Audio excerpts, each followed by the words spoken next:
X, Twitch, wherever you are watching from. The city boy is on the throne. President Tinubu have turned Nigeria to construction site. President Tinubu have cracked the code to take Nigeria out of the third world status. My name is Akbarawa Nsima, the first son of Idu. I'm from Akwa Ibom. Akwa Ibom, ya. Akwa Ibom is South South. South South is 100% for President Tinubu, and we are looking forward to 50 million to 100 million votes for President Tinubu. Is it just like I said in my newly released song? If you have not seen that song, go and get the song. It's out on all streaming platforms. Tinubu Ayaya. Akwa Ibom Ayaya. Ayaya means beautiful. Ayaya means everywhere good. Ayaya means 100. Tinubu Ayaya. Akwa Ibom Ayaya. Of course, Akwa Ibom is 100% for President Tinubu. There might be some noisemakers. There's no problem. We are going to prove to them. January 2020 is already here. He's at the corner. You get the point now. Nigeria, ayaya. Southwest, ayaya. Negunek ndito abasi. Negunek means dance. Dance and rejoice, because we are the children of God. We are the chosen generation, and Nigeria is back on track. That is basically what I was saying in that my newly released song. Go and listen to it, because I have a lot of message. You see, Negunek, dance and rejoice, because President Tinubu have cracked the code to take Nigeria out of the third world status. You get the point now. And that is what they never thought is going to be possible. They thought that President Tinubu is going to be sick. He's a sick man. He cannot speak. He cannot talk. How many of you remember that those were the things that they were trying to push, the propaganda they were trying to push those days during the election period, as at that time, 2022, 2023. But they all failed. President Tinubu is on the throne and nothing can happen. Upon all their noise making, you get the point now. So Tinubu ayaya, South South ayaya, Negunek, dance and give glory to God. Thanks to Tinubu. Waso South, ayaya, is also part of that song. If you listen very well, South is ayaya, because every part of this country belongs to Nigeria. South is the northern Nigeria, all of it, ayaya. That was the message I was passing in that song. So if you listen to it very, very well, you listen to me mentioning all these places, because we are all Nigerians, and this is the beauty of Nigeria. It doesn't matter where all the problems are coming from. It doesn't, even when we have regional government, it's still going to be part of Nigeria. That's the truth. And I said that the bright future of our country, the bright future for our country, for our dear country, Nigeria, where everyone will live in peace and understanding. You get the point now. I always pass that message. There's a bright future for all of us, our dear country, Nigeria, where everyone will live in peace and understanding. And who is going to make that possible? President Tinubu. The understanding that we are different but united. It's true, we are all different. We speak different language, different cultures, different religion, different everything, but we are united. What are we united to do? United in one purpose, to build our own nation, the nation of our dream. You get the point now. I went further to say that unity, love, peace, harmony, respect, and dignity is all that we want, right? And in fact, it was a specific message. He said, you can manage your state and your resources. You can build and develop your own state. You see, because that is the reason why we are having all these problems, is because people are running away from their state. Instead of them to stay in their state and build their state and use their resources, they are running away from their state. Instead of them to hold their governors accountable, they cannot. They are running away from their state. You know what I mean? And I said that if all the states are building, that means that Nigeria is growing. If we all develop our state, if we all hold our governors accountable, it means that gradually everything in Nigeria will turn out to be the best. You get it, but who is spamming you keep spamming my page. Okay, let me just block you for spamming my page. I'm just warning you now. OJ Production, stop spamming my page, please. Stop spamming. If I block you, everything you have written is gone. Can you stop spamming my page? You are not even proud of your own candidate. I thought you should be proud of your own candidate now. Why are they not proud of their own candidate? Look at them. I was challenging VDM up till today. VDM and other influencers, they are not able to tell us who we should vote for, if we should kick out Tinubu, who is better. And I love some of the content creators. Their brain don't they correct right now. I have a video and audio of a content creator saying, if you ask us to vote Tinubu out, who should we vote for? Is Peter Obi better than Tinubu? I love it. You see, I told you guys, we are getting closer. We are getting closer. We are getting closer. We are getting closer to the time where everybody will begin to speak the truth. Everybody will join us to celebrate President Tinubu's legacy. I said it, and it's happening gradually. The content creators are beginning to realize that, okay, if we should vote out Tinubu, or if we should follow what people are saying, who is better than Tinubu? That is the question. And he was asking question, is Obi better than Tinubu? Or is it Atiku that is better than Tinubu? Question. No, that is why none of them are able to promote their own candidate. They want to use propaganda of insecurity, all kinds of rubbish to run propaganda. In my song, I went further to say that resource control is the key to Nigeria progress. Resource control, that's the truth. Every state needs to control their own resources. These resources that is needed to build hospitals. When we all control our resources, we can use these resources to build hospitals, create jobs for the youth, fill the gap of unemployment. We can use it to prevent and wipe out poverty. No more unemployment. If we begin to use our resources, no more poverty, no more, all this nyama, all this insecurity. Use your resources in your state to build industries. Use your resources in your state to build infrastructures. That song is very informative. It's not all these rubbish.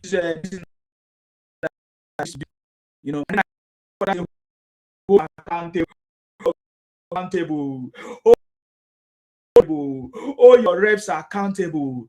You see, this is the key to the continuous growth that we need in this country. This is the key to the change, to change the situation of Nigeria, to make a difference. Hold them accountable. That is the truth. Stop running from Abia State to Lagos. Stop running from Anambra State to Akwa Ibom. Stop running from Enugu to River State. Stop running from Ebonyi State to Edo. To different places, to Kaduna. That is not going to solve the problem. Sit down, hold your leaders. Igbos, hold your leaders accountable. 20 years of Igbo leaders, Abaribe, Odus or Kalu, there are plenty in Igbo land. They have not done nothing for the people of Igbo land. And because of their stupidity, their leaders and their fake politicians there that have failed them, they try to unleash their anger on innocent people, kidnapping, doing all kinds of rubbish business, selling fake drugs and all kinds of things. It's not going to save you, man. We will catch you. You see what is happening in Yoruba land today? They are catching everybody catchable. We receive lots of intels how they are catching everybody. In fact, they catch some people today. They say they are from Chad and Sudan. My own is that they should not only be catching Fulanis. The main culprits are the people at home, are the people from Nigeria, the Igbos in Igbo land, even the Yorubas as well. They are taking advantage of it. I have videos of them right now. Videos of people. Even people are now taking the kidnapping business like as if it's a personal thing. Mother is framing their daughter up to kidnap their daughter and ask for ransom. We have all the videos. I did say it before. We know Nigerians now, they always take advantage of negative things and overdo it. You get the point now? Then this is the last verse. I think the verse 4. I said we finally need regional autonomy. We need regional government. We need regional autonomy because regional autonomy can bring peace or will bring peace. Regional autonomy will reduce the ethnic tension that is going on all over Nigeria as we speak. If you need peace, embrace regional autonomy because that is the only way out. Regional autonomy means that you are in charge of your own state. You are in charge of your own region. No interference. There's going to be less federal government in your region if you have regional autonomy. And that is the way forward. There's no going back, guys. So go and listen to that song. It is titled Ayaya. You get the point now. Ayaya. Any platform. You can get the song on Spotify. You can get the song on AudioMac. You can get the song anywhere, iTunes, anywhere is possible. Anywhere, just go get it. Search for it. Ayaya. You need to listen to that. Zihad Matthew said, Baba Tinubu will not die. He must finish his 8 years. Thank you very much. 100. That's it. That's the spirit. You see, President Tinubu have turned Nigeria to construction site. And I'm so much happy. That is why every time I feel like I need to continue to preach the message, every time I come live, I feel like I want to stay on live for as many hours as many hours as possible, because I don't get tired. I'm proud of President Tinubu. I'm proud of my own candidate. I'm even encouraging other people to be proud of their own candidate. If they come on my platform now, I say, okay, who is your candidate? They cannot speak. They cannot tell us. I challenge Obi. I challenge VDM. I challenge all the Ibingos. I challenge all the influencers. Tell us who is the best now. If you think Tinubu is not the best, who is the best? I challenge all of them. They cannot speak. They cannot tell us who is the best. They cannot tell us how any other person is better than Tinubu, that we should remove Tinubu from office. You get the point now. Alex, are you the only one here? Because I saw many people send requests. I didn't accept them. So I brought you up. So what do you have to say? Have you decided? Do you know your candidate right now?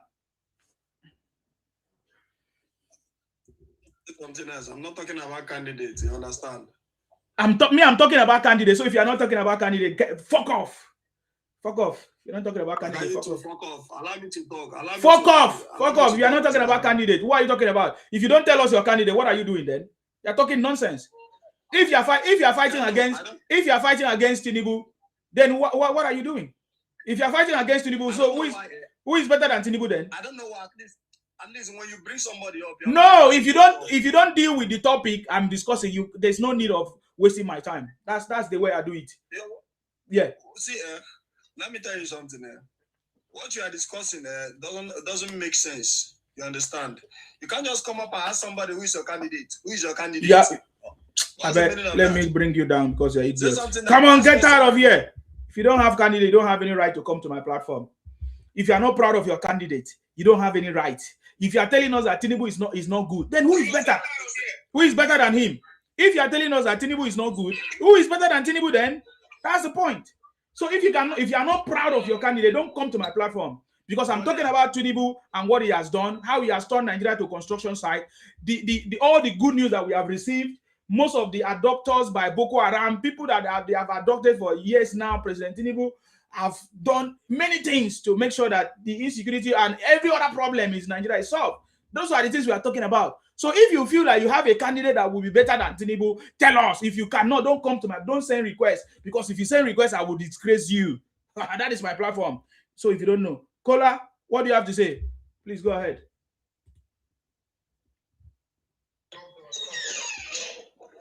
Kola, what do you have to say? What do you have to say? Okay, Donald, what do you have to say? I see you come up. What do you have to say? Unmute yourself. Hello. Yes. Hello. Oh my God. If your network is not good, don't send requests. You need to go and see your GPU. You have better problem. Oga, who is your candidate? Do you have a candidate? Who is your candidate? Who is your candidate? Who is your if you don't have candidate, I'll bring you down. Who is your candidate? Who is your candidate? Okay, I bring you down because since you don't have candidate, I bring you down. Criminals. If you don't have candidate, I bring you down. If you are coming here, if you don't have candidate, don't come up. I bring you down. Because you're a criminal, you're a thief. Simple. That's how I do it. Donald, if you are proud of who you are and you have a candidate, you can talk to me. Yes, Donald, unmute yourself. Donald, unmute yourself. Okay, you don't have a candidate. Obvious. We'll bring you down. I know how to catch them now. I know how to deal with these Igbo criminals. I know how to catch you people. It's not today I've done this job. Yes, Vincent, go ahead. Yes. Sorry? I said, how you doing? Okay, I'm okay. Who is your candidate, sir? Atiku. Very good.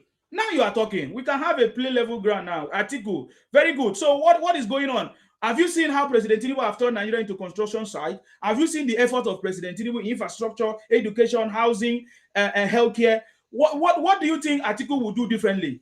And having in mind that he was a vice president that sold our national infrastructures. In fact, even Atiku himself regretted ever stealing 16 trillion naira in the power sector, that he has never been able to use it. Even today, he's still regretting. What do you have to say? What do you think he will do differently? Go ahead. When do you visit Nigeria last? That is not the question I asked you. You see the problem? Because before you can God, that is the question. I'm asking you question. If you cannot answer my question, you fuck off. If you cannot answer my question, you fuck off. Don't divert anybody attention here. Answer my. If you cannot answer my question, you fuck off.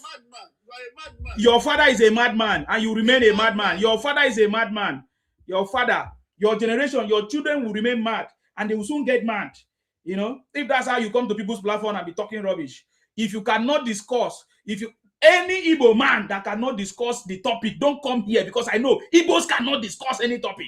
These people, the Igbo Biafra, they don't have any common sense. They cannot reason. They always want to ask questions, and when they ask questions, they ask very stupid questions. So I know how to tackle them. I'm already preparing for the campaign. If you don't have a candidate, don't come on my platform.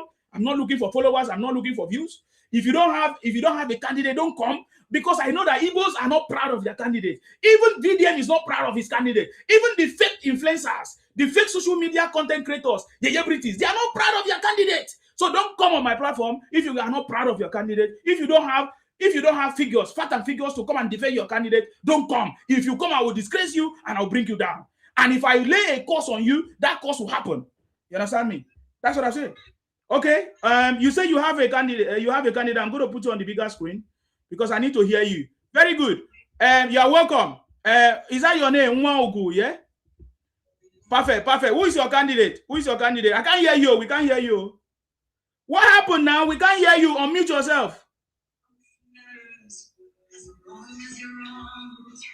Please, can you hear her? We can't. I'm a candidate of my own self. You are not on the ballot, so how are you a candidate of yourself? That's not what we are talking. We are talking about presidential candidate. Who are you going to support in this coming election?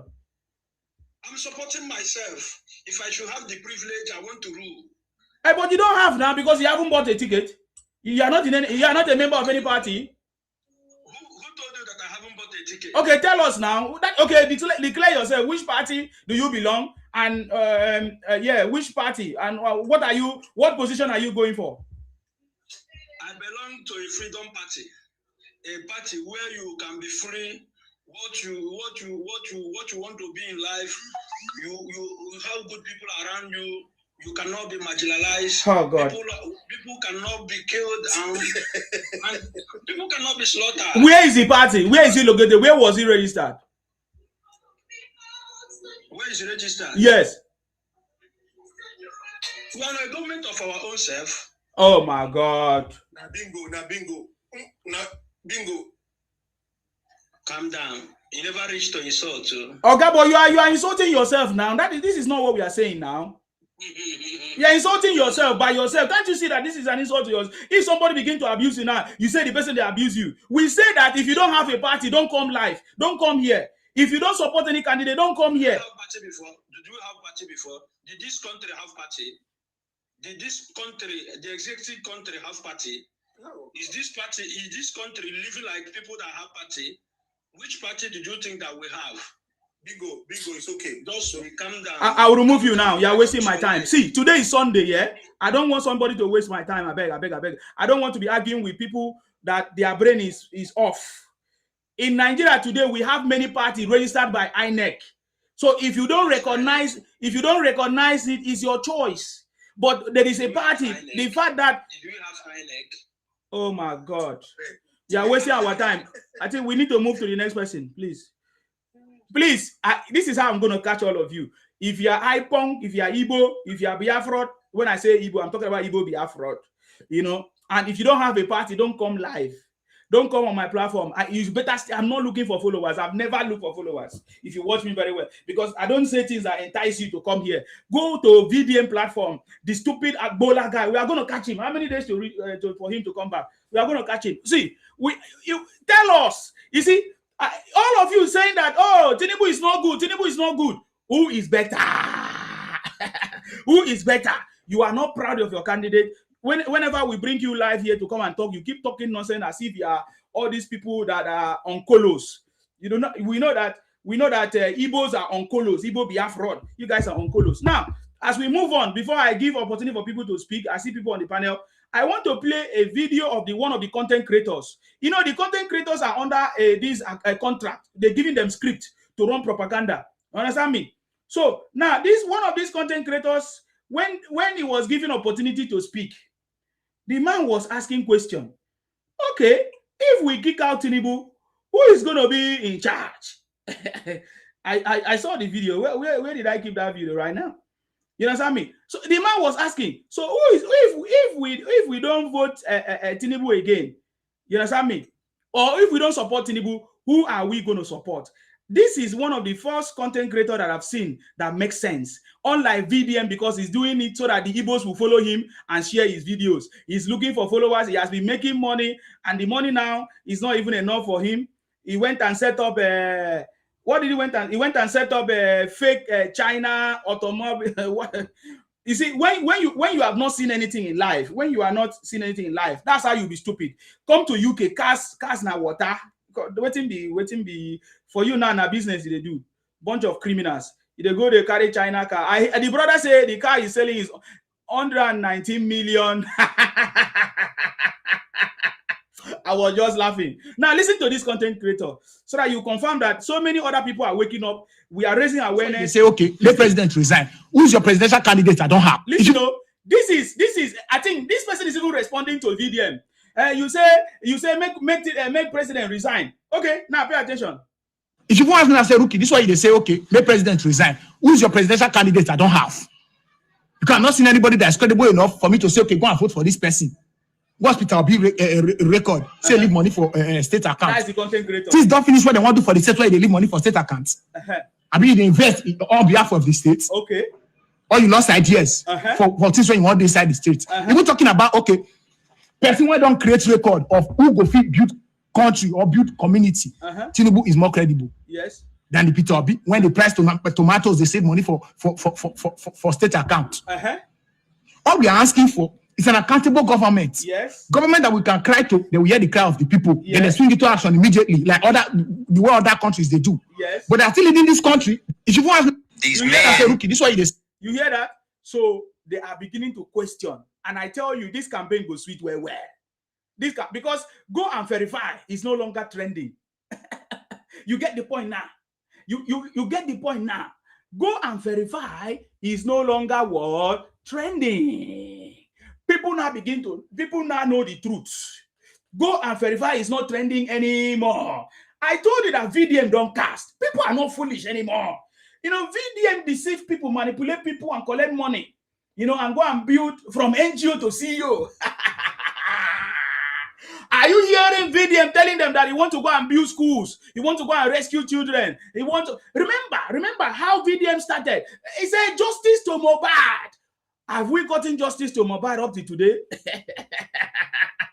Go and verify. VDM is a criminal. I'm telling you, all the people that they have catch or they caught in relations to the kidnapping, fake audio is in. They are all members of VDM Rate gang, which are most of them are Igbos, members of VDM Rate gang. You get the point now? And I said it already, and I knew that is how they did it. They wanted to use AI.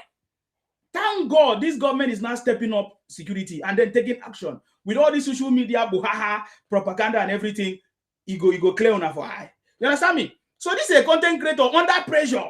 They are all of them now, they pressure all the content creators to come and make videos because they are running the same script.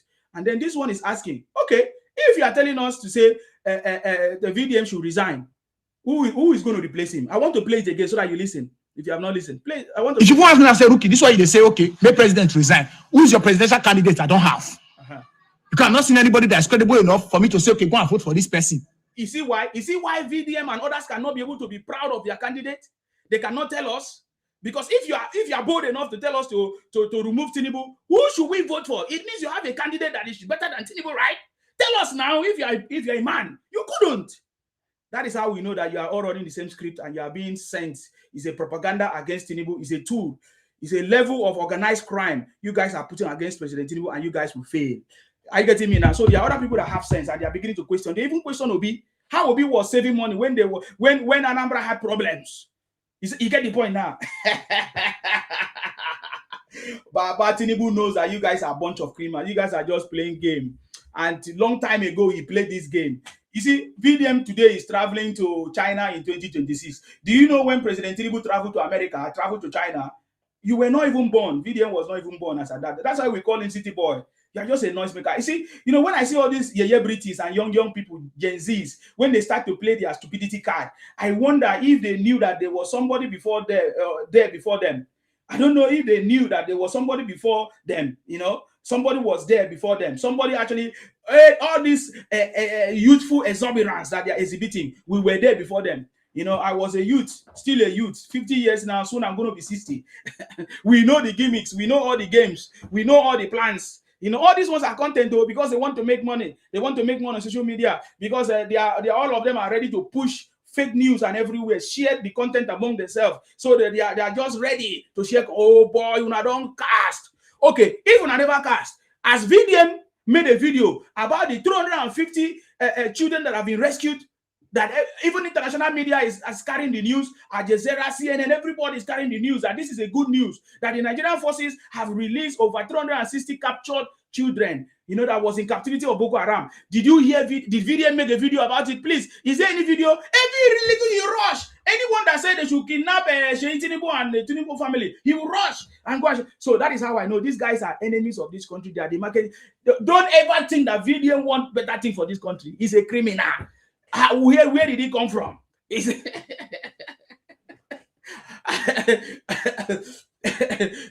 I'm asking you, did you see any video of VDM, rejoicing for the rescued children in Boko Haram? No, VDM is pushing. Let them go and negotiate and pay money so that the money will reach him because he has a connection with them.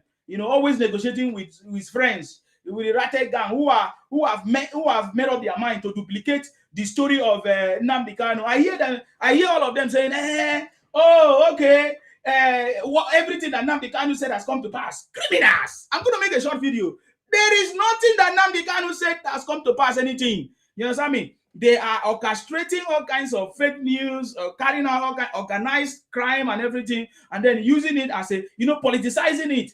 Others are politicizing it, and opposition is trying to politicize it in their favor to bring their candidate. The Igbo Biafra IPON criminals are trying to Igbonize it to say, oh, look at what everything that Nnamdi Kanu said is coming to pass.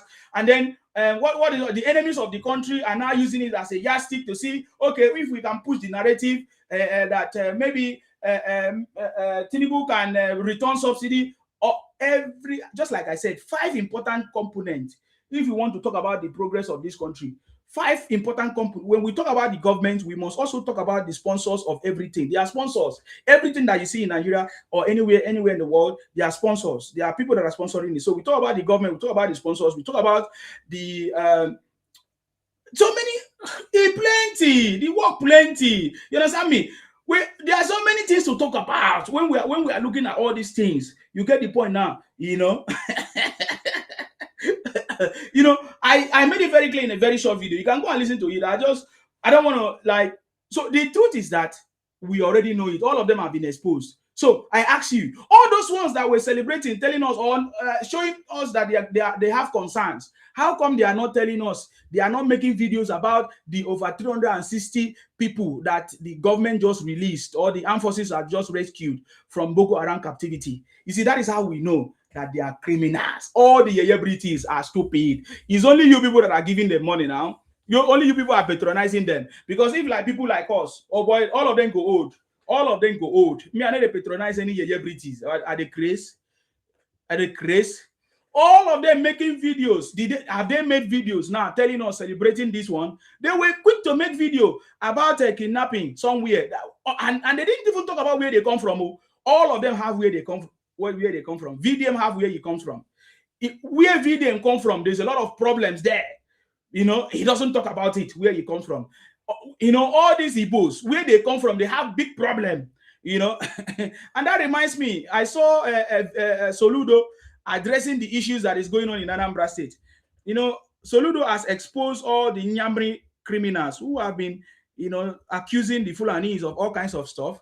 They just like we have been discussing, 99% or 99.9% of them are not Fulanis, are Igbos who are committing this crime in Anambra. And now Soludo is now facing all those fake pastors. I tell you, there are plenty of them.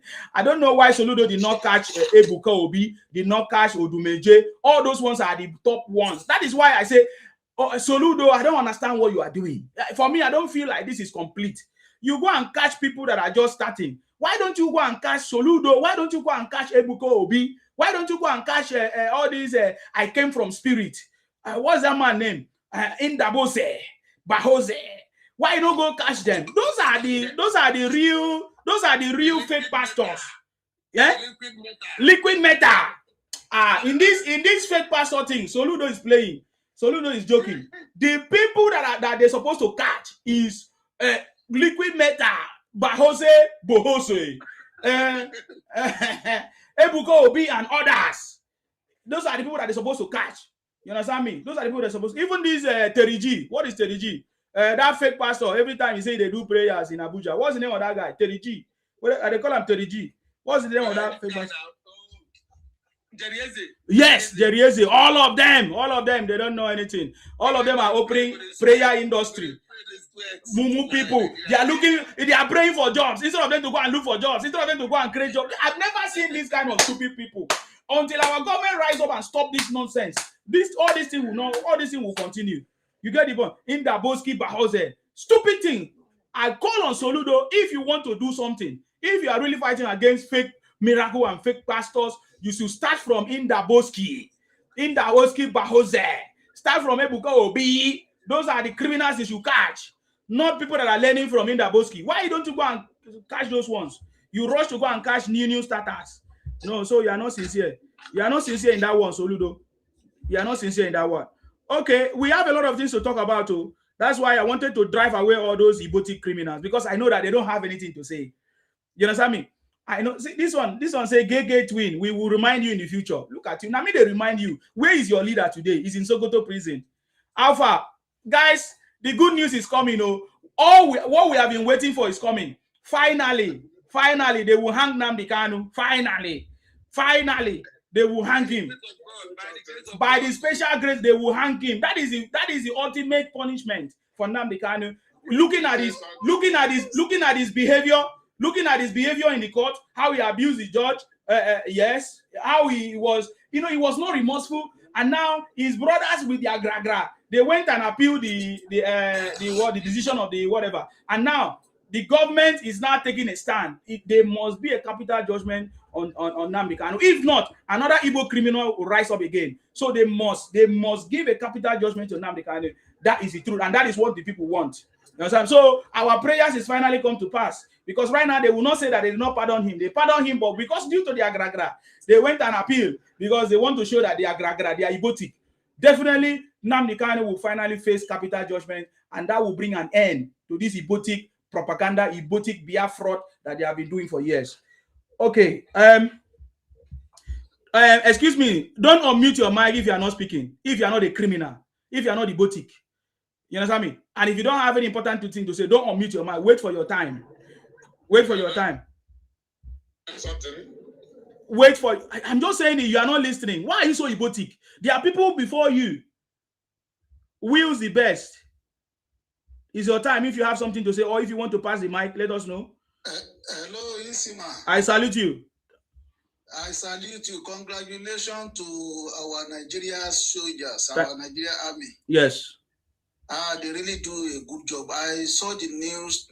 I was so happy. Yes. That about 360. Can you imagine? Nigerians was released today. Oh, I was so happy. That's a good news. And this is the type of news that we are going to be hearing.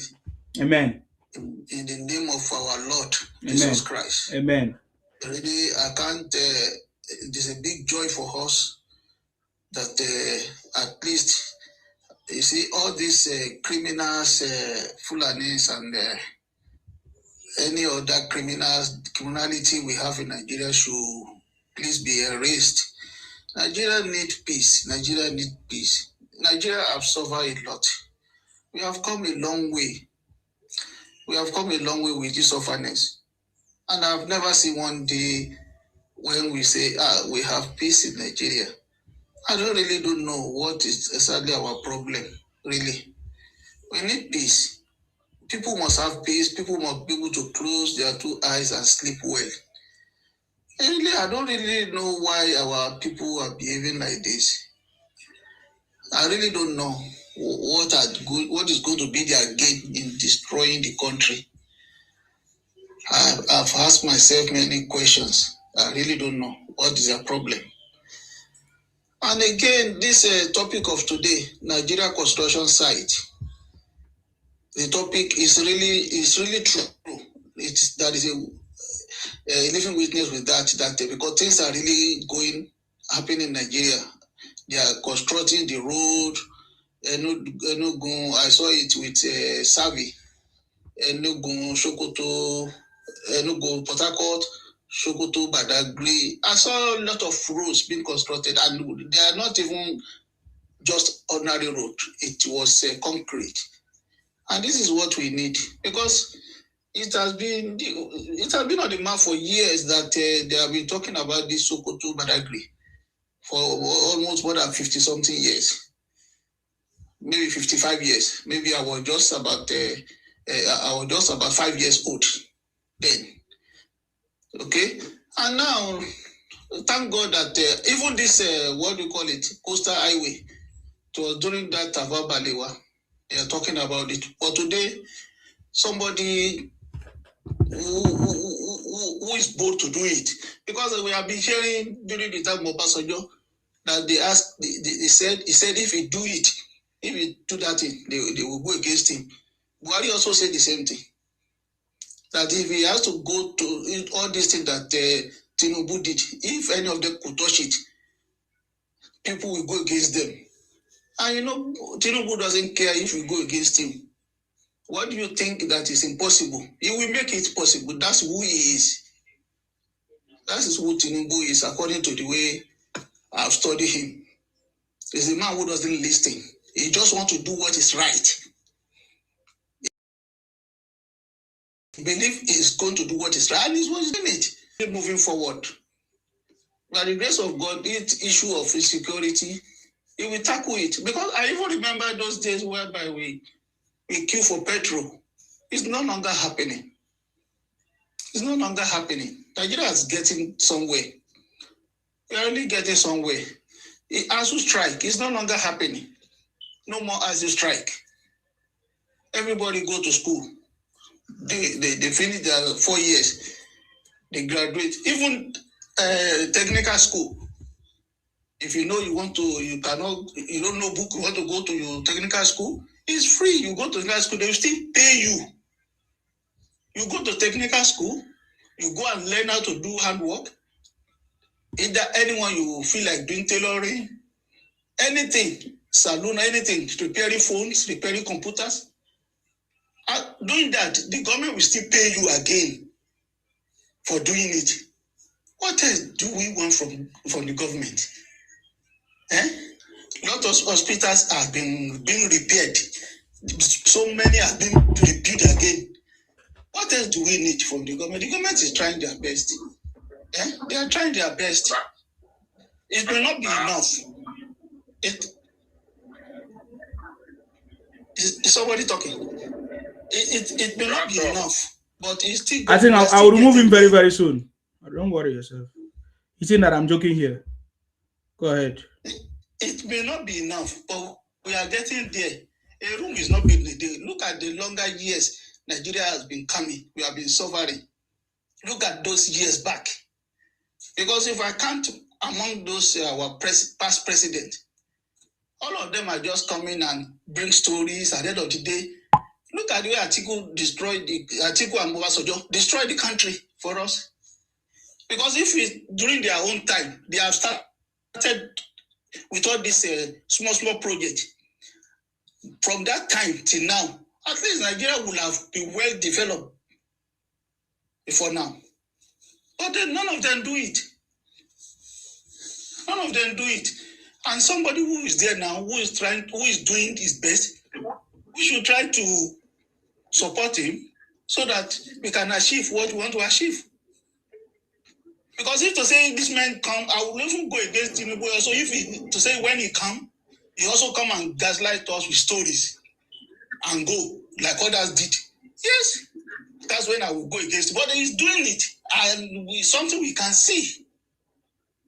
It's not that he doesn't. He's doing that thing, and we can see what he's doing. So that is the way forward for us. That is the way forward. It's not that I saw it with Savi, I saw it with cartoon boys, with another. I saw it with different people, and I see the type of thing that is really going on. I even commented on Savi that, oh, thank you for showing this type of project going on in Nigeria. As our days now, our children, our grandchildren can enjoy them. Even if we are gone, they can still be enjoying. You're a fool. You see? You're a fool for this thing you are talking. Please, sir, sorry about that. I've removed the idiot. Don't worry about it. Go ahead, sir. Are you done? So our children and grandchildren can still continue to enjoy all these things. This is what we are looking for. This is what we pray for. We say we are praying for better Nigeria. For God to give us a person who can give us a good country. And it has been there. Without infrastructure, how would a country develop? Without infrastructure, how will a country develop? Is it only by... Are we not tired of borrowing money and use it to pay debt? And after consumption, then we borrow again. It's not good that way. We should try to do some construction, build some infrastructure, then to expand the country, to link to other states, so that every state can go in within each other. And again, the train, because I'm hearing that they are going to make the train that's going to go through all those north to the west and to the south and south. Yeah, it will go around. This is what we are asking for. This is what we are praying for. This is how the country developed. So I really see that this is really commendable, and I'm so happy for what the government are doing, and God Almighty will protect them. Amen. Everything will come to pass. It may not be enough, but everything will surely come to pass. Amen. Thank you so much. Thank you very much, sir, for coming and for your contribution. God bless you. God bless you, sir, for joining hands to make sure that this our country progress. Not those they marketing the country with lies and propaganda, thinking that is going to give them presidency, or thinking that is going to paint Tinubu black. It's not painting Tinubu black. I can give you evidence of even women standing up. Let me play for you. Many women, even in the north, everywhere, they are all saying that whether there is money or not, we are going to vote for Tinubu. Listen.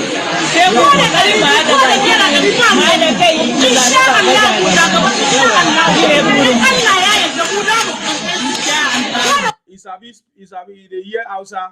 The lady, they say, Inshallah, whether there is money or not money, anything, we are going to make sure that we support Tinubu. You get the point. Whether you run propaganda from now till tomorrow, we are going to make sure that we are there. We support Tinubu 100%, because we know that President Tinubu have cracked the code to take Nigeria out of the third world status. You know what I'm saying? Thank you very much, Aki, with me. I see you there on YouTube. It's a very wise talk, sir. You hammered and smashed the point perfectly and truthfully. Thank you very much. Nyamri, are you ready to speak? I salute you. Yeah. Okay. I salute you. Go ahead. First of all, swear for all these Nyamri criminals with the comment section first. I don't mind them. It no go better for all of you with the talk for that comment section. You see, can you hear me, sir? Yes, I can hear you. I hold their key. They cannot come up because they are not proud of their candidate, and they don't have anything to say. That's why they cannot come up. I hold their key. Don't worry, sir. Go ahead. Very stupid people. So they are a bunch of criminals. The video where you play na Gombe State, those women that come outside. Yes. President Bola Ahmed Tinubu flag off Gombe Bill Federal Highway, 125 kilometers road. to build. And the former governors of Gombe, you talk of Dankwambo, you talk of this guy we did here now, Yaya we did here now, and this guy we did Senate. Oh, I've forgotten his name. These three guys have come together to come and praise the president for bringing development to the northeast. And a senator, one of the serving as in older senators in the House, Senator Ali Ndume, Chairman Senate Committee on Defense, has come out to even praise Mr. President. The governor of Borno State, Professor Babagana Zulum, has come out to come and praise Mr. President. And they assure him that Borno State is going to reward him with 100% votes. So if one Onitsha trader for Onitsha, they talk, I know they listen to it Onitsha man, they talk for a shop. Now empty noise they make. Because their results or their vote is not important. Buhari contested election twice in Nigeria. He won without Inyamuri criminals votes from the southeast. Tinubu won without their votes. So they are not important when it comes to anything, decision making in Nigeria or politics in Nigeria. So those women came out en masse to come and say, even though they are poor or they are rich or they give them money, they don't give them money, they are going to vote for President Tinubu. Because everybody can see all this kidnapping that they started expanding now. It's for political reasons, but they made a mistake. They thought Tinubu is Jonathan. They are dealing with the wrong person. Tinubu no be Jonathan. It is fact. It is Jonathan and they feel scared. See, in Nigeria, not only Tinubu feel face any cabal. Make a bust to head, sir. When we sold our electricity, the companies that bought it, this guy, this Abdul Salam, he is among the people that bought the Nigerian NEPA then. You share it, I think, in 4 companies, IBDC, Eco Distribution Company, BDC, Bini, and I think one other one like that. So there were 6 or 5 that they sold this to. The agreement was they are going to provide meters, change transformers, change obsolete wires, and stuff like that. But when they got in, they couldn't source money to do all these things. Do you know what they want to do? Now, they said the subsidy that the Nigerian government is supposed to pay was 6 trillion. The president audited it, and it was, in true money, it was 2 trillion instead of 6 trillion, which means they wanted to scam the country. 4 trillion. This is a government that is more, because it's from the financial sector. He no be trade that way they sell this thing for Onitsha market. He know what he's doing. He has been able to save Nigeria 4 trillion, where some cabals will just share among themselves. That's one. Look at NNPC. NNPC became obsolete to the extent that a whole NNPC go sell Nigeria crude oil finish. They go contact Nigeria government say, now we still they own them. Because the money where they sell, no rich money where they take subsidized fuel. I mean, they own NNPC, or no say NNPC, they own Nigeria again. There was the essence of selling our crude oil. Today, he has cancelled every debt and given them clean sheets. Today, NNPC Limited is making profit for Nigeria. They are remitting to Nigeria account. So all these things that all these hip-hop criminals are doing on social media, it does not affect the president, because we have a president who is intellectually up there. Thank God, my only friend in Sokoto, my best friend, Nnamdi Kanu, he's my best friend. He appealed his case at federal government through Wale Oladipekun, SAN, as counter-appeal. Meaning that at the appeal court, yes, what is even going to appeal? Because one, you didn't enter your defense. Because in appeal court, they don't start the case afresh. The evidences you brought, they will now check the proceedings to see if the judge made a mistake. That's what they correct at appeal court. They don't start afresh. They continue from where the thing stop. They just like review. Now they ask you to enter your defense. You refuse. So what exactly are you going to appeal? So it's like Nnamdi Kanu just play himself into the federal government net. Federal government was waiting for them to appeal. Yes. And because he has a dumb lawyers, Barrister Maxwell Opara, one of the stupid lawyers you can ever find on Embelembe in Abuja. And that Boko Haram lawyer, Ejimako, that one that look dirty, the one that they tear gas with These two guys are content creators. They are not lawyers. They are played into the prosecuting counsel's hands. Now, something that's originally supposed to be death sentence, they gave him life imprisonment. But the problem is, I am having problem with the governors. All the 36 states, see, the constitution should be amended in such a way that once a death sentence is being passed, you don't need any governor's signature to carry out the firing. Because if you go to our prisons today, sir, there are a lot of people on death sentence who has not been fined because the governors are afraid to sign. So I think the National Assembly. I'm back for you. Yes, now the National Assembly should look into the Constitution. But why? I thought that they say judicial judgment is independent of any. Why should the governor sign before a judicial judgment is executed or implemented? Yes, that's how the Constitution says, because it's a check and balance. The Constitution says the governor need to append to sign his death warrant. You know, once a judicial sentence is being passed, they will bring out court proceedings, and before they take the inmates from the prisons, the state governor of that state have to sign. Like this idiot. It should be mandated to sign, not to, I don't know, scrutinize. Yes. Is he a lawyer to go and scrutinize or to reject the judgment? That's what I'm saying now. You know, for political reasons, they don't want to sign. That's what I'm saying. That and there should be consequences if they don't have to sign, and the law should direct if they don't sign, something else must happen, and that person must sign. Yes. So that's exactly what I'm saying. Yeah. Exactly what I'm saying. They shouldn't go through the governors anymore. As by the grace of God, by November, Court of Appeal will finish the judgment. So we should be expecting. I will volunteer to buy Nnamdi Kanu casket, being my friend. I won't allow. No, he doesn't deserve any casket. Go ahead. Okay. So I pray that Nnamdi Kanu should be quiet on national TV. They should hang him on national TV so that everybody can see the idiot. Show me the law, so that when he gets to on motor show.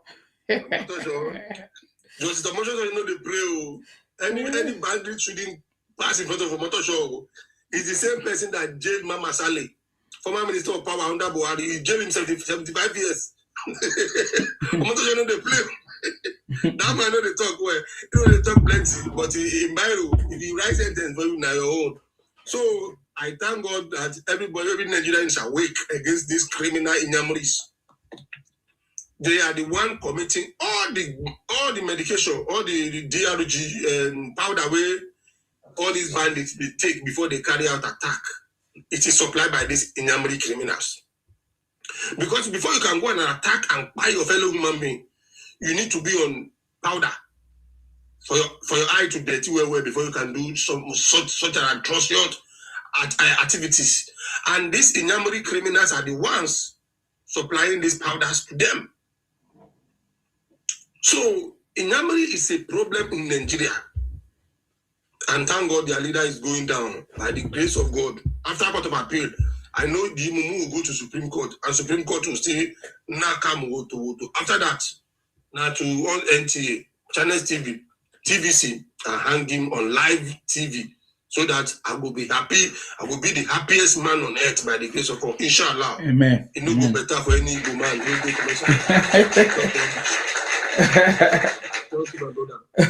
I salute you. Thank you very much.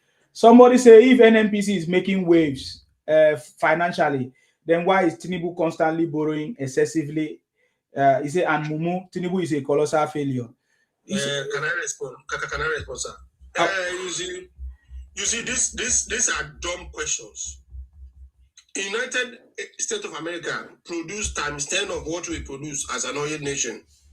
We produce 1.5, 1.7 million barrels per day. America produce up to 12 million barrels per day. Yet, America still pay taxes. On Thursday, the Senate in America approved $70 billion for ICE alone, immigration in ICE in America, immigration and custom alone to fight immigrants. 70 billion. Please check it. Are they not rich? Why are they borrowing? You are a fool. Anybody that asks that question is a fool. So let's move on. Don't worry. Let him have his. When they say go school, he refused to go to school. He was doing trading business with Obi. Now he's finding all of them are finding it difficult to understand simple things. Do you notice that all Igbos, especially the Igbo criminals, are finding it difficult to understand very simple things that others are understanding? So it's not. Yeah. Hold on for your time now. You understand me? So it's not our fault that they were traders or they are traders. So because it's only traders that are confused. Every time they always want to ask questions, and then when you give the opportunity to ask questions, they ask like so elementary kind of thinking and mindset. You know, this situation with Nnamdi Kanu and others have exposed how Igbos really need to go back to school. The Igbo criminals, the Igbo Biafra, because I don't have time to argue with them. Please, I don't want anybody to waste my time with trying to respond to all these Igbo criminals because they are all traders, petty traders. Not just trade, not petty traders, because there's nothing wrong in trading. But the kind of trading that these guys are doing is petty traders. They were selling all these recharge cards, all these phone chargers, all those are the things that they are doing. Very petty things. So these are the people that are causing nuisance for the Igbos, for the real Igbos. You understand? Because I've seen that, looking at every calculation, I've seen that these are the peasant and Igbo traders who are causing problems for themselves. They are so illiterate, they don't understand common thing. You know, everything started during last time election. 2022, 2023 election. I remember when they were arguing about Abuja. They say anybody that win Abuja must become president of Nigeria. You see their stupidity. They don't understand what it means. You have like 24th or how many third of the whatever, according to the constitution, that must win. They did not understand that. They were arguing. I say, why you argue with a trader? That is the disadvantage. You know, when they say you want to do trading, it doesn't mean that you should not know how to count. You don't need to have common sense. So that is their problem. It's their problem from the East, and their leaders should fix it. You get the point? So let it don't stop showing their stupidity here. We have other people on the line. When I get to you, please, I will come because it will be unfair for you to speak when others have not spoken. YIC, #YIC. That's your time. Please go ahead. Good evening. I salute you. Yes. He is my candidate tonight. I want to sell Obi to you guys. Obi? Okay, go ahead. Yes, if Obi become president, we are going to save more money. Okay. We don't believe in all those infrastructure. It's a waste of money. Okay. We will put the money in the bank. You will cancel Calabar Coastal Highway, yeah? Wait, what is Sokoto Badagry? What is it? Okay. We don't believe in infrastructure. You put the bank. We only want to do civility. And, you know, and I'm going to, you know, the madman that always advise Obi. Yes. We ship him back to Abuja to be in the government house. We need more madman. I bet the bank that you are going to save our money, is it going to be, who will choose the bank? Is it Obi Bank or which bank, please? Obi Bank. And some of our big friends and all of Obi supporters, we will ask them to give us their bank name. We come for Obi, we come for you. The way you always think with Obi, I will make sure Obi come for you. But meanwhile, we'll be building supermarket. We'll be building supermarket across the country. Yeah, all the supermarket. We will import noodles, We will import everything. So everybody can be happy. We will share money. These people, all my people, all my supporters will not be working. We will be giving them money. Yafu. So, but Yamiri, we come for you. We will come for you. We will look the way you always insult to be. Sometimes it's too much. We will deal with you, sir. No problem. But with what you have said now, Obi is not better than any other person, any other candidate like Atiku. You know, and with what you have said, you cannot use it to defeat Tinubu. Because Nigeria now does not need anybody that say he wants to come and steal the money by saving. By the time we import all the madmen all over the world, yes, we will outnumber you people to vote for Obi. Obi will win. Okay. We go to Sierra Leone to import madmen. We will go to China, from China to Egypt to import all the mad people. We will give them registered voters cards. Okay. They will vote for Obi. Obi will win. Don't worry. Okay, no problem. But it's not in Nigeria. He cannot win in Nigeria. Thank you very much for supporting Obi tonight. I salute you. Okay, I think it's your time now, Sir Martins. This is your time. Yes. Mr. Martin, we will come for you too. We will come for you. Okay, it's not there. Let us listen to what. I'm here. Okay. And you come for us. We are ready for. We are ready. All the agbados. They said I'm eating agbado. When I finish eating agbado, I will see what I'm going to eat. What kind of idiotic statement for someone to have made? We seen our President Bola Ahmed Tinubu when he got to the country. Can someone remind me any legacy project of Atiku OBJ in Nigeria today? Can someone remind me legacy project of Atiku OBJ government? For good. MTN. Lagos Ibadan Expressway. MTN was a Basha project. Lagos Ibadan Express Road. And that was the only thing that PDP spent 16 years to do. No, that legacy projects. Atiku doesn't have legacy projects. And here we find someone called President Bola Ahmed Tinubu is having 4 legacy projects within 3 years. What about Ota Farm project? Ota Farm, and university. Hunger Feed the Nation. Open University. And let me tell you one legacy project that we have. 9 posts disappear on our streets. 9 disappear on our streets. 9 disappeared. Many government infrastructure projects disappear on our streets. That was a legacy project for Atiku OBJ. They brought us backwards. They didn't build anything. And here we have a man that believes in building things up for the country. Within 3 years, this man has done an amazing job. Lagos Calabar Coastal Road. That project has been there for the past 45 years. Nobody touched it. Badagry Sokoto Road. It's more than 50 years been planned. Nobody touches. And again, there are many other projects like that. Even there's a project for Abuja to Lagos train. They didn't touch it. It has been there for the past 30 years. And this man came on stage within 3 years.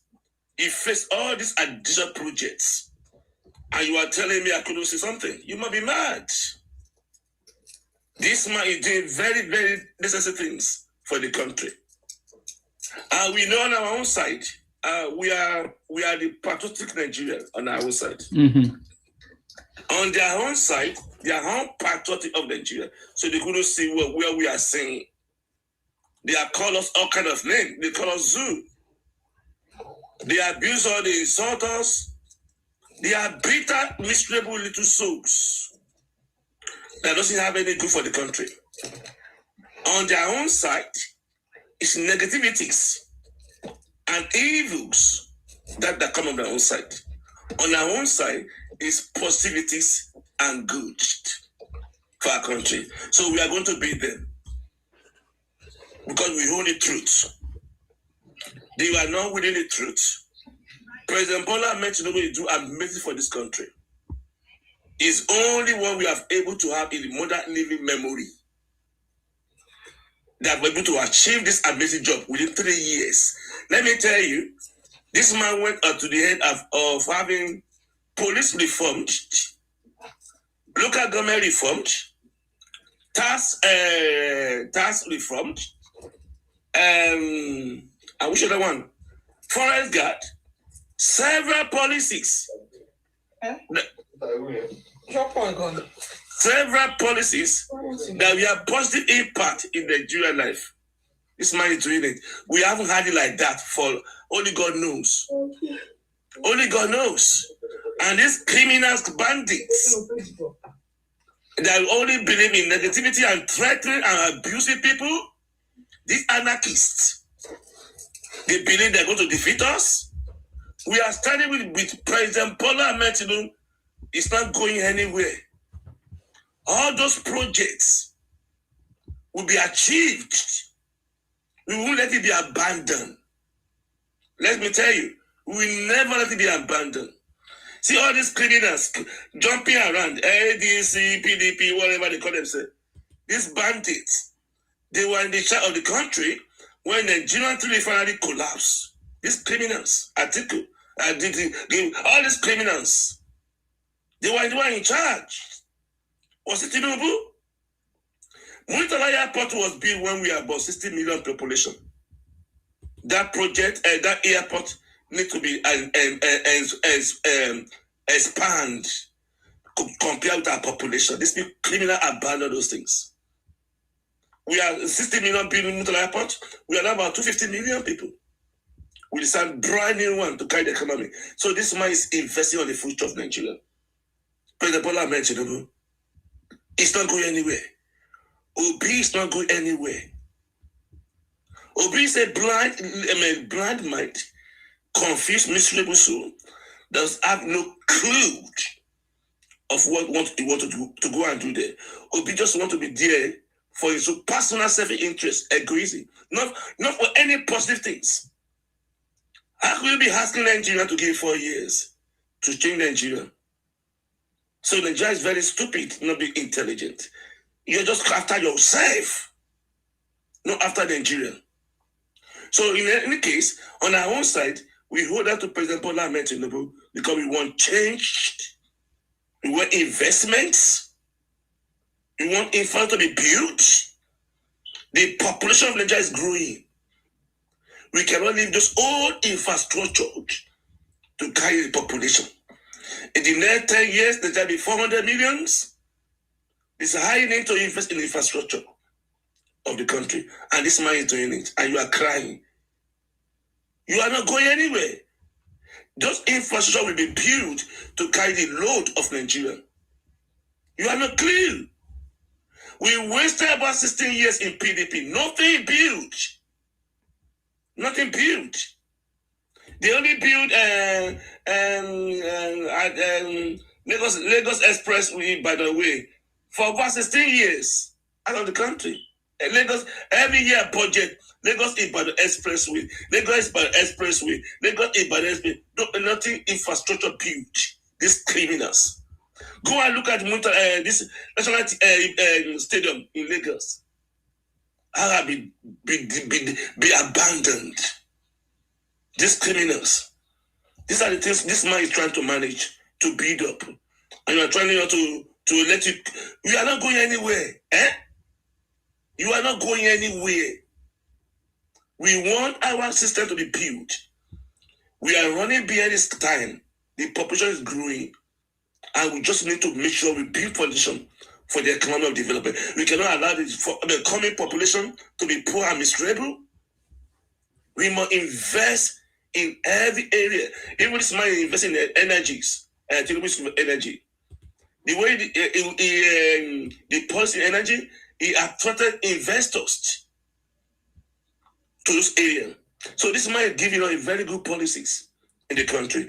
So on our own side, we stand family.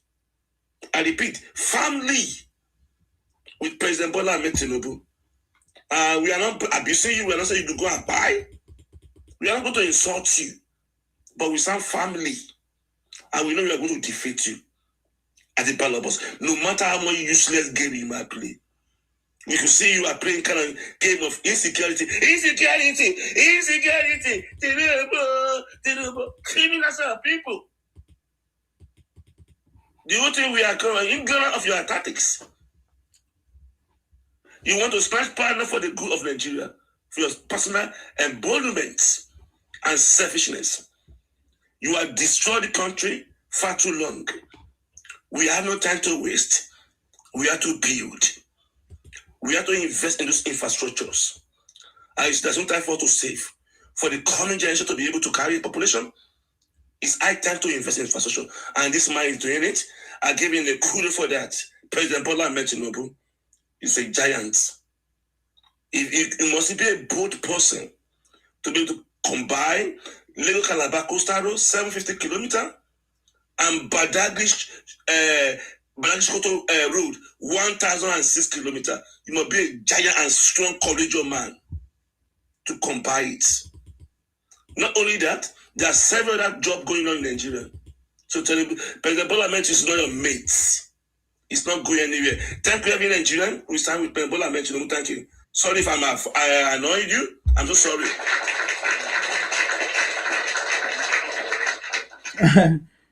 Sir Martin, who do you annoy? Thank you very much. Oba Lucy Emmanuel. It's your time, please.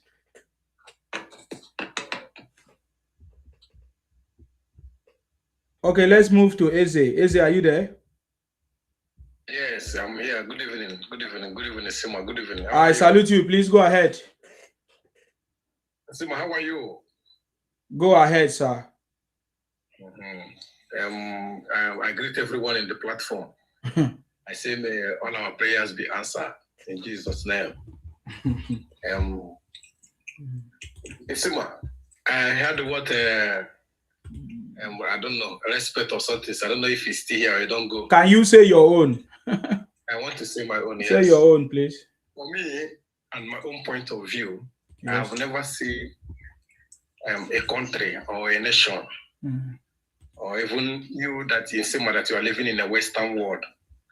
I've never seen maybe in this point in time now that a nation like Nigeria or other countries are celebrating walking of roads or any kind of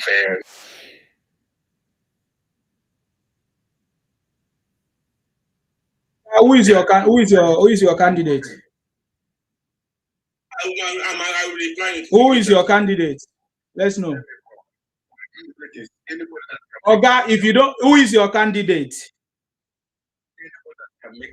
You are very stupid. God punish you. God punish you and your generation and your Ibotic generation. You don't have candidate. You are coming here to talk nonsense. You think that we are playing here? These are criminals. Talking bullshit. You are saying which nation? The nation that you live, or anyway, is it not why the reason why you travel to America or you travel to anywhere in the world? Because you see they have infrastructure, they have good roads, they have everything. Is that not why? When President Tinubu is trying to fix it and put the same thing in place, we should not be celebrating the road that we never have. Is that what you're saying? You're very stupid people. And I noticed that you don't have candidate because you are not proud of yourself. If you don't have candidate, I've told you, if you don't have candidate, don't come to my platform. I don't have time for that. Someone saying that we should not be investing in the road. Does it know economy is paid? What else should the government be doing? What else should the government be doing if they should not be building They don't know these people infrastructure? People are so ignorant. They don't know that the economy we are on today is governed on speed, connectivities, open opportunity. Is economy. They don't know that good road network will bring transportation, even good new airports. What are they talking about? Investors, business will flow. These guys are so ignorant. I know that they are Ibotic anyway. Just like I said, they are traders. Igbos are most of them. You hear most of these stupid questions from the Igbos because they are traders. We need to call them out by who they are. They are mainly traders. See that Lagos Calabar Coastal Road. Do you know amount of investment we go that area? A lot of job opportunity that we go that. These people are ignorant. He said the country I am. At the country I am, they celebrate good road. If the roads are not good, they will report it. And before you know it, they will fix it. What are they talking about? If you go to London, there is no section of London that is not road repairs every day. Because they have never traveled. Most of you have never traveled. You travel to Italy where you need to go and learn language. You travel to all those places where Igbos are traders. They don't know anything. That is why their place is the way it is. See, if people come to my platform and I listen to them where they come from, then I would begin to see, okay, where they come from, there's development, there's road, there's things working. But Igbos are coming here to talk when there's nothing in their space. They are all running to Lagos, they are all running to Akwa Ibom, where they can see good road network. Have you not seen good road network in Akwa Ibom? Go there now and see what is going on there. That's why Igbos are running there. You run to places where things are working and you don't know how it's done. And when you see it done, you are questioning it because you're a trader. I say Igbos can celebrate road. No, they celebrate bus stop. They celebrate Alex Oti bus terminal. And then you're asking us what is road. They're asking about road, yeah. Water fountain. Very stupid people. Water fountain. I remember when Burkina Faso military takeover, they were sharing photos. They were sharing that there is Burkina Faso is constructing all the roads at the same time in Burkina Faso. All of a sudden now Igbo are talking us. You are a criminal. Igbos are criminal. Igbo thief. Igbo be a fraud. A thief. Tinubu could have put the money in Fidelity Bank. Yes, he could have saved the money for them. And save the money in the bank. So that they will not be satisfied. And give us villages. And then I was asking him, okay, tell us your own. Since you are condemning what Tinubu is doing, who is your candidate? What is the name of your candidate that will do something better? And tell us what is he going to do. You can't tell us. You are afraid. Shame on you. Shame on you, both traders. Shame on you. Triple A, what do you have to say? Idiot. Good right, my brother. Thanks for having me. You're welcome. Once again. And I think our brother in the East, when they look at the mirror, I think they should be able to see exactly the kind of damage they have done to Nigeria, especially the last election that we had in Nigeria was very, very toxic. Very, very toxic. And this is because made that election, election. It made it toxic that many of this is a very first election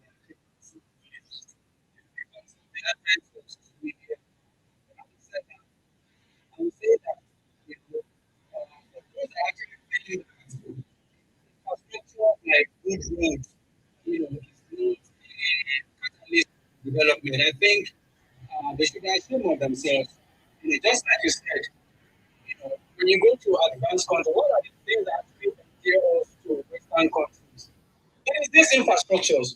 When we see good roads, when we see an airport, these are the things they sell to us. And most of the countries that we are going to build, when they see all these things to us, we feel, oh, I want to witness this, I want to be there, I want to be there, And just like the other man-made information, look at our airport. Anybody that want to come to Nigeria, Muritala Mohammed is the first, contact. Look at how that airport has been about over 40 years. We've had Obasanjo, Jonathan, as a matter of fact, the late president actually even tried to even build Terminal B. What did Jonathan build? What did Obasanjo build? So we had those ones. So now we have a president within the shortest space of time. They are doing all this infrastructure so quickly. This is the first time I'm going to see any president in the world that will never think about his re-election. And they will continue to speed up infrastructures. So for those that were asking, all the money we are borrowing, what are they using all those money for? Please look at what they are doing at the airport. Do you know that this airport, they gave us 2 years to complete the airport? It's not going to be one of those abandoned elephant projects under this president. He makes sure that any project that he can at least, make it to 80%. 65 kilometers.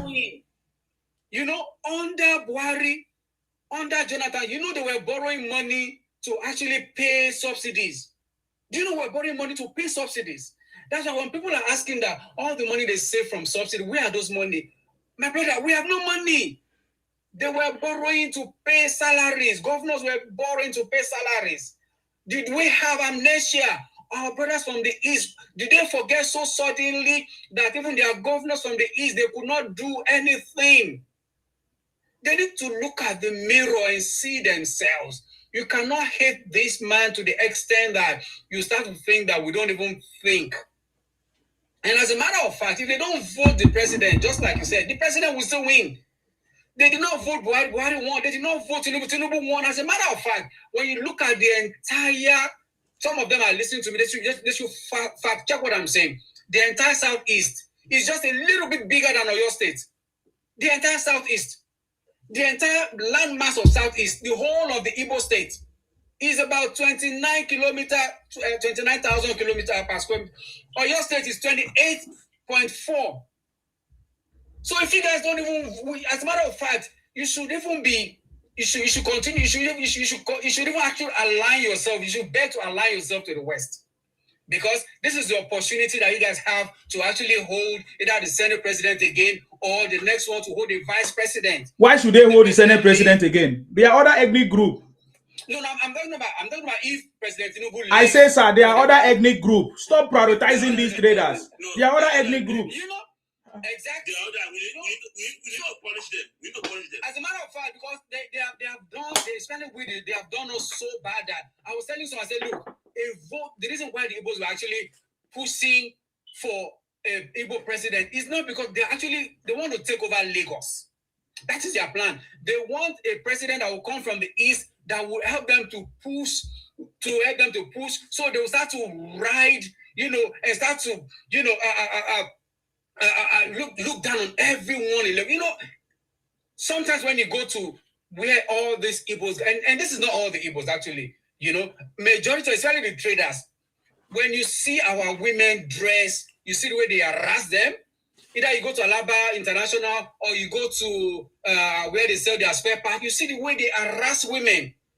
You see the way they drag women. You see all these things. These are the things that they need to start thinking that we as a people, how can everybody just hate us this much? What have we done? The first military coup, it was perpetrated by the Igbos.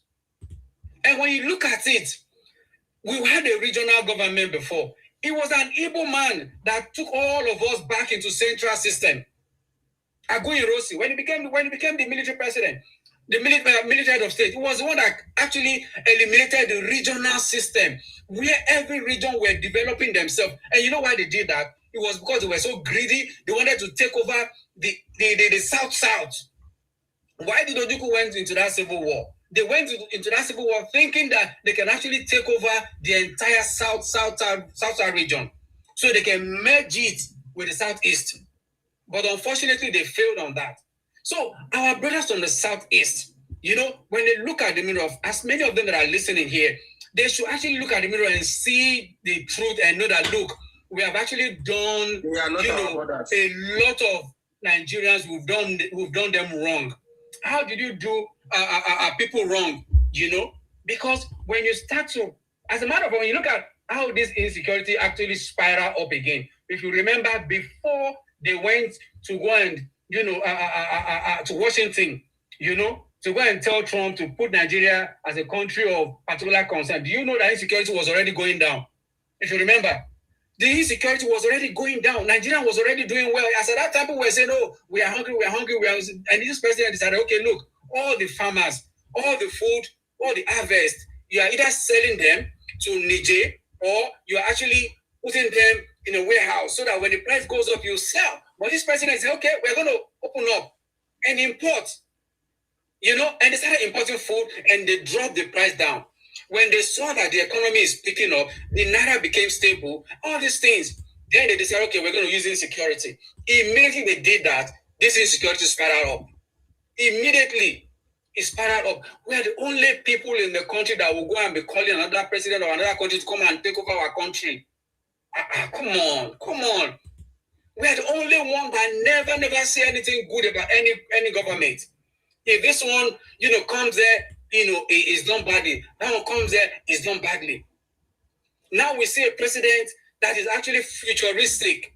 This is the first we're going to have a president that will never think about now. This man will think about he's a long-time thinker.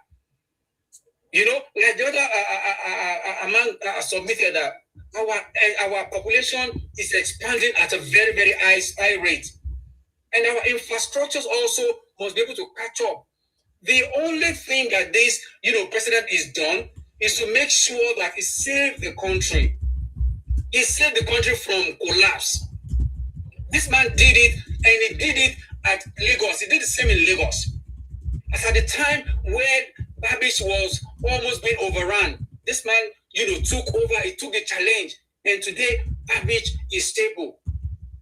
And today they took over so many space that has been overtaken by the Atlantic Ocean.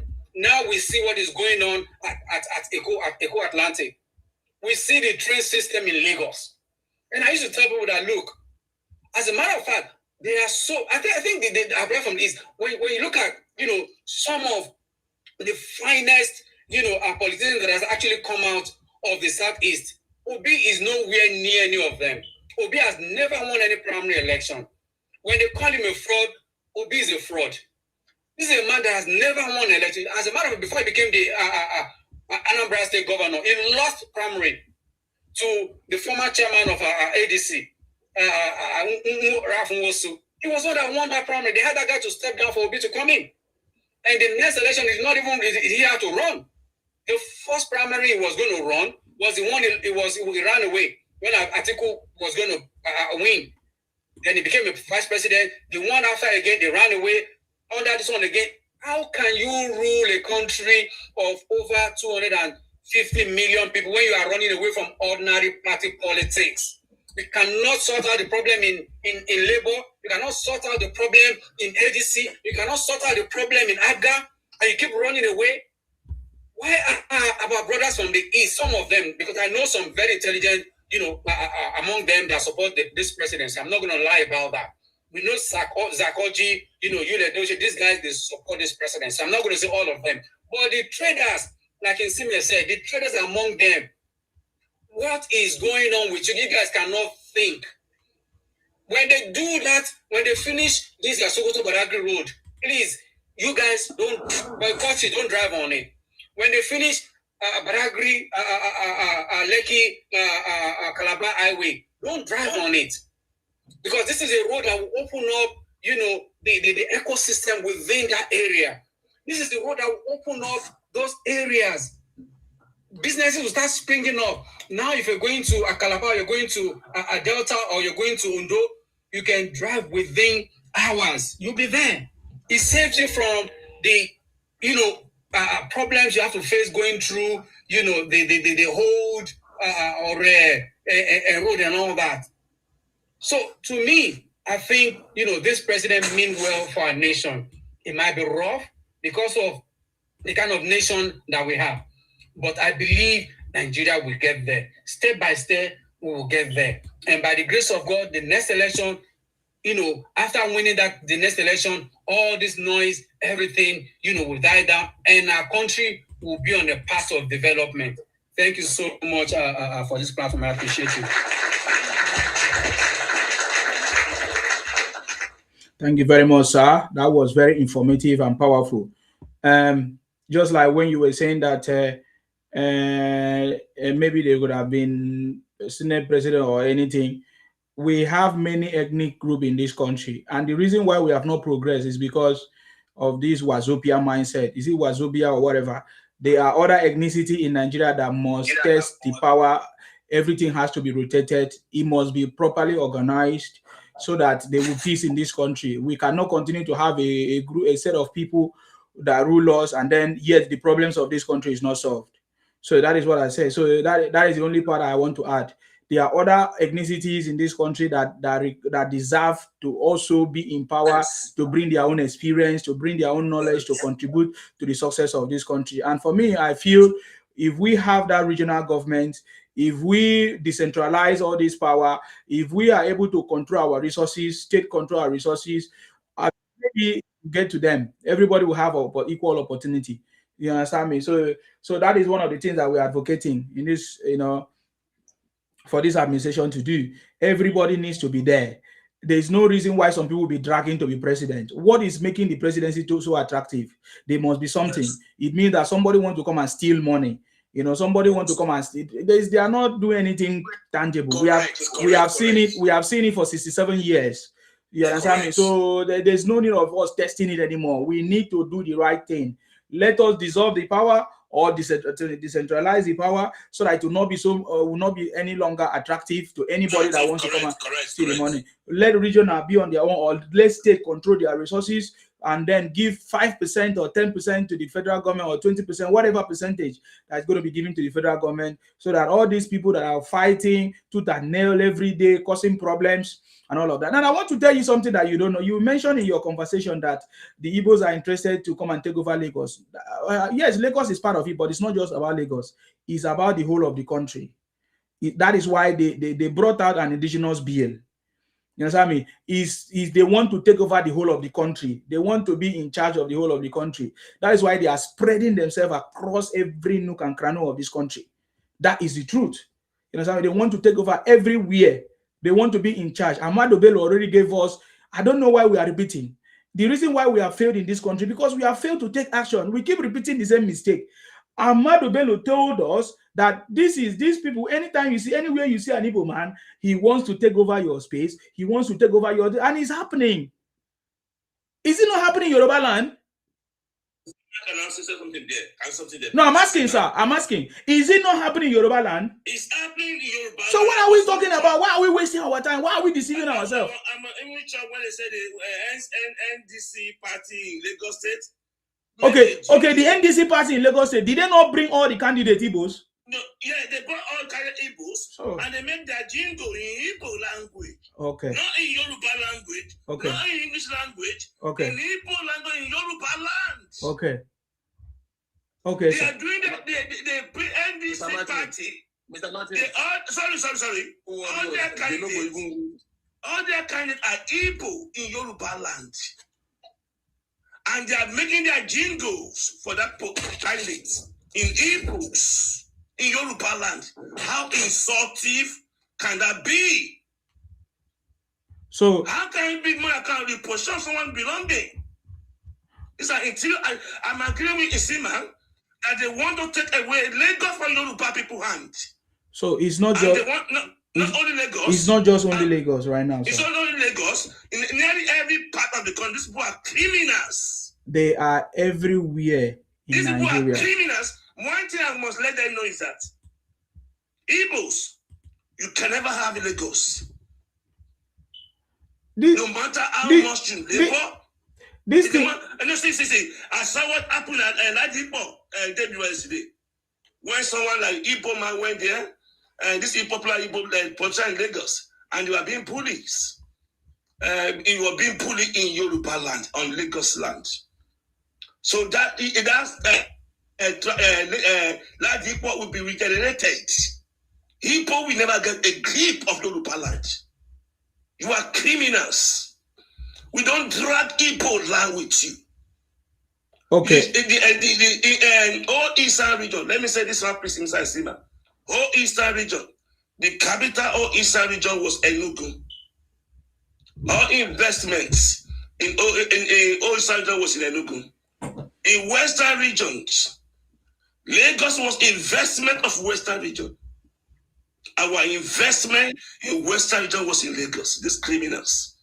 So you want to take our investment to Igbos. You are a thief. Okay. You kept your whole older Eastern region in the Igbo land. And you're having long throats on our sweats in Yoruba land. You want to take for Igbos. Do you think Yoruba people are stupid and daft? So we are watching them, you see, man.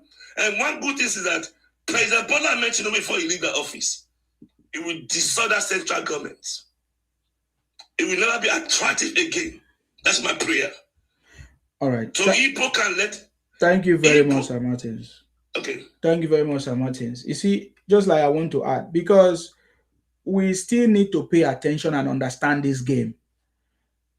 Because if we don't understand, I hear some people are still thinking about Lagos. It's beyond Lagos now.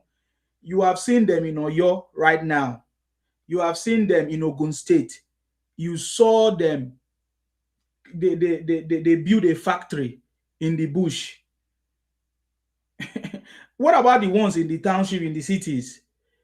So you need to understand the way, the strategies and the way they are working. And if Nigerians don't take care, what they want to do will happen. The indigenous bill is just by the side. It's still waiting. It's not that it's because people kick against it. This is the method that they how they operate. So if people kick against it, people know they will just as if they are holding or as if they are just delaying it, as if they are forgetting it. They are still not forgetting it. You understand me? So we need to understand this. So the only way, just like I said in that my song, I said the only way for us to solve this problem is resource control. Every state control their resources. We have regional autonomy to make sure that the thing that is causing all these ethnic tensions and fight will reduce. That is the only way we can move forward. I don't know why we are still holding on to something that has failed for 67 years. I don't understand. That is the part I don't understand. For me, that is one of the reasons why I supported President Tinubu, because he has the political will to fix this problem. He knows how this problem all started. You understand me? So that is my point there. So the Yorubas, already for us in the South, we already know. The Yorubas should not make mistake and think that it's just Lagos. It's not, it's beyond Lagos now. Because of course, Lagos resisted them. So right now they are trying to go to every other places which they think that there's no eyes there. So you guys should step up the game. Step up the game. Step up the game. Step up the game. Now wait till I want to talk with that too. Ruby, I salute you. Are you there, Bona girl? Insima, I salute you. Good afternoon. Thank you very much. Yeah. God bless you. Good afternoon to everybody. Thank you. I'm serious. I thought this idiot that was here, this they will not come again. They won't come again. I don't give them chance. Please, because those people sometimes, when the way they think, I will imagine, these people just sprout from the ground to grow, because they feel everybody is dumb like them. Hey, Obi doesn't stand a chance in Nigeria. They can decide to give him a third time or whatever in maybe Anambra, but not in Nigeria. He can go and be their governor again, but he can't be Nigeria. He doesn't have the intelligence. He doesn't have what it takes to be a president in Nigeria. Thank God for the gift of Asiwaju. See the whole... I'm serious. I still also imagine what Nigeria would have been with the madness going on about the Strait of Hormuz if we hadn't had a president like this in Nigeria, and if Dangote, there was no concept like that from the previous administration of Dangote building a refinery of his own in Nigeria. What would have Nigeria turned to? I'm serious. It would have been we would have been in a big mess, and we would have been in a state of anarchy. But thank God, and thank God that God also blessed Nigeria with a person like Tinubu for a time like this. A time when Nigeria needs so dare a leadership, a visionary leadership, a thinking leader who is not just thinking of achieving 4 years or 3 or 8 years time and let people just be singing his praise for 8 years. This man is thinking 10, 20, 30, 40 years, because all this infrastructure and the systems he's creating in place. Yes, it might not even, a whole lot might not really be so obvious, or we won't feel the effects in this 4, 5, 8 years time. But in the next 10 years, 15 years down the line, 20 years down the line, that is when we will appreciate this man. The strides and the massive thinking, the massive infrastructure and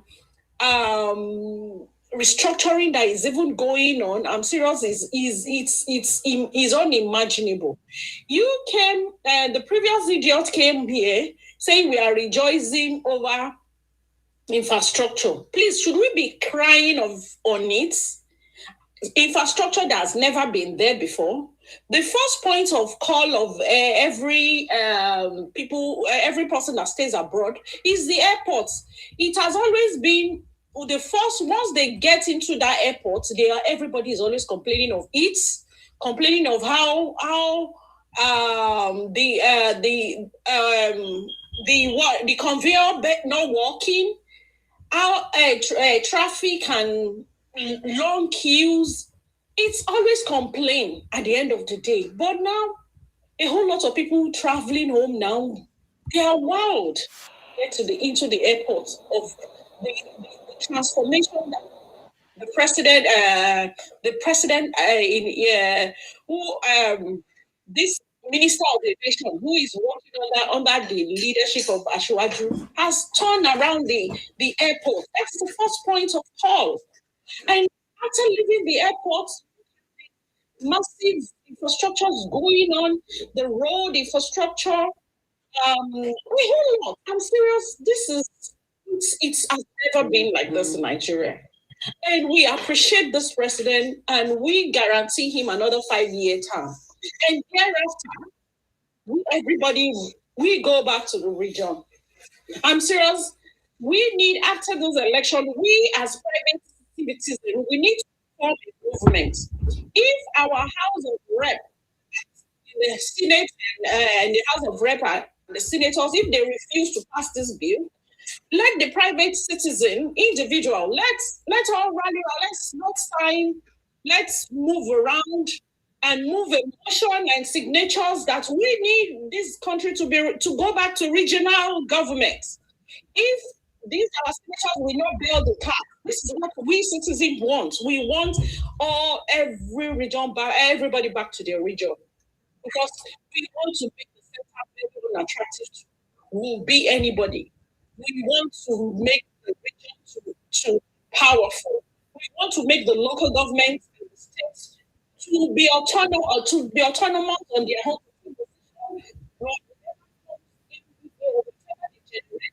They should just contribute to the center.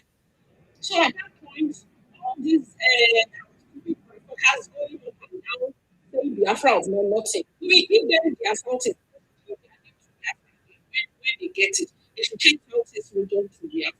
That's all their business. At least that's the Biafra they've always been wanting. But that they won't go with south out to their Biafra. So that is what will never be possible. They should just have their 5 plots and name it Biafra. That is their headache. And let everybody go back to the region. And let the region be powerful. Everybody tighten up their security, tighten up their laws, tighten up laws that will discourage intruders like all these miscreants and all these witches from Southeast. And if they like all their development, you develop everywhere. Pack all your development back to your Southeast. And let's make our country be peace once again. Nigeria will be great. Nigeria is on the path of greatness, and we will achieve that greatness. Irrespective, in spite of all our challenges, there is a country in this world at this present day that doesn't have no challenge or security challenge that everybody is going through. Nigeria is not an exception. And thank God the president is dealing with the insecurity issue that's been caused by both the Fulani herdsmen and the Igbo IPOB mad dogs. And we are dealing with them accordingly. There is serious work going on. If you go to the website of the Nigerian Army and all those major security websites, you will see how these guys are being unalive in hundreds, in years. How they are being unalive, all these mischief makers. I'm serious I'm seeing sanity returning in the next couple of weeks. And unfortunately for these miscreants and mischief makers, the greatest mistake they made was coming to Yoruba land to cause what they did in Oyo State. That is their greatest mistake, because unfortunately, this fight against insurgency is now taking up to another realm, because we Yorubas, we don't tolerate nonsense. We Yoruba, we don't tolerate religious intolerance. We don't tolerate. We are against every form of criminality. Is the northern part that they can house and harbor criminals, but we here, we say no to criminals. We say no to hyper. We say no to Igbo drug makers. We say no to Umiri smokers and importers. And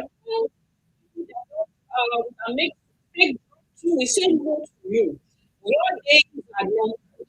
And I got great. Nigeria is great. Nigeria, long live our president.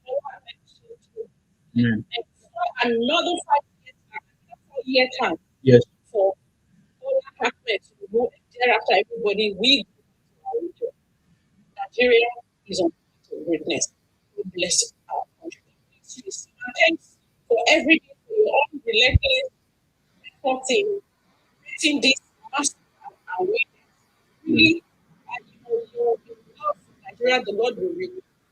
Amen. We appreciate you so much. You are never tired, and you will not be tired. No, not You tired. hyper people, your bingos, better have it. Obi can never be president. Obi will never be Nigerian president. He can be a president online. And I watched a video that our stupid boy in Oko said they have five alternatives if in this next election. Dino.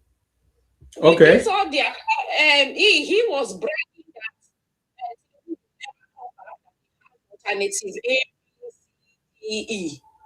Whatever the alternative you people are bringing in, you and your kachala, our security, we are tightening it up. We're living our security. They are training themselves to live up to expectation. We are bracing up. They are lifting up. Whatever, come with all your 5 strategy. We're gonna meet you. You're gonna meet us with stiff force, and we will tell you Nigeria is greater than anybody's ambition. Nigeria love Bola Ahmed Tinubu, and nothing is stopping that, and nothing is shaking Bola from returning back to power. God bless you, Mr. Sima. Thank you very much. I salute you. Thank you very much. Dino, who will be Dino? Dino that cannot even win his own constituency. I think he was going for senator position before, senatorial whatever. He couldn't get it, and he's talking about Tinubu.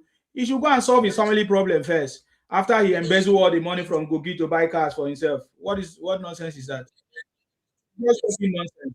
Well, he's looking for. Igbos are always here to push him anyway. To push his comments. He was a House of Rep member, the idiot. He finished from AB's area and he became a House of Rep member in 2007 to 2011. And after that, he came back as a senator after Senator Adeyemi Smart lost and didn't replace him from Kogi West.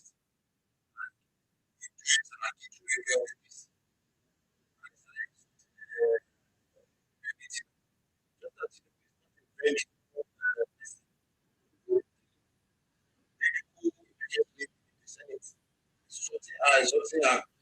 Tinubu is a very faithful person, this is the time to handle Tinubu. I don't think it's second time, Tinubu second time, a lot of people will go down. I know.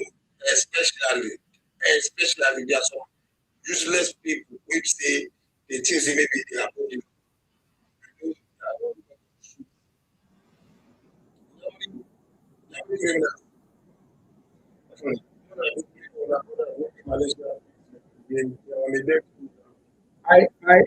Sorry, Nyame, I want to play to them, your own brother, His Excellency, Dave Umahi, the Federal Minister of Works, giving account of all the things that President Tinubu have done for the people. The infrastructure, just like I said, President Tinubu has turned Nigeria into a construction site. I want to show you projects, federal government projects that President Tinubu have done in the southeast, and even some of the governors are taking credit for them. And Dave Umahi was able to mention all the projects that President Tinubu have done in this country. Yet, you never see them talk about it, you never see them even praise President Tinubu. So I know that there's nothing we can do to please him. Because like I said, we need to make sure that we put the right policies in place so that if anybody comes to our region or our state, they should be able to respect our laws. After all, when they go to the north, the Sharia states in the north, they will obey the laws, right? So I don't know why we are not doing things that we need to do to make sure that anybody that comes to our state obeys our law or should not go or do whatever that we feel that they can do. You know, they can anything before because they can do anything, sell fake drugs, fake juice, organ harvesting, do all kinds of business that is not legal or legal in our state. So we should do something about it. You understand me? We should do something about it. It's very, very important. The freedom that the Igbos have to abusing it. Just like I did a video, somebody said, Igbos don't care. They are enjoying everywhere. I tells me that they know what they're doing. And they are deliberately doing them because they know that they are using the one Nigeria concept to invade our communities and to commit all kinds of crime. So let us listen to what Dave Umahi is saying, what President Tinubu have done, many projects that President Tinubu have done in the Southeast. And I want you to go and pay attention to it. If you want to go and verify, according to you people, go and verify. Because you guys are running from the Calabar section, coming to Ebony, going to Benue, going to Kogi, going to Nasarawa, and ending in Abuja. Meaning that, thank you. Meaning that you can be from Ebony, from Enugu, from Anambra. If you engage that route, meaning that you'll be in Abuja in less than 4 hours. So, the first section is going in southeast, 123 kilometers, 454 billion is being done with first concrete pavement. Only President Bola Ahmed Tinubu can do it for the people of southeast. That is not it. Is the only President Bola Ahmed Tinubu can do it for the southeast. This one says propaganda. Really? Then go and verify. Go and verify. We have the Africa going to Abia, that is Uturu. It's also going to Okiwe in Imo State, 64 kilometers. Is being reconstructed under Dangote tax credit, 193 billion. Concrete work is ongoing. Can you put a together for the president?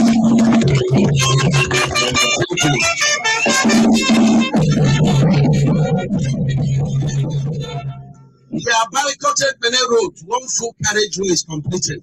Are you counting it? The counting it. The second one is being engaged. It's 95% done. The Umuahia to Aba being done by Arab contractors is 99% done. You come to where Aba Road being constructed by Arab contractors is 70% done. You come to the second Niger bypass, 17.5 kilometer with multiple bridges and flyovers in Anambra State. 174 billion being done by CGC. That work is ongoing, 30% fully paid for. You come to the dualization of Enugu Abakaliki, 183 billion, 30% fully paid. That project is ongoing. You come to multiple sections of Enugu to Port Harcourt. First section from Enugu being done by CGC, 60 kilometer dualized. About 70% of that project done. I see all of you in the comment section. Go and verify you. Go and verify. This thing that the Dave Man is talking now in South, it's not just only in Southeast. So he's doing it. President Tinubu over 350 projects across the whole of the country. Everywhere, every nook and cranny of the country. President Tinubu has turned Nigeria into construction site. You get that now? I know that you don't care about it, but we just want to hammer it to your ear. Just like whatever thing you do cannot stop President Tinubu. We just want to make you to know that President Tinubu knows what he's doing, whether you praise him or not, whether you vote for him or you did not vote for him. I'm going to play a video where he said that I've determined to make sure that everybody benefits beyond any ethnicity or religion, that he's going to make sure that everybody enjoy his government and do what it needs to be done. And he's doing it. You get the point now. And somebody talking about money and borrowing. My brother, if I can borrow President Tinubu, I'll borrow him. Because what he's using the money to do is infrastructure. He's using it to build infrastructure. It can be road, it can be hospital, it can be anything, railway, any infrastructure. And that is what President Tinubu is doing. And that is what a country cannot move forward without infrastructure.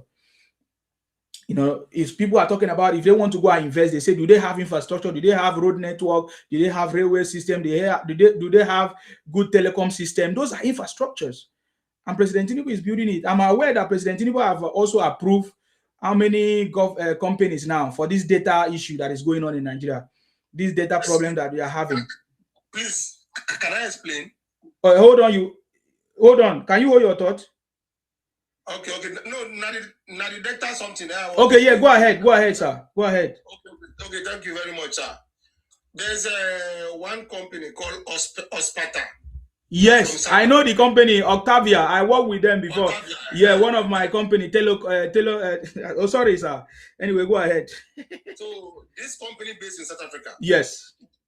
They are in charge of borrowing money. Yes, data, all those things, yes. Data from MTN, yes. all these companies. So, once you apply, they are the one that will process it and take the money from you. There's percentage they collect from us. There's a percentage the telecommunication pay them too. They are online. They work from South Africa. They employ South Africans, not Nigerians. The truth is that the company is not even South African. Me, I know where the company come from originally. Okay. Go ahead. Okay. Yes. And they pay, and they take over 30 billion from Nigerian economy every year. Now Tinubu come look and say, oh boy, this money they come up for our economy. When we have Nigeria and do this job, and so Tinubu approved certificate for 9 indigenous companies. 9 indigenous companies, 9 Tinubu approved. So this money is going to stay in Nigeria. Now the company they provoke say why Tinubu will do that kind of thing, and they don't carry Nigeria go court. Okay. Tinubu say okay, make we meet for court. You want to hold us captive for what? So you will come from outside, come they rake our money, they go your country. We where we dey here, we get indigenous companies. So you don't go better for anybody we hate Tinubu.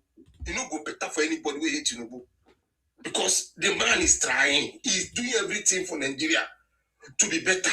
How can a foreign company they make that kind of money out of the economy every year? And the president is trying to stop them.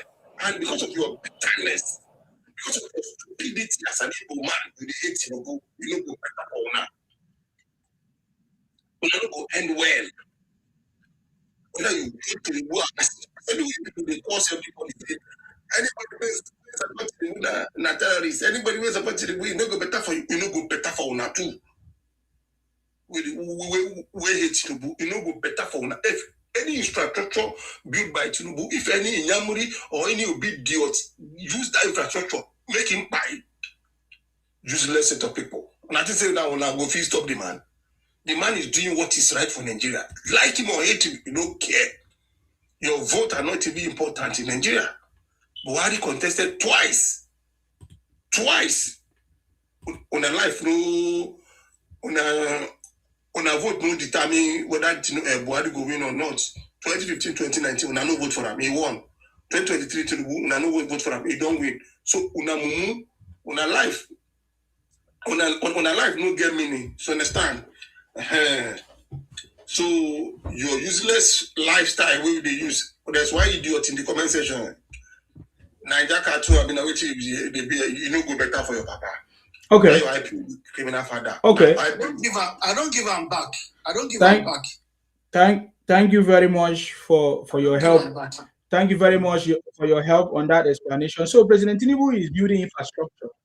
He's making sure he's investing in the country, and people that like us that understand what he's doing, that we are not traders.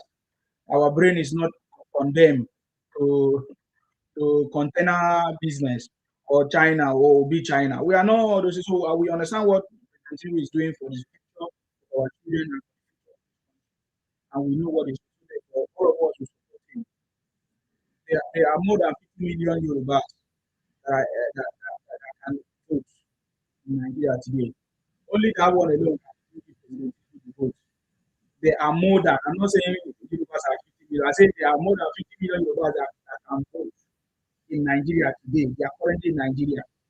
And as all of them are mobilized to come out, as all of us in the south side are coming out, all of us in the north are coming out, we are going to give President Tinubu no less than 50 million to 100 million votes.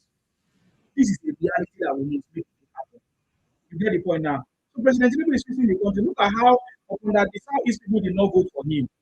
Few people, maybe from Dave Omai, Opus Odipa, and some people, they supported President Tinubu. But he's making sure that everybody is receiving equal treatment.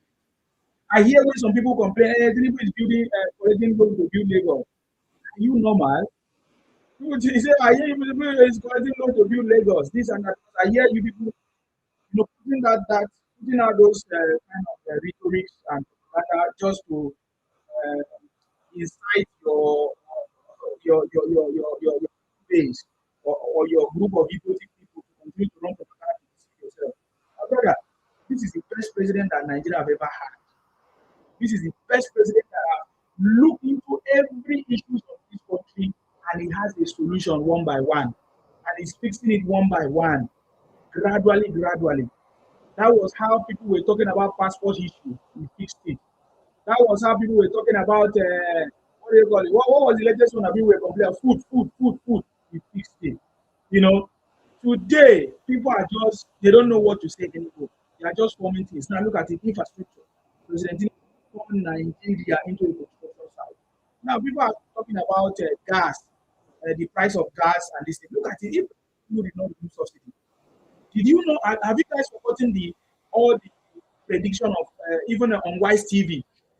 Predicting. They were telling us that naira will be 5,000 naira to $1. You don't know what they were predicting. All their prediction failed. They were telling us that gas will be how much. Now look at, if not for President Tinubu removing the price of the fuel subsidy, and now we have a refinery that is producing our own local petrol. Do you know how much we would have paid? Do you know the kind of scarcity that would have been in Nigeria? What's in the UK? We know how much we are paying. We are paying more £2 extra or 3 of what we used to pay before. And the price of food and every other thing has doubled. I'm not even talking about our energy prices and housing prices and rent prices. So you guys are living if you are living in Nigeria, you should be very, very glad. You should be happy that God has blessed you and placed you where you are at this point. And then if you are jealous of Benzema or any other person that is abroad, come to abroad and see what it looks like. When I see most of you come to my inbox and abuse me, say, I'm living abroad, you are talking like this. I live in Nigeria, grow in Nigeria, I did my university in Nigeria. I know Nigeria, I have everybody in Nigeria. All Nigerians are in Nigeria. At least Ijele is in Nigeria. Other people are in Nigeria. And we can see what is going on there. And you are talking rubbish about Benzema, then you don't know what you are saying. You get the point now. So if you are jealous of us that live abroad, if you are jealous of Benzema living abroad and making these conversations and engaging in these conversations, go to abroad. What is stopping you now? If it's easy for you to come, why don't you come?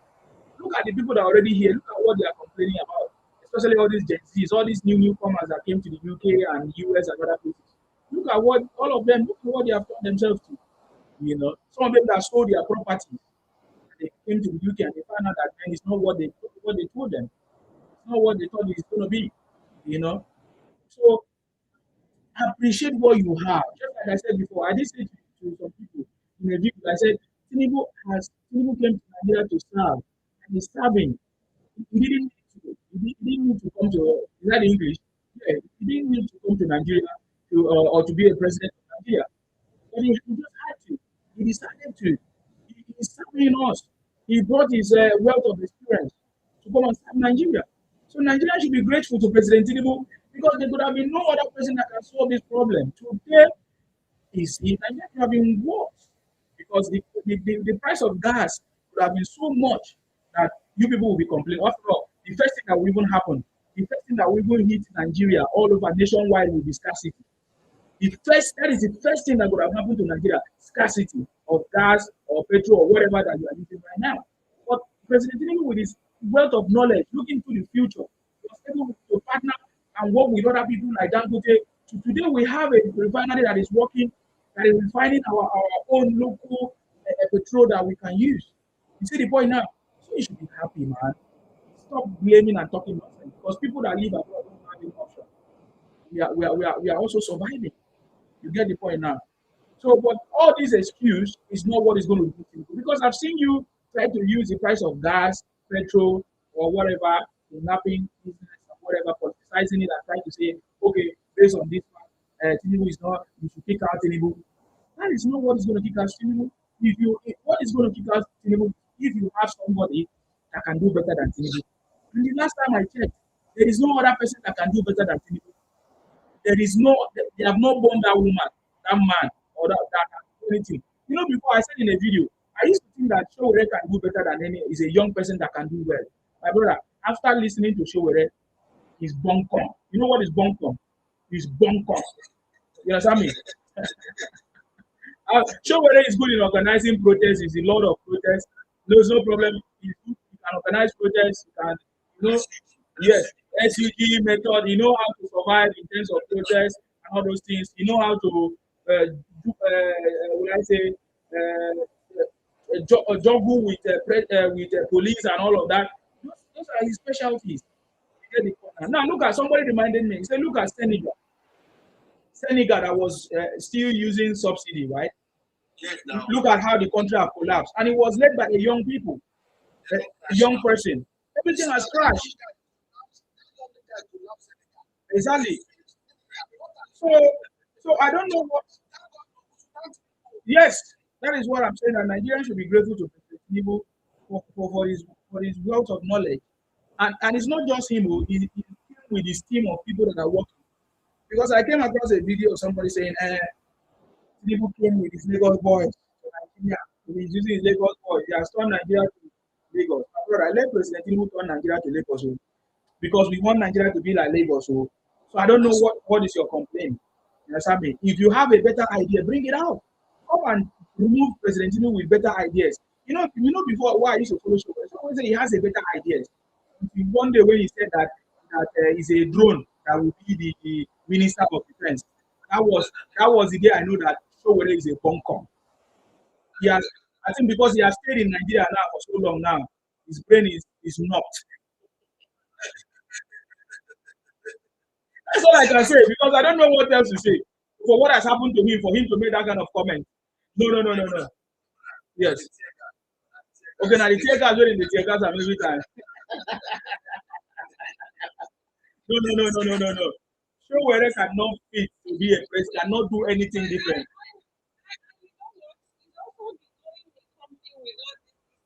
Yes, all these Igbos. Yes, he doesn't know. They are giving it to him small.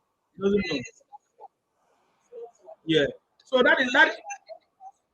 Yeah, no. Showere cannot fit in because I was thinking that as a young person he can do it. No, I've not seen any other person that can do what President Tinubu do. Because the Nigerian situation comes from like is a multi-dimensional problem, right? Nigerian problem is a very multidimensional problem. If it's not religious, it's ethnicity. If it's not ethnicity, it's economical. If it's not economical, one kind of problem will just happen. There are so many issues. If you try to solve one problem, another ethnicity will say, "Oh, you don't favor me." You know, I saw when have you seen the video or the comment from the Northerners? Have you seen? Sorry, mute yourself if you are not speaking. Have you seen the comments from the Northerners saying that? Okay, now Tinubu have approved 1,000 guards in Oyo. That what about in Borno? What about in Zamfara? What about in other states, in other places? Have you seen that comment? People have not seen it. That is the same thing we are saying. If President Tinubu solve it, if you are not just like people are shouting, okay, come and solve a problem in Oyo, and President Tinubu come and solve, other people will say, what about our space? So it is the job of the governor, the state governors, the reps, the senators to come together and solve the problem of their state because the president is for everybody. The president is the national treasure. He is at the high level. His job is to make sure he provides the resources, the policies, the enabling environment, the foreign policy, the foreign relationship, interrelationship, and border security to make sure that our country functions. Every other thing is supposed to be dealt with internally by the state governors, by the reps, and all of that. So that is what most of you don't understand.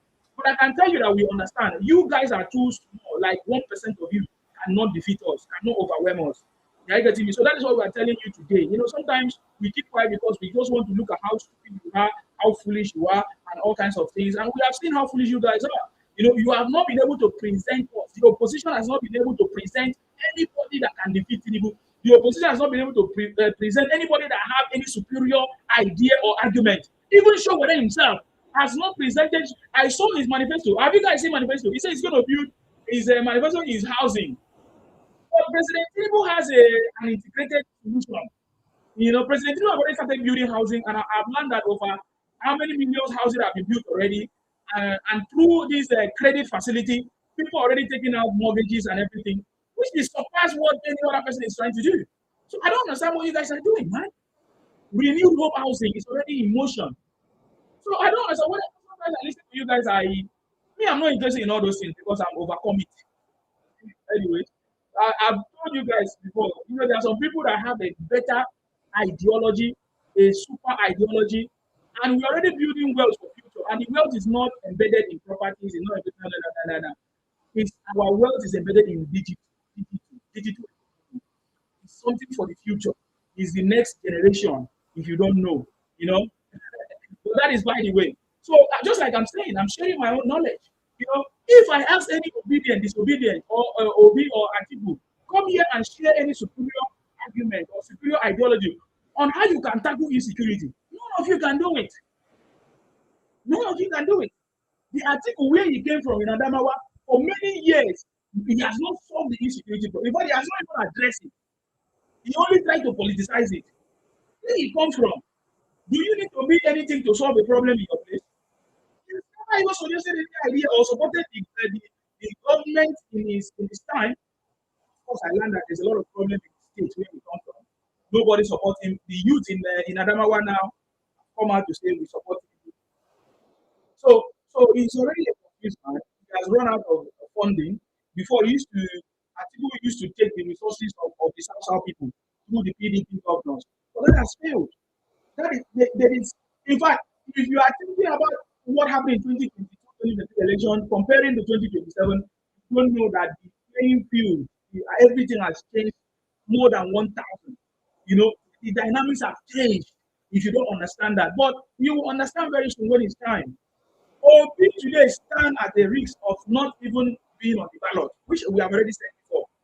INEC must uphold what they have, the rules that they have set. Because when there is compromises, that is why our country has not moved forward. INEC have said they are the body that is responsible for whatever. And the constitution have said whatever they said. Fine. But INEC have said it was, I remember when the INEC first of all set up that date for election. It was the same Atiku and other people that said that, oh, that date is going to fall into Ramadan period next year and that they should change the date. Many of those politicians, they were complaining that the election period will fall into Ramadan period or another fasting period and that they never wanted it. And that is why they changed it. They moved it to January and they try to move things forward so that they can fit in the visit. So INEC must stand for what they stand for. The reason why this country has not been moving forward is compromises, friends, criminality. I know you, I know you. Okay, let me do something to favor my friend. That is why it's not moving forward. For the developed countries to move forward, they have a system. Let me tell you one of the issues I had. Some time ago when I had my PhD, whatever it was, I missed just the deadline. It's not that I missed the deadline. The deadline to submit that PhD report was on a holiday or a public holiday. Do you know that public holiday that everybody don't have access, everybody sits at home, everybody don't go to school or anything or work or what, it's it's public holiday, right? Do you know that I was disqualified not to be able to submit that my paperwork because that day was the deadline and it falls on a public holiday, and I thought on a public holiday that okay, there's going to be a change of the deadline. They could not change it, and they stood by it, and that's it. There's nothing else I said that they didn't change it. I'm just using an example of small thing. So why is our country always compromising to favor their friends, to favor their brothers or sisters, and to favor their colleagues and all kinds of things, and always put Nigeria on a jeopardy? We have to be firm with our decision. The INEC have said this is what they have to do, this is what they need to do. They are the body that is responsible for electoral whatever processes and everything. So every law must work together, for us to move forward. That is the way to move this country forward. We don't need people like Jonathan that was not able to make a decision. We don't need people like Buhari that was sometimes only favoring his brothers or did not want to take action because of his brothers. We don't need people like all these guys who have failed. For us, we supported President Tinubu because we know that he has a political will to do something without looking at anybody, without being afraid of anybody. And that is why, for me, I'm standing doing what I'm doing, because I believe that President Tinubu is the last man standing to change this country. Anything beyond President Tinubu, not fixing all these areas, not returning our government to autonomy or regional autonomy, or not fixing our state, control of our resources, state control, all of that, state policing, my brother, is going to be a disaster if President Tinubu can, because I cannot foresee any other person that can do, that have the political will, that have the strength, that have the energy, and the team of people that can execute a perfect solution for Nigeria. That is my future. I'm just going to finish playing this. We have directed that the remaining section, about 54 kilometers, should be done on concrete. How many projects have we had now in the South? More than 4 already going on in the Southeast. Road infrastructure, construction going on in the Southeast.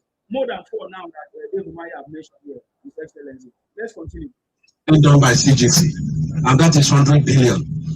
You come to the central section, 99% finished. You come to the Arab contractors, that's from Umbaya, down to Aba, 99% finished. In fact, we have to change the section in Aba, the last lane, to go on concrete.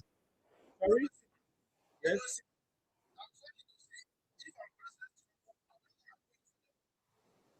Yeah. I will never do it because they will never appreciate it. Yeah.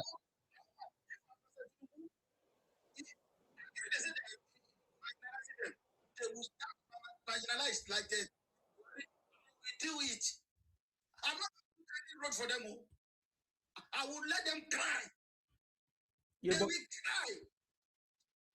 cry. Tinubu is doing it anyways. Tinubu is doing it anyways. Yeah.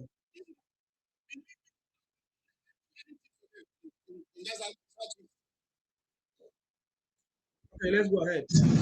And you come to about to Port Harcourt, it's being done by CC. One full carriageway done, second carriageway redesigned to be done on concrete.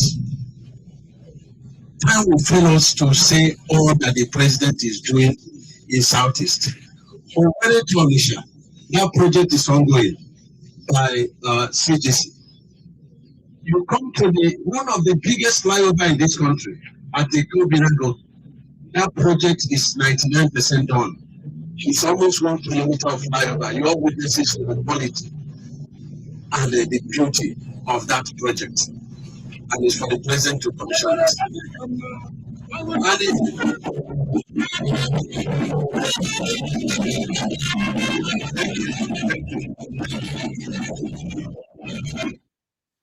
They are playing their music. I know what music.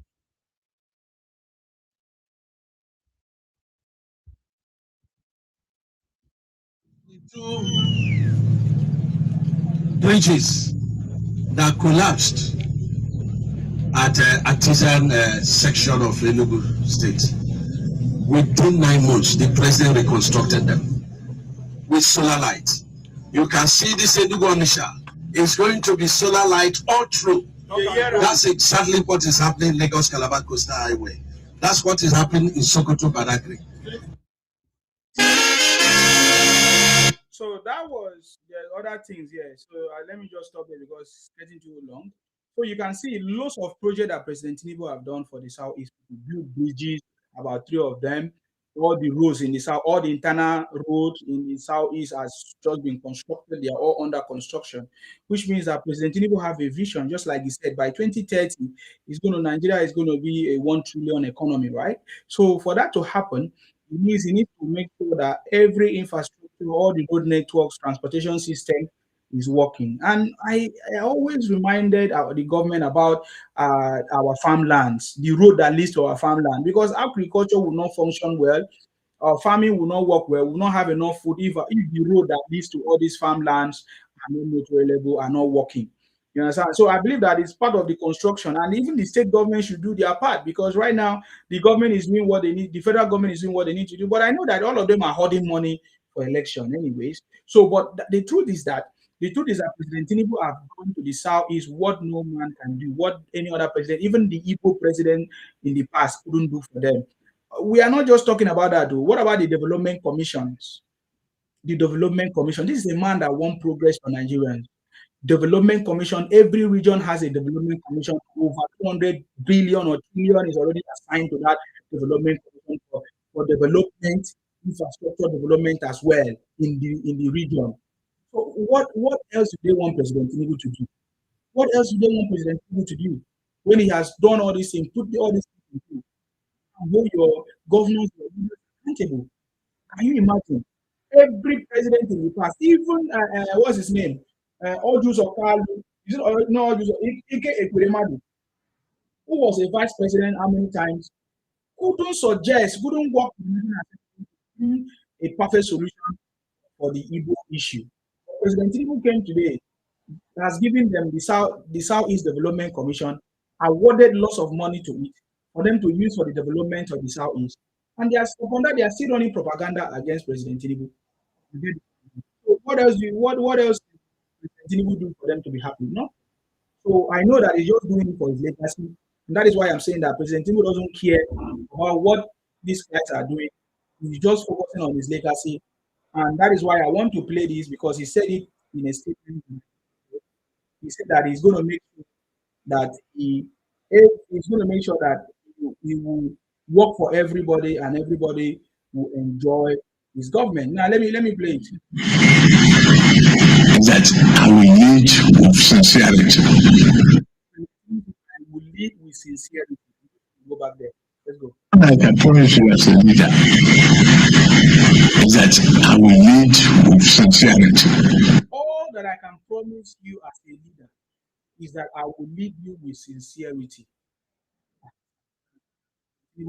Sincerity in our generation it does not work, because we have been living on since almost 3 years, just 3 years now. You have set out your plans. Everybody can see your plans. But they don't love sincerity. They want somebody that is going to be wicked. You see any of them shout who was in power? Even the ones that were shouting used to hide, people like Nnamdi Kanu. When Nnamdi Kanu was shouting, what's the problem? He was hiding until they fished the criminal out, Nnamdi Kanu. You need to change your strategy and make it hybrid. Because I understand that you say you want to work with sincerity, but you know these people, they don't like anybody that is sincere. They want somebody that is tough, somebody that is resilient. I know you have also told us that I'm a stubborn politician. It doesn't matter what you do. It doesn't matter the propaganda that you run. I'm not going to run away. I'm not going to leave it.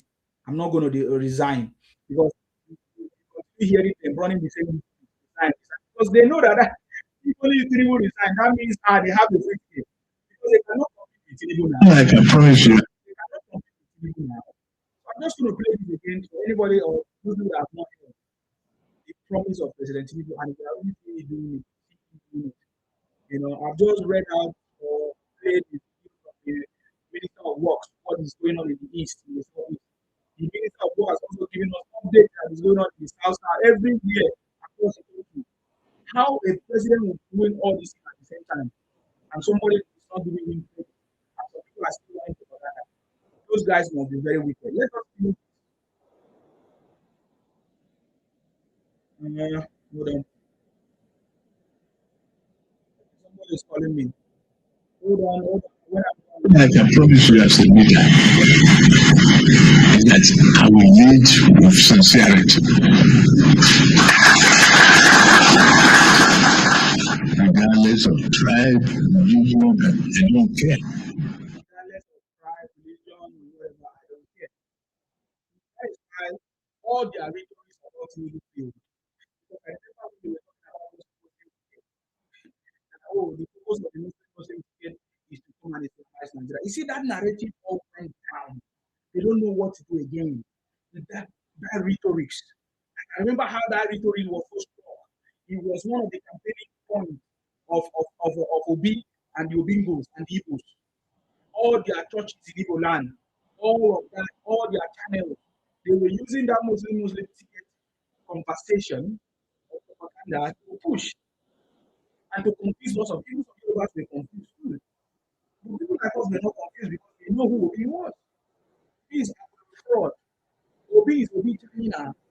It's a disaster. He knows how to use his small voice to deceive people who doesn't know, who are ignorant. That is the same way he was able to deceive Igbos in Anambra, because he knows that most of the Igbos are illiterate. So that they will not go and verify, they will not do their due diligence. They have never seen any good governance in the Southeast before. So and he knew that there's really other Nigerians too that will be so ignorant, that will listen and will follow some of his rhetoric. Because Obi has been in government since the Abacha period. You understand how Nigerians feel. Don't underestimate Obi when it comes to fraudulent activities and propaganda. He knows how to play it very subtle way. He knows how to twist words for people that are ignorant. The people who always fall for Obi are traders and ignorant people. I can tell you, so President Tinubu said, regardless of all these things, of your religion, of your ethnicity, I promise you, I'm going to be sincere. I'm going to live. I'm going to make sure that I do what I need to do. I need to do for everybody. That's the What else did I promise you? Governance.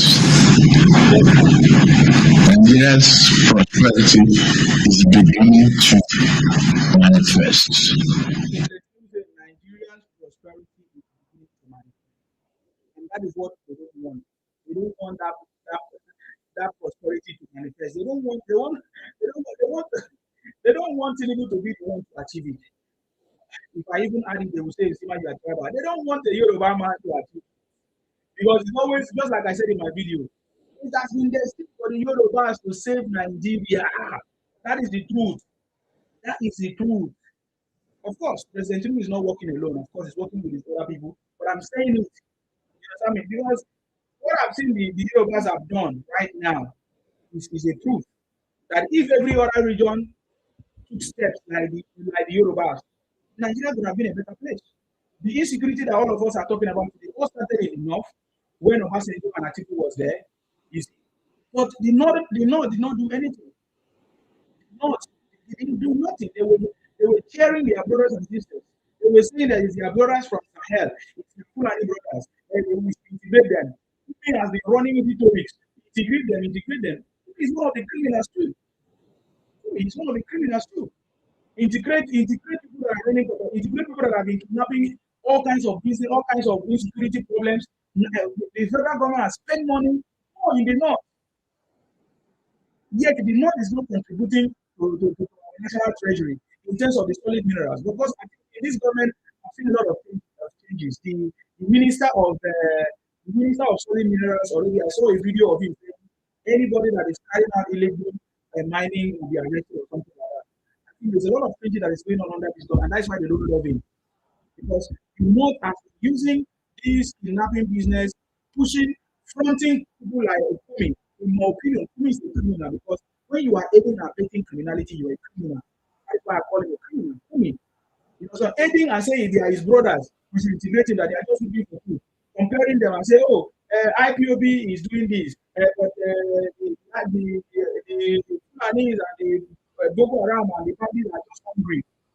All those victories I've been hearing from coming to criminal because we never have a government a government that is able to do what needs to be done.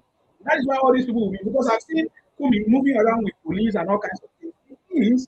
It means that the government allows it. Anything that happens in this country is because the government allows it. I'm telling you, whether it's kidnapping, anything that happen, because the government have more intelligence than any other person. Anything that happen is because of the government allows it. So why should the government allow people like me, people like very dark man, people that are trying to demarket our country, people that are trying to because if you say, hey, okay, Kumi is trying to resolve the problem. No, Kumi is not resolving the problem. Because when you say they should negotiate with criminals, negotiate with terrorists, and integrate them into the society, you are aiding and abetting it. How do I know? Because so many times this has happened and there's not been a solution. More people are coming in. We are aware. They say another group of criminals, terrorists in the north crashed when the other one was resolved. Another one came out. So it has become like a business, a system that they have been running. So Kumi is a criminal too. So the Kumi must also be tamed. Every other person must be tamed. If people like the Rufai was tamed, why is Kumi not tamed? Why is other people not tamed? If is it Malami was tamed, why is Kumi not tamed? Why is all this? So why is selecting kind of favorism in kind of conversation in kinds of dealing with the nation issue that we are supposed to put an end to it once and for all? That is where we need to get to. That is where we need to get to. For us to be free from all this in once and for all. And what can stop it by control of our resources, state control of our resources, the regional government autonomy, so that all these they are fair. Because when they do all this, they want the federal government to take the money from the federal purse to here to give it to them. And where is that money coming from? From the wealth of the south, from the wealth of Lagos, from the wealth of the Niger Delta people, so that they will share it among themselves, also that they can give them a portion of it. So we should continue to do this. A government that continue to select to fight criminality is not a real government. It's a matter of time. It's going to collapse. So all these things must be dealt with squarely for us to move this country forward, so that any other person that will rise up will know that the government is going to shut them down. The government has all, even the Kumi himself, that the government know where all the criminals are hiding, and they are being expected to go and talk to criminals. When it was in the South, when it was the time of the South, they did not talk to the people also. For us, we were even fighting a genuine fight of our own resource, where they have oil spillage everywhere. They didn't talk to us. They bombarded us. They bombarded the people. They bombarded everybody. With the massacre, all of that. And then when it comes to other people, they favor them. You see why this country will not progress? Because even the blood of those our brothers and sisters that they buy in the South will never allow Nigeria to progress if they don't do the right thing. If they don't appease them, how will they appease them? By making sure that other criminals that have rise up or that have done similar things must be punished in the right way. You get the point now. Who is going to do it? If President Tinubu failed to make sure that this country works, to return this country to a system that works, my brother, there is going to be a lot of problems. I can assure you. Especially if some people are being pardoned, some people are being set free, some people are being selected and not doing anything. There's going to be a lot of problems. I can tell you. I can tell you. And that is why for us, we must support President Tinubu to make sure that every program, every system of policies or reforms that President Tinubu wants to bring, we support him and make sure it becomes successful. That is why I'm doing what I'm doing. That's why we are here. Okay, I'm going to give another person opportunity to speak. Sly, I think that will be your Sly. Can you say something?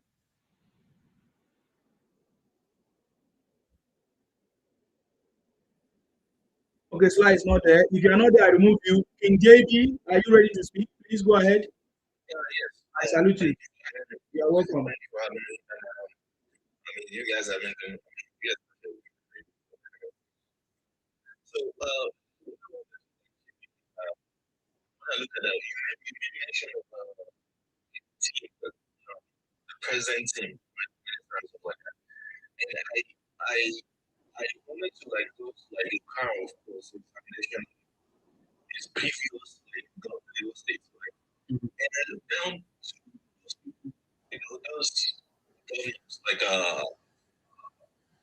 the fashion and going on, and then they nearly to be, governor now, Hamza, right? And I see when like someone was talking about like, so Hamza is nothing, and I just find out that Hamza was working for Morgan Stanley. That's like a company. The company is a the CEO that actually owns Shield Bank, also own like E-Trade. They are used to his bank. So I was like, okay, he is actually the PC. What's it called? I think engineer, something like that. I was like, wait, this man is an expert, in every department, in Nigeria. He's bringing experts. Like, if you look at every department, the ministers, they are all experts. It's not like you can have like, they have like PhD, degrees, like that. And they are very efficient because I was like, okay, where did they come from? Of course, an example, where were they? So they work in the US, big company in the US. And they will leave their job there. It's not like on SATs that just sitting down somewhere. They leave their job in US, UK, and come down to Nigeria, working for the president as a minister. So he puts experts, he puts people. And that is why the country is moving forward. People think that, okay, the country is moving forward just there. It's like, they're hungry. I'm like, okay, this doesn't make sense. You're hungry. So you can come online, right? But then use that money that you hungry, right? You have money. You have that money to feed yourself. While you're on the line, So, I see those patterns, in the present. That quality is just something to study because I was looking at all the ministers. I was like, wait, let me see because we need to. I think this is what the younger ones need to start doing. Like, let's look at those people working under you. Like you're working in a company, you have to see your employee teammates, see their quality, compare with your quality or something like that. They need to start looking at those things that it kind of motivates me actually to see this man is great. It doesn't need to say he's great. The president is really great. The level of he doesn't talk too much about his impact is just different. And I compare in contrast with this other man, Peter Obi. If I want to okay, I don't know. Let's say I don't know anyone, right? That is a candidate. I don't know. But looking at this man jumping from one party to the other. If I apply for a job and they take my resume and they're like, wait a minute, you work in this company for a year, right? You work in this other company for 6 months, and you have for 4 months. I was like, wait a minute, they're not going to hire me in that company. So this candidate keep jumping from one party to the other. And the company is like, saying that, wait a minute, why is this guy jumping? That means you're not serious. Because if you're serious enough, you should be able to work in that other company for so long, that's like maybe 5 years. Then they can take you serious. You're not going to apply to. But it's not. I don't know why people are not looking like that. Like, for the fact that you move from, let's say you move from one place to another, that's fine. This is about, oh, you move from one place to somebody else. Wait, this guy is just jumping. He doesn't. It's like someone that's waiting for to be served the food and at the same time to be fed the food. It's like you are not doing the work. Everybody is sacrificing, but you just So I mean, that's just I don't know. It just some of my friends here asked me, why do we have this? Because I was watching one on YouTube like that. It was watching, the question about global warming. So he doesn't even know it. So what is global warming? He asked me the question. I said, wait, isn't that a candidate? I say, yeah. Man, this is embarrassing. I think it's one state in US. We went there and they were asking him about global warming and so on. I said, what's he going to do? You need to watch that video. Like, man, this is embarrassing. Like, I was so embarrassed because he's representing Nigeria in the state. So it's so embarrassing. It's a lie. He wasn't representing Nigeria. Can't represent. Not representing it, but like, because he's not going to come as Nigeria as any other country like Nigeria. So it's like, they don't see that. They only see that, oh, Nigeria embarrassing and Nigeria, something like that. So that was just so sad. And I was looking for it. Like, I think I mentioned this one time about really organizing a town hall. I like this governor, the Edo State governor, just had a town hall, for when they were talking about insecurity. So, like, I think that would be the best way to address these things. Like, governor organizing a town hall, individual organizing a town hall, invite local governments, all the local governments to their town hall. Let them, let individuals, like all these they have the classrooms, all this, they need to be there too because they can, represent because most of the members that go to their church, they can represent them too. Okay? Pastors, imam, all this tradition, there needs to be a town hall so that the people help out. When it comes to security in the country, in their states, like it needs to be in each locality, school. Hospitals and stuff like that. They can not only go to church, it doesn't make sense. If you go to church, you can't have the same. Those are the kind of things they can do as a religious leaders. That's all I have. Thank you. Thank you very much. I appreciate you. God bless you. Thank you very much. Rufi, I see Rufi.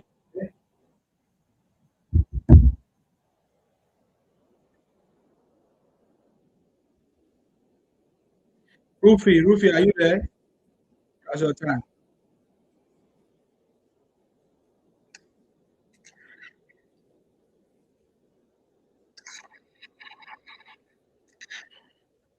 Okay, I'm just going to take you down if you are not available. I think it's It was Rufi. Hold on. When he brought here, it was Rufi that was there. I have a caller on the line that will be calling. Hello, please go ahead. Hello. Yes. Good afternoon. I salute you. Yes,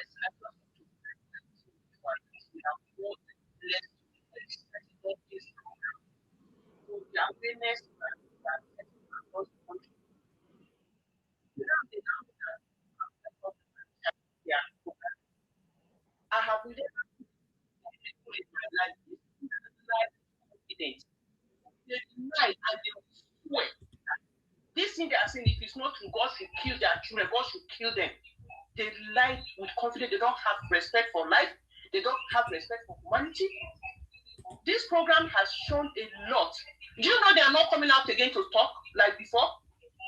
They now know that people can stand up to them and tell them that you are lying, get back to your home. They are not, I don't know what is making them to keep quiet. Before now, just go on social media everywhere. I don't know how people so mad that would think that somebody, your own regime, you fight against, you bring people in to come and destroy your regime. How did they think that Tinubu can destroy his own regime? According to a very dark man, that Tinubu came to kill and steal, to kill Nigerians and steal his own regime. Is it possible? Is he not thinking well? But we thank God for this program, and I'm happy for this program. God will bless all of you in this thing. Amen. More people will come in to know. Before it wasn't like this, but we now know that, look, there's a program where you can have a voice, you can say something. They have failed. They have all failed. All their propaganda is gone. They have failed. They are running away. They are not coming out again. Why are they running? They should come out. They think it's only them that can talk. That is all I have to say. God will bless this thing. God will bless all of you in this thing. That's what I want to say. Thank you. Thank you very much, Ma. Thank you. All right. Okay, yes. Sir Martins, if you're available right now, go ahead. Mr. Insima. Please go ahead. Yes. I'm on track. My sister that just spoke. She said it rightly. This program will be an excellent program. Yes. It has opened many Nigerian eyes to the truth. Nigeria is so patriotic, they can compare your argument with their arguments. And one thing normally funny to me, though, when an article will come out, that Nigeria are unemployed. The government is not giving job to people. People are poor. I say, excuse me. Article, when you are not BJ was there, Nigeria job disappeared. Nigeria job disappeared. United disappeared. NIPO disappeared. And several other disappeared. Millions of people were rendered jobless. And you are the one complaining that kind of Nigeria on unemployment. Do you build anything? No. You build a private investing. OBJ built his own private investing and private library. We saw it now. When all these state government are donating money for the private investing of private library of OBJ, you achieve nothing. You let it come to be ruined. The refinery went down. Port Harcourt refinery, Warri refinery, and Kaduna refinery went down under your watch. People became jobless, and you are the one talking about rescue. Electricity money, 16 billions disappeared. We are seeing darkness. I heard him when he said, Tinubu wife is not a mother. If you are being a mother, he shouldn't be doing what he's doing. Are you a father? Don't you know millions of Nigerians living in darkness, Nigerian children? Article. A father man make sure the children have lights. 16 billion was given to you. You wasted it. You couldn't say anything for it. And you are still blaming Tinubu for the lights. Criminals. And funny enough, Obi came out. Obi said that to the Nigerian, that my big brother, intelligent brother, Atiku. Obi came out to tell Nigerian when he was in ADC, that my courageous leader, my big brother, so Atiku. See that their mindset. See their mindset, two of them. They have nothing to offer. Atiku and Obi are criminals. They even went ahead. Obi was, you said something about Gumi. Do you remember Obi went to have a meeting with Gumi? At Isima? Yes. I'm aware. He went to have a meeting with Gumi, and he went to have insecurity in Nigeria. So what a shame. Everybody knows Gumi is a criminal. Isima have said it. And Obi went to have a meeting with Gumi and want to go be Nigeria president and want to give us security. Who is fooling who? Who is fooling who? These people are desperate criminals. They are nothing good for Nigeria to pull her down for that selfish, egoistic lifestyle. All these criminals. How can you be having security and be having a meeting with Gumi? Be friends with Gumi. Obi was a friend with Gumi. The video is everywhere. And the same Obi was when he went to come and meet from alliance with Kanu's governors that passed Sharia law. These people have no future for Nigeria. They're not there for themselves. They want to play with our destiny. They are no goal. But we are seeing President Bola Ahmed Tinubu that have very determined to put on the right perspectives. Right perspective. People are talking about, see what this man has been doing. Remember, he made sure that every state governor have times 3 of all those money that have been earning before.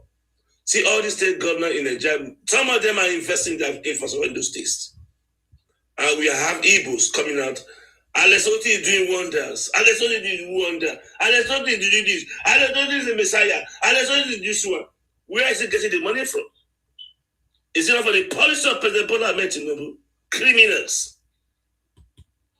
He's saving money, he's giving to the state to develop and produce projects for that state. I heard you when you were celebrating car garage. Where does it think that money get the money for it? If for the structural project of President Bola Ahmed Tinubu, they're able to get money for those governors to execute those projects. We've seen in Edo State, some of the things Edo State governor is doing. We see Borno State governors. So all these projects will be there before President Bola Ahmed Tinubu. It was when he was able to provide available funds for them to be able to execute those projects. And all these states now, nobody they pay their arrears, pension arrears. We see, funny enough, I didn't even know that Anambra doesn't have state government house for the past 40 years. Anambra state government was able to have enough funds to be in a recent government house in Anambra state. It all from President Bola Ahmed Tinubu fools. He made sure every state regional regional commission is there. He make money for the regional commission of Southeast at least $3 billion. Southeast Regional Commission was given $3 billion by President Bola Ahmed Tinubu for the economic development of Southeast. Don't you see those things? Those things. And those one in charge are Igbos. At this one, the name of the one in Southeast, if I remember his name very well, something like that. So, President Bola Ahmed is trying his effort to build a nation. But one good thing that we are appreciating for before he leave office, he must dismantle the central government. We have had enough of this shenanigans. Go back to your region. Enough of infighting on necessary things and play hypocrisy games. Buying people for power. Creating insecurity for power. Serving Nigerian money, sending money for power. We saw what happened last election. Nigeria were buying money for power. Many people buy. Mm-hmm. Many people are in the hospital who couldn't fulfill their bills. Yes. All for power. That central government will be dismantled after President Bola Ahmed Tinubu cry river. We don't want to have Fulani herdsmen bandits.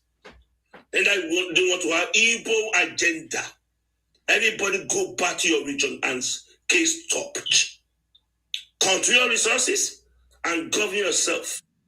We cannot be locked up in internal crisis for eternities. We cannot beat. The entire world is marching forward. We need to move forward. So before you finish, this amazing president, President Bola Ahmed, will dismantle that central government. That's why you are panicking. Fulani is crying, Igbo is crying. That central government will dismantle. That will be vote for me, presidency. Vote for me, I will give you Shishin. Vote for me, I will give you Pop-Off. Vote for me, I will give you Pop-Off. You go back to your regions and go and develop your regions. The internal fighting. The one thing that makes this people to be so clear is this: Igbo part them what they can beat. It's leprous figures to Yoruba land. We made you. We Yoruba made you Igbos. When entire Nigerians abandon you and turn their back to you. We integrate you back to the system. Yoruba integrate you back to the system. We establish your commerce, the first commerce that Igbo will know as a trade. It's what Yoruba that integrate into that system through commerce. After Biafra war, and you raise your leprosy finger against Yoruba. You go back to your regions.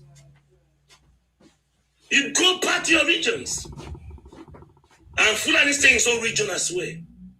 All this chaotic lifestyle has to stop. And we stop after President Bola with 8 years. See that presidency? It ends in 8 years. Now we have 5 years more. It ends in 5 years. Everybody stop biting and fighting. We want to move forward. The coming generation will not win. They do not have time to wait for us. We are having poverty going on because useless lifestyle organization. How can you be tolerating people for power? They even went to have kidnapping, banditry, all sorts of power. Not for any economic development for the people. This man, I end now. Mr. Nsima, I salute your courage. Thank you, boss. Nigeria salute you. And the entire 51 here, whether you are Hebrews, they thank you for much. And also, there's some intelligent Hebrews as well down there. They salute you. They believe in what you are saying. They are not, there's a few of them that but the majority of them are useless. Majority of them are useless. They don't show any appearance of being a leader. They don't show any appearance of being a leader. They cannot be bullying people, threatening people, talking down people. They don't show any substance to show to people. They cannot throw up policies and change arguments. They are kind of bullies. So we thank God for President Bola Ahmed Tinubu. We are very lucky to have him this time around. And the vision is not going back. If you want to go and contest, go and campaign. No? And President Bola Ahmed remain the president of Nigeria for 8 years. Thank you, everybody. Thank you. Thank you very much. I appreciate you, Sir Martins. Thank you very much. What is this latest information that Atiku wants to partner with the former, what do they call it? With the former finance minister, Ikonjo Iweala. Have you guys heard it? They say that they are calling for Atiku to partner to pick Okonjo Iweala as a running mate. They've been doing many permutations. They were the one that went and dragged Goodluck come out and contest. Yeah. This is our permutation. Okonjo Iweala is not coming out. It's very intelligent, though. When they went and brought Goodluck, I said, Goodluck, I'm watching you when you fall to the trap. And he's very smart. So it's not. I don't believe it's Eweje Kowanja that want to be. They were attaching those things. They are bringing her out. And I strongly believe she not fall to that trap. Thank you. Hello, Mr. Nsima. Yes. The Okonjo Iweala, whatever, is a propaganda. You know your brother better than us now.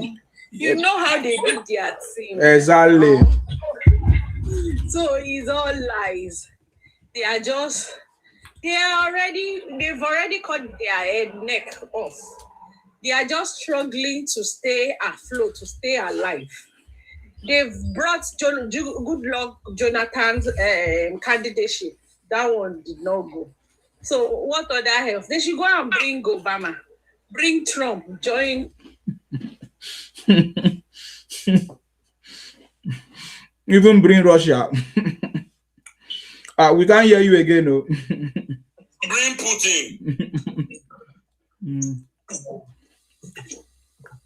Bonagir, are you still talking? We can't hear you again, no. I think our network. Adex, what do you want to say? Good evening, my brother. I salute you. You are doing a good job. So, I just want to talk on this our Bangladesh brother. Okay. I know nothing about economy. I don't know whether you have seen what the president is doing about the MTN. Yes. We need to enlighten us more about that bill, that the step that the federal government has taken. Because I heard the South Africa is lobbying. He's trying to use one president of Africa to lobby the president now, so that they can step down on that. It's not possible now. Okay. Because Are they not driving Nigerians away from South Africa? I wonder. They are taking trillions of naira away from Nigeria to South Africa. So the federal government should try to enforce that law so that such thing can. This is one of the things that the federal government will do, and Nigerian youth will be happy. They will not make mistake. So that's very good, because we have never seen something like this before. And we thank God that the federal government, Baba Tinubu, is taking a bold step that nobody has ever taken. So we should not consider this container economy that they want to just open seaports in Southeast and be turning Nigeria into dumping ground. Because Obi, what he is trying to do is a container economy. You just turn Nigeria to dumping. They want to do it for his people, not for Nigeria, where they will just go there and be dumping goods. Want to change Nigeria from production. Mining is yielding is bringing a lot of resources to Nigeria now. That man Dele Alake, I saw what he is doing. Nigeria is generating more money from production now, not even in the oil sector now. Nigeria is generating, and in terms of even tax, some of the companies that don't used to pay tax before, they are now step on their toes. They are paying now. So I heard that the reserve, our reserve is now 49.49 trillion naira now. So Nigeria is on the right track. So thank you. That's what I just want to. Okay. Thank you very much for coming. God bless you. Appreciate you. Yeah, about said it all. So at this point, President Tinubu will not make any mistake. Trust me, because he knows what he's doing. I just want to play this. This is during I don't know which conversation is in the north. It's in the north. Somebody asked, "What has Tinubu done for the north?" I just want you to listen to this conversation. Well, the president has talked a big game about sacrifice. He said the pains that Nigerians are going through right now is necessary to course correct and put Nigeria back on a path of sustainable growth and development. The subsidy days are gone. They're not coming back because that is not something that Nigeria can afford going into the future. He said some of these economic reforms as well is also needed, regardless of how painful the impact has been. But another question that some Nigerians have been asking is that while the president is asking ordinary Nigerians to bear the pains, to make sacrifices, his administration has not been sacrificing and cutting down the cost of governance. Bought a new plane, bought a new car, and it looks like it's business as usual for the people in power. Mohammed, let me try to explain certain things before we get to the issue of his administration is not cutting size so that you understand it better. If President Tinubu had not removed subsidy by today, there wouldn't have been Nigeria anymore. Really? Absolutely. You don't need to be told.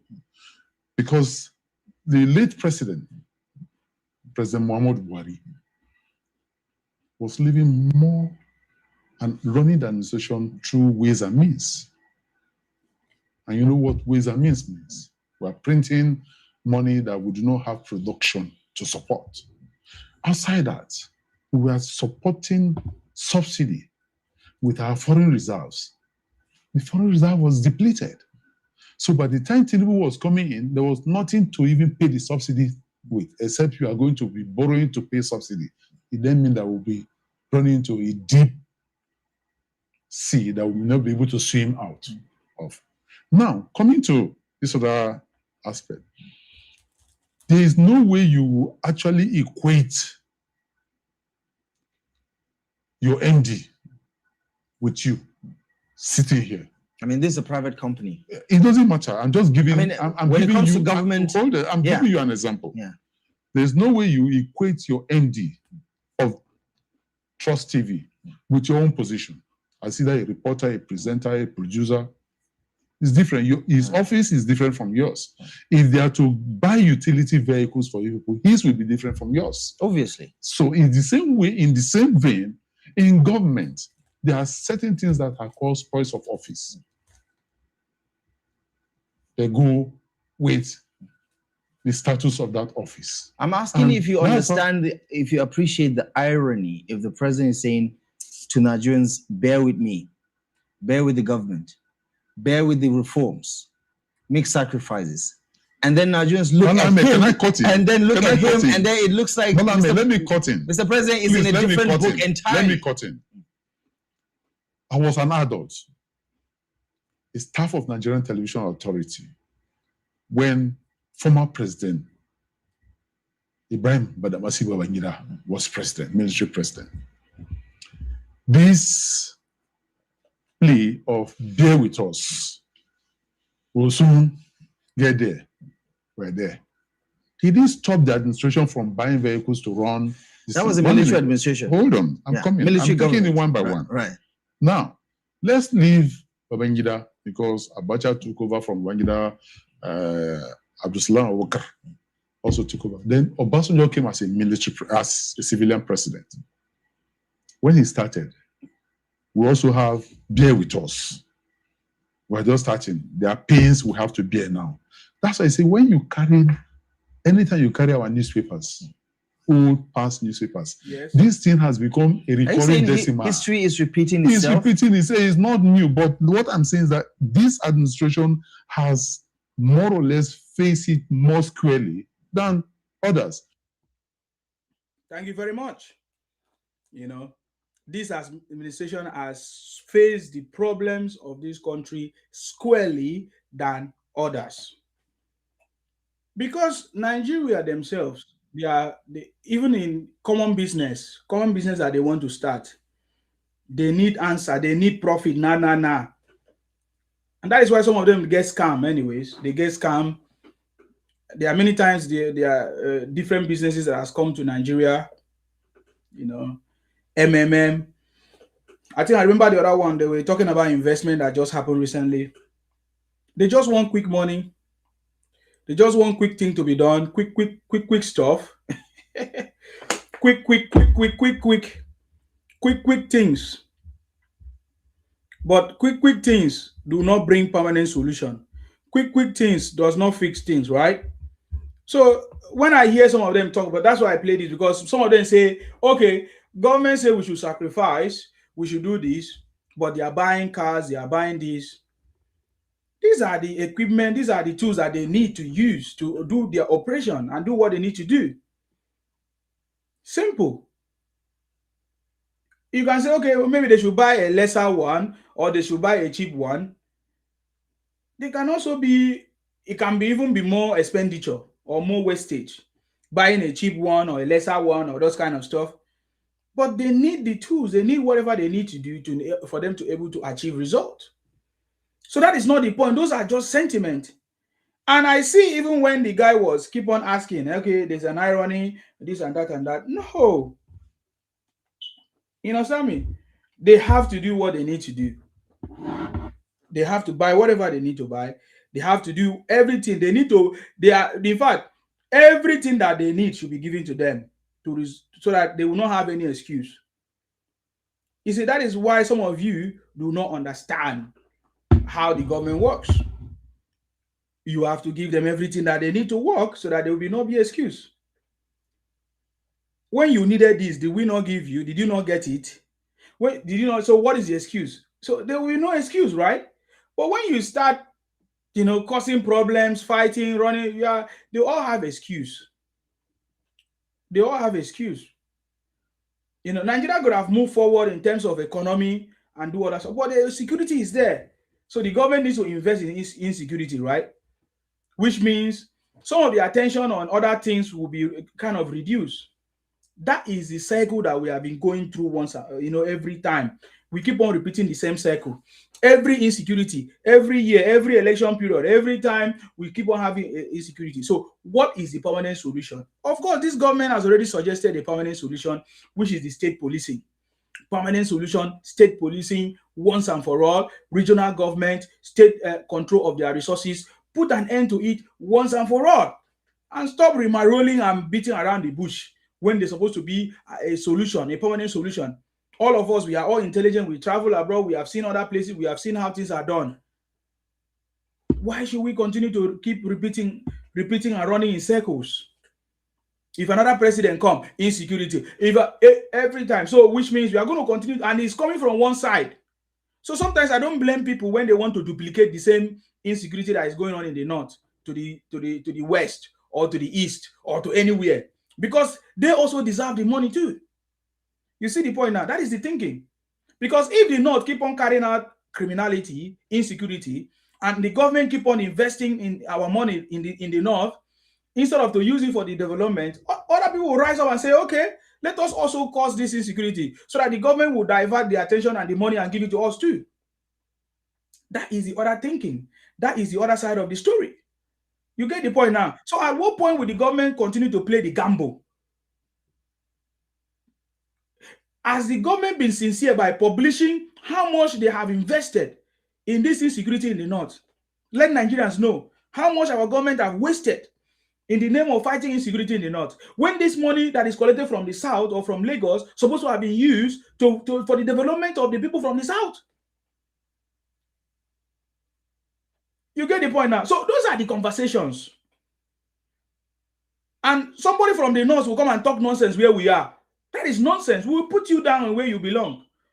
Because your brothers and sisters, they cause all kinds of problems, and we are using our money from the South to come and solve the problem in the North. Look at all the equipment that President Tinubu is buying and all of that.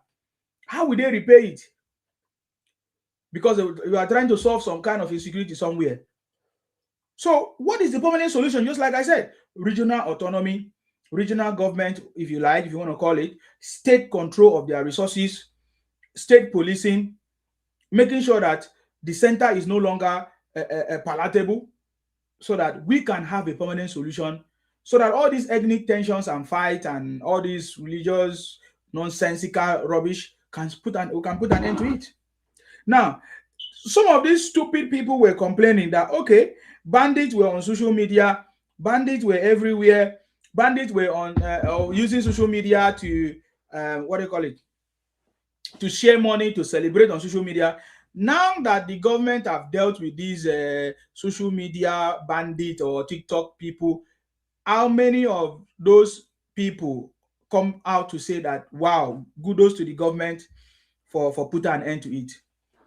How many of them? How many of them have come out to say kudos to our armed forces, our military men, our uniform men for putting an end to these bandits, for making sure that they trace and capture all these TikTok bandits? Have you heard them say anything? The same way they have not said anything today, just like I said, over 360 children or people were rescued from the Boko Haram captivity. Did you hear them make videos and talk about it? No. They only trend on bad news. Any small bad, did you even hear Obi talk about it? Any small thing, their own is just waiting for negative stuff, so that they can just come and run it and propagate it and spread it and will I say commercialize it or politicize it. I've been paying attention to see if any of these influencers, people like Nasboy and others, or VDM, or other criminal Britis or influencers on social media, I've been paying attention to see if they will talk about it and say, okay, finally, okay, maybe the government is listening to us. They have dealt with those bandits. They catch one of them, or they caught one of them. So it means that there's progress. I've been paying attention. It's been more than 24 hours. Obi has not even tweeted it. The so-called influencers, the people that are so passionate, they are not, because the only thing that they trend on is fake news, misinformation, and anything that look like bad news. That's what they will trend on. But I love the fact that BKO, I think his name is BKO. What's his full name? BKO on Wise. No, it's not on Wise. On TVC, was talking about this. How he's so happy that the government have started taking actions. And the first capture of these so-called TikTok bandit. And I love that conversation, which I just wanted us to talk about it. Yes, Babajide. Yes, thank you very much. I think that was Babajide on TVC. Let's just hear his and submission on this boy needs to go to jail. You see, as we were coming into this studio, yes, I got a fantastic piece of news. Yes. That 3 bandits or so who had been going on TikTok, parading ransom money. I've been arrested and paraded in Abuja today. Yellow and some of the people, some of the bandits who had been going on social media, parading ransom money, and sometimes even daring the armed forces to come for them. Imagine. We can use technology to track them. We are succeeding at that now. And that's the reason even Yellow, when they brought Yellow before journalists, Yellow was taciturn. It is on social media that you see them shouting. But these are bloody cowards. Yes. Bloody cowards. Why is it that they don't, they know places where they can't dare to go? So this. Thank you very much, Babajide. Why is it that on Wise TV and other television did not talk about it? Because throughout this week, there's a lot of goodies and good things that this government have done, taking action. Our uniform men or armed forces, they have taken action. And I wish they will sustain it. Sometimes it's when people shout, they will do something and then they will later go back again, calm down. This is why developed world is different. If you want Nigeria to be like a developed world, you need to have a system every 10 minutes, every 20 minutes, even if 1 minute or 1 week, you need to do a routine maintenance or routine kind of activities that is going to ensure that the same level of will I say security is measured or is maintained. Those are the things, man. So we have seen a lot, but I've not all those channels that are quick to spread misinformation to incite the people and raise tensions or alarm. How come they are no longer going back to their people, to their followers, to tell them that okay, this government have taken action? Oh, look at what the government have done. Oh, they have captured all these TikTok bandits. Oh, this and that. Because I hear them say, the bandit is on showing on TikTok. Is bandit not human being? That's why I keep telling you guys that you guys are foolish. When you blame the president, you are not blaming the people that are committing the crime. These are Nigerians. Most of them are Nigerians. Most of them are maybe foreigners that are coming through the borders. But majority of them are Nigerians who are committing this crime, living in Nigeria. They are even some of them are even your neighbors, and you don't expect them to hold phones. So when I hear people say, "Oh, bandits are now holding phones and whatever," no, they are human beings. They have phones. They are using their phones to do their job. Is the only difference is that the government should do what they need to do immediately, and it can be all levels of government. It's not just only the federal government. It's not only just the federal, because everybody always talk about the federal government. What about the state government? All the monies that have been given to them, what about it? I learned that somebody raised a motion in the National Assembly to question the security vote that they have been given to the governors and others, and they refused to endorse the motion that was raised. So you see, so the problem is not President Tinubu. The problem is every other person that you guys, other person that you guys don't always talk about. You always ignore them, or will I say cover them up? You don't talk about them. You always talk about the president alone. You don't want to talk about the senators, the reps, or the governors who have a full responsibility, who is their direct responsibility to do something. Can you imagine President Tinubu coming to Oyo to come and resolve the issues in Oyo? Then why do we have the state governor then? Why do we have those senators and reps? What is their job? You get the point now. So yes, I like the way that Babajide actually addressed that point, because other ones seems to be quiet. They don't want to talk about it. They are just quiet. They are only waiting for bad news. When bad news comes, that is when they will talk about it. When good news come, they don't talk about it. They just ignore it. They just cover it up under the carpet and then move on. Still searching or creating. If they don't have any, they will try to create one propaganda, one misinformation like that, so that they will use it to talk rubbish. is very, very unfair. And I love the way that this government is taking action right now. But just like I said, for how long? Is there any sustainability plan? Is there any sustainability plan to make sure that anybody who raised false alarm, spread misinformation, and all of that, what is the framework that the government is using? How are they tracking down these people to make sure that they capture them and stop it from spreading or becoming worse?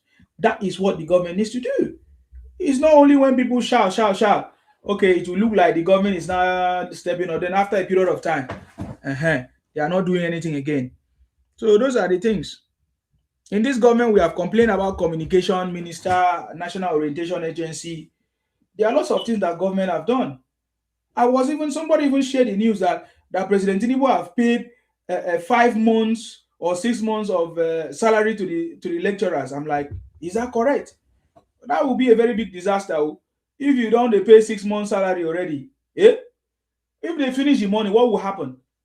But there's so many things that this government is doing. I'm just saying that to say that there are so many things this government is doing, and many people they are not aware. Many people not aware.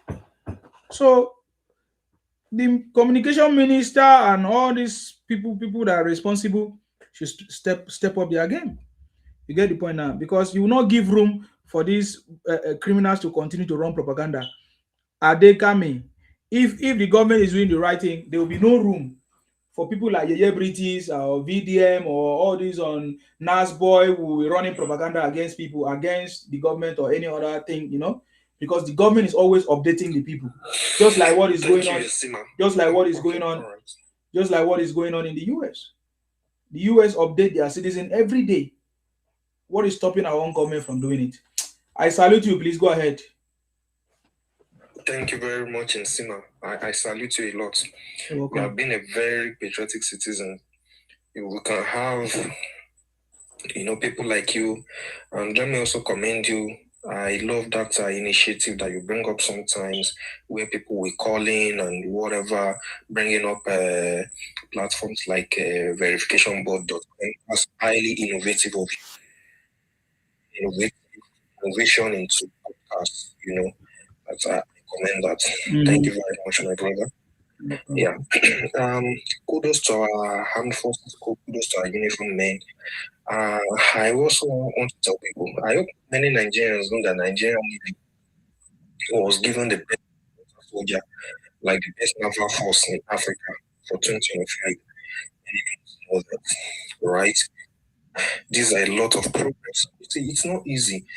Like I do tell people, for instance, the case of Oyo State, there was a woman that was told to make they did one video, the terrorists, they told the woman to, speak to President Tinubu, telling him that he should not bring soldiers here. Yeah, that is your one. Yeah. Yeah.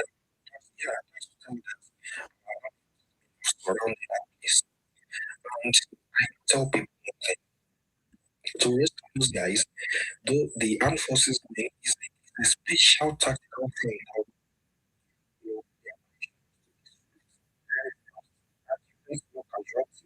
They must arrest those guys at the same time those guys alive.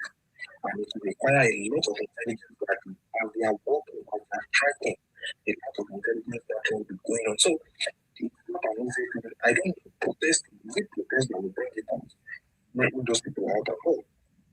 As a matter of fact, there is even always respect for everything. Protest in a so you look at the case of Adela, and the former minister of power, whatever, they were arrested.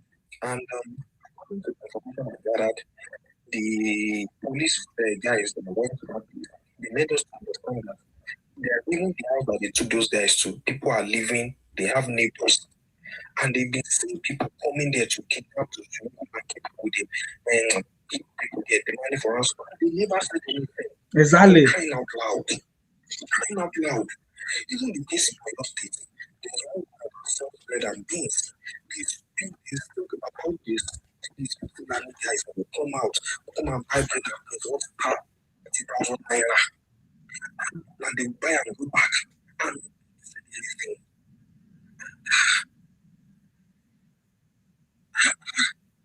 That's the point. Intelligence there's nobody that can Like the people. Yes. There's nobody. I get those to our forces. No government, no administration has tackled this security like the way this administration is doing.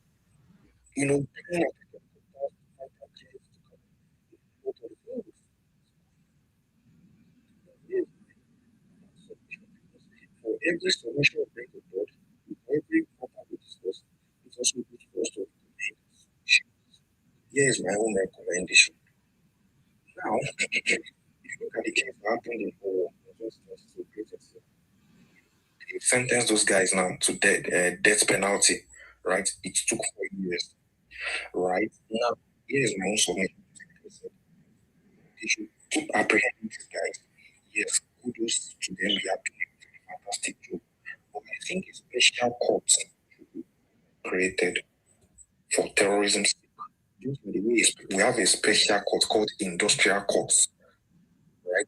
Order to, I might be wrong, but this is just one little initiative, you know, just fast track, and that court will be only focused on terrorism case, so that in 6 months, maximum, too fast, too late, maximum too late, a year, the judgment has been passed on them. Because I won't kid you, my brother, left to someone like me, the moment they catch them on a live thing, that's what me I want. But you know, they will say this democracy, this, that, and that. Okay, in case you don't want to bypass democracy process, right? Okay, yes, special courts, just like the way we have a special court. You know, we just not want only focus on cases related to matters, right? So they will focus on that issue alone, so that so case focusing on Ethiopia and the be fast, you know, given the. Thank you very much, Britain Sima. I will still be here. Thank you. Thank you very much. Sir Martins, I see you are back. Always, each time we be online, we are always starting to affiliate together. Yes, This is sir. an amazing thing. We are all patriotic and trying to look for solutions. Yes, sir. We are not people that are brain dead. Yes, sir. Yes, sir. Yes, sir. Yes, sir.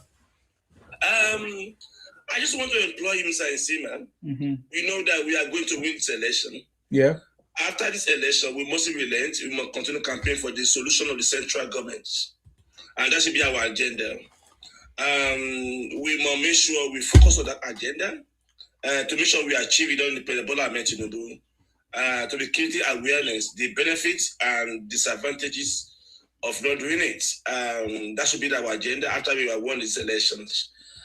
We must make sure we campaign vigorously to make sure the sector is not attractive for anybody. We want to solve this problem once and for all. We don't want endless infighting in the country. We cannot build a country where everybody is fighting for the central governments. It causes inefficiency and wastefulness. We must campaign for the regional governments or federal character, whatever they call it. We shall go to see whether the northern side they will continue with banditry and insecurity in their regions, and they continue to pay the bill by themselves.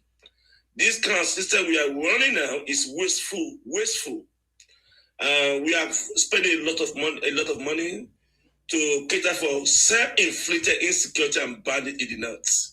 It's draining our resources. We couldn't develop other areas, so we must dismantle that. This system is wasteful system. So we must make sure we campaign vigorously to make sure the central government be dismantled. We want accountability and responsibility.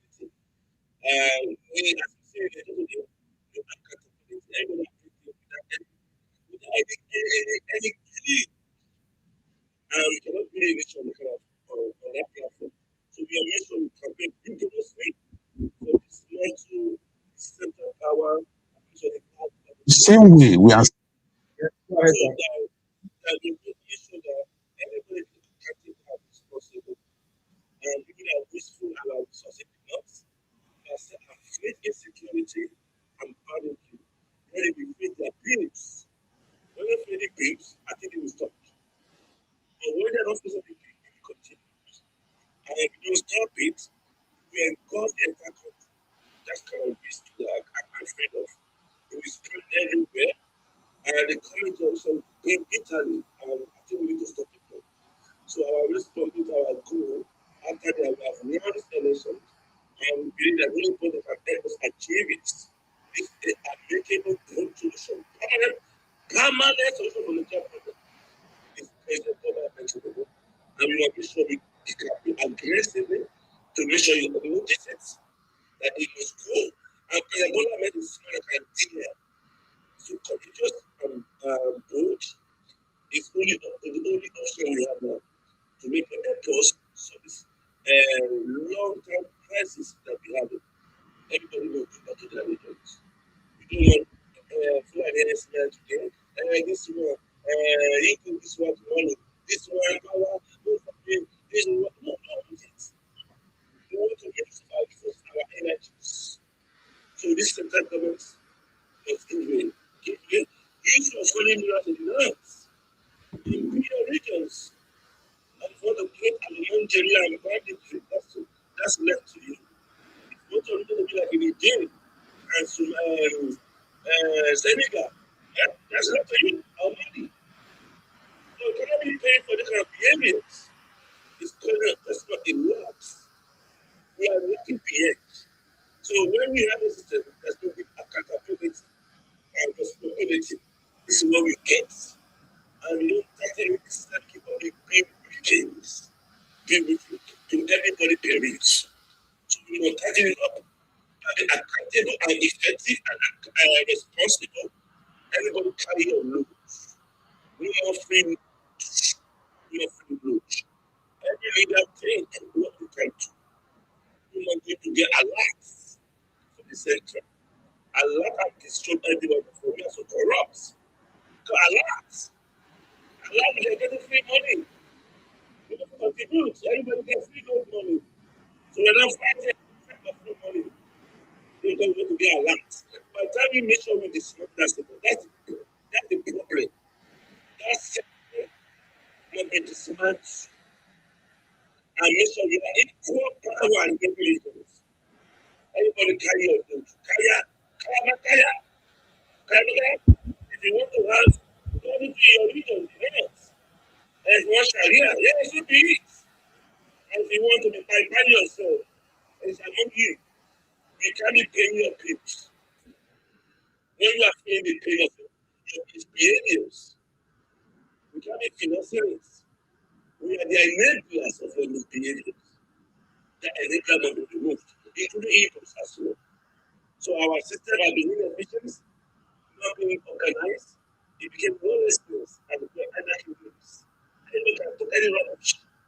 Imagine that kind of young boy coming to project, saying, the government was what created anybody became mad. Anybody became mad. Everyone in the country was great country. Look at behavior. It's inefficient and it's behavior to stop. So the central government must be dismantled. So the minister is saying, I will plead to you after we have won the election, we are going to be. Let's go be next our agenda, please. Because we thank you. Sir Martins, me, I wanted to focus on some other things. So after we bring Tinubu back, simple. Because I know Tinubu do what he needs to do. Anyway. What about the social system? What about the well, we will buy this back. Yeah, no problem. We will do it together. Yeah. But I thought after we bring Tinubu, I'm supposed to have a rest of politics things, because we have fought a good fight. I know that Tinubu will return the government to the regional system, social groups, because that is all the things that he has been doing. He point out that, or he's showing that President Tinubu understand the problem. That's the truth. He has made sure that, for example, the military bases, he has made sure that everybody has military bases. The the Development Commission, which everybody have now across all the regions. So those are the things he's putting the plans in place for a restructured Nigeria. I know that there is more of a state autonomy, which I think is good. Giving more autonomy to the state, um, state policing. So those are the things that is doing now. So yeah, we're also on the same page. But just like I said, I didn't want to like dwell much on politics after we have brought President Tinubu, because that is it. Resource control, of course. And just like I said, if Tinubu is not able to bring back our country a working state, it means there is no other person that can do it. So it means that we're still going to be having all kinds of bad blows. So um, yeah, so I strongly believe that President Tinubu can do that, and that is why he's on the throne right now. And people knows that the other guys know that the opposition, the enemies of this country know. Um, they know that's why you are seeing all kinds of issues, problems, because they are trying to stop him, but it's not going to work. Okay, Ade, do you want to say something to that? Yes, for me personally, because for me personally, I have been targeting immediately President Bola Ahmed Tinubu. You see, that massive campaign for regionalism should be there. Why do I say that is because the government can have something in mind as a policy, or the support of the people It's can needed. make that policy go exactly, can even make that policy go beyond what we could have imagined or that we envisaged. Just like I used to, ethno-linguistic regionalism structure is the best for Nigeria, right? The president might have regionalism in mind, or it might not be ethno-linguistic, and it might be, I don't know. Or the support we give to him can even make him take it far beyond regionalism and speak towards ethno-linguistic regionalism. That UK model or UAE model of regionalism. Can you explain more on that? All right, thank you. The UK model and the UAE model of regionalism, right, makes us understand that for a federal country, for a country that is as multi-linguistic like Nigeria, in Nigeria, they made us to believe over time that we have three major languages, which is a lie. I don't believe in that nonsense. And that's why the issue of Mazopia is not something I personally agree with, right? So if we are to go with the 250, just look at you.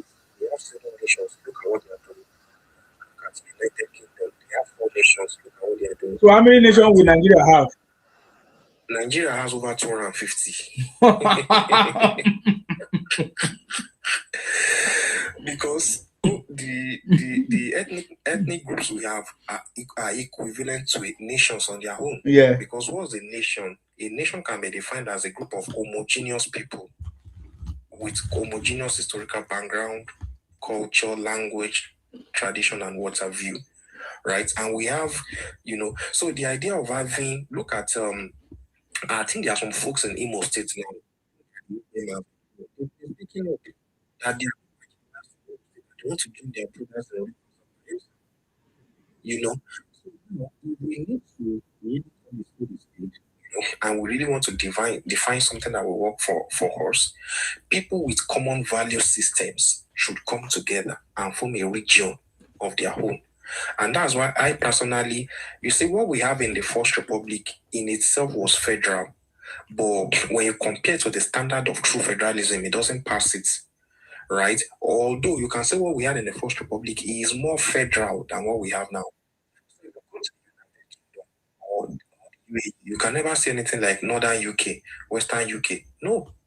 Okay, for instance, now if you like the Western, if the idea of if it was ethno-linguistic regionalism that we operated in the First Republic, likes of the Akwa Ibom, Cross River, Rivers, Bayelsa wouldn't have been with the Eastern region.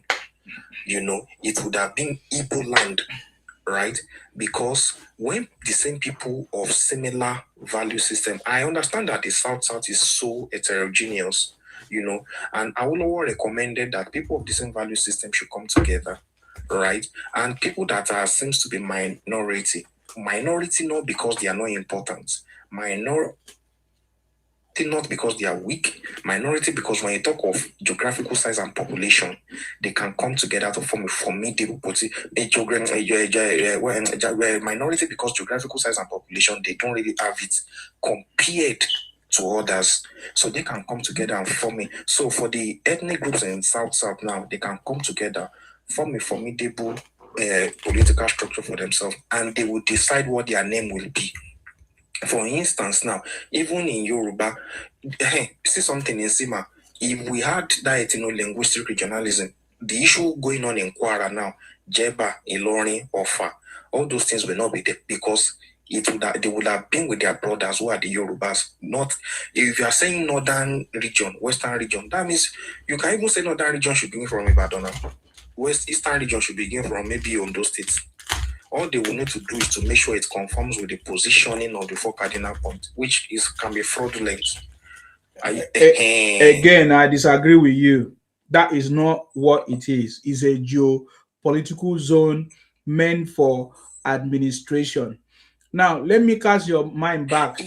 Excuse me. Let me cast your mind back to when the colonial masters left, how they left the country, and how it was planned. Or how they group some people to be Eastern region, all those stuff. It was just for management, administration. And according to the concept that I know, that I read, that when they left, when they were about to, the idea was people that they have grouped some people here, but that is not how it's going to be. As the population of the people grow, they have the right to now begin to govern themselves and group themselves and grow like that and extend it, and it was not, for example, it's Eastern, it can be now separated into. It's not meant to remain like that. So because as the way you are mentioning now, we have over 200 and something ethnicity, and there's going to be a little bit of problem if there's no systematic, there has to be a system in place that will enable quiet or further development and improvement in the future. But you cannot just say everybody will be maybe based on their languages and everything. It's going to be a lot. So for me, I feel like that is why I think the best thing that the government is doing, right? This government is the right thing, the best thing to do. State control over your resources.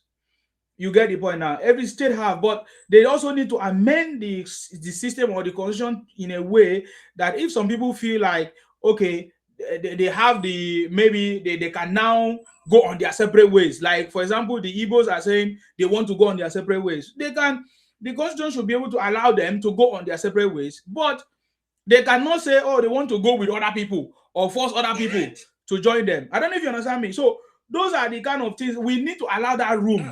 We need to allow that room for that to happen. But already our state is already organized. Is that not? In Abia State now. Is our we have some BBOs in Abia State. Yes, of course, we know. So, but is the state organized as it stands now? Maybe Akwa Ibom. What do you say? Or normally, those the BBOs in Abia State, they are supposed to be maybe with Cross River or Akwa Ibom or something. So what stopped them from joining us? What stopped them from joining us? Because right now, number one, the easy political administration of a thing that you said earlier doesn't follow ethno-linguistic reality. Number two, there's no room for referendum. There's no room for referendum right now in the constitution. Okay, what about the Bakassi? What about the Bakassi people? Are you aware that there are some part of some part of Calabar that was called to Bakassi? I know. They can. I think Jonathan wanted to pursue that case the other time, and so just like I said, the best approach is what we have already, and then we continue to improve on it. You understand me? If you look at England, that's what okay. Even if we continue to improve on it, at the end of the day, it will still come back to what I'm saying. If you look at England, they have the land of the English. Scotland, the land of the Scottish. It's very rare for you to see anything that belongs to the Scottish being carved with. Do you know that I asked you? You are just making reference to the north, to the where they have, to whatever. But our system is different. You understand me? but we understand their concept. And I ask you, do you know why? Because maybe you need to sit down and plan this your stuff again, and now come up with a practical way of how we can achieve it. Because I ask you, we are over 250 ethnic whatever. Are we going to have 250 nations? That's what I'm saying. So we should have 250 nations. No, we will not have 250 regions. I think we can have 6 regions for now. That's what I'm saying. I think no, sorry, sir. You are not saying it, oh. You are not saying it. Where you are coming from? Our system evolved. Yes. Before we are having 2. Mm-hmm. Non-predatory, predatory. Yes. And evolved down to 3. Yes. From 3, we moved to 4. Mm-hmm. Now we are now in 6 now. Yeah. And his system is evolving, not going back. So in the future, we might have 12. Mm-hmm. Now we are having 6. I think we can start from the 6 where we are now. But the thing is this: the central government be dismantled. You don't need it. It's outdated. It's outdated. They must go back to that 6 regional starting point. In the future, Mr. Martin, what I'm saying is the South and their brothers in the Southeast, the Egbemas and the BPO. I think you are the one that is wrong. You are the one that is wrong. You cannot speak for us. You are the one that is wrong. Okay, let me speak for he said one thing that I appreciate. He said one thing that we should make referendum in our constitution. Yes. Anybody that in South that want to go to Southeast. Yes. You can have referendum. Exactly. Go to Southeast. Exactly. Anybody in Southeast that want to go South, you can have referendum and go South.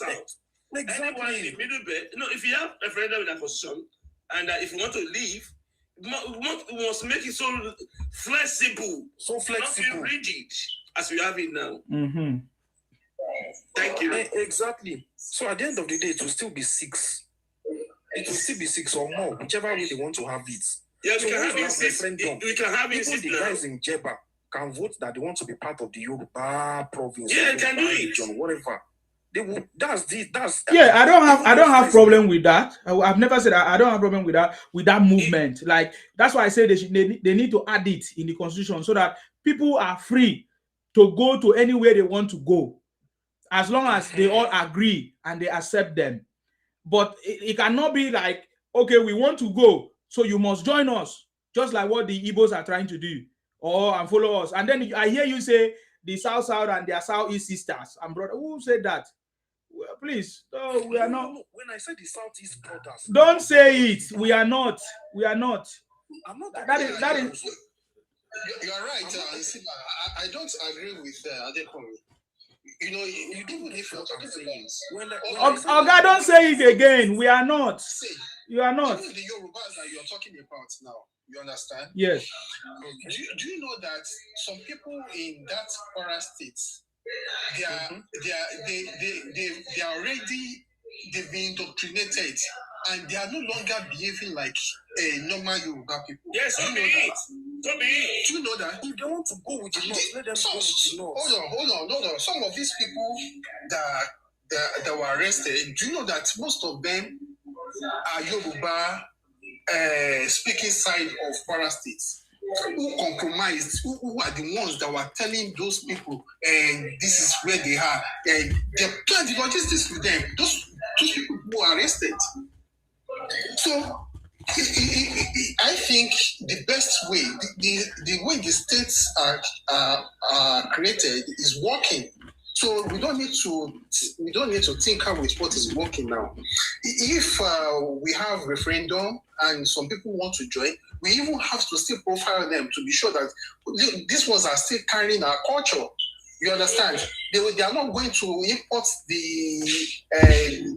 their fundamentalism into our space.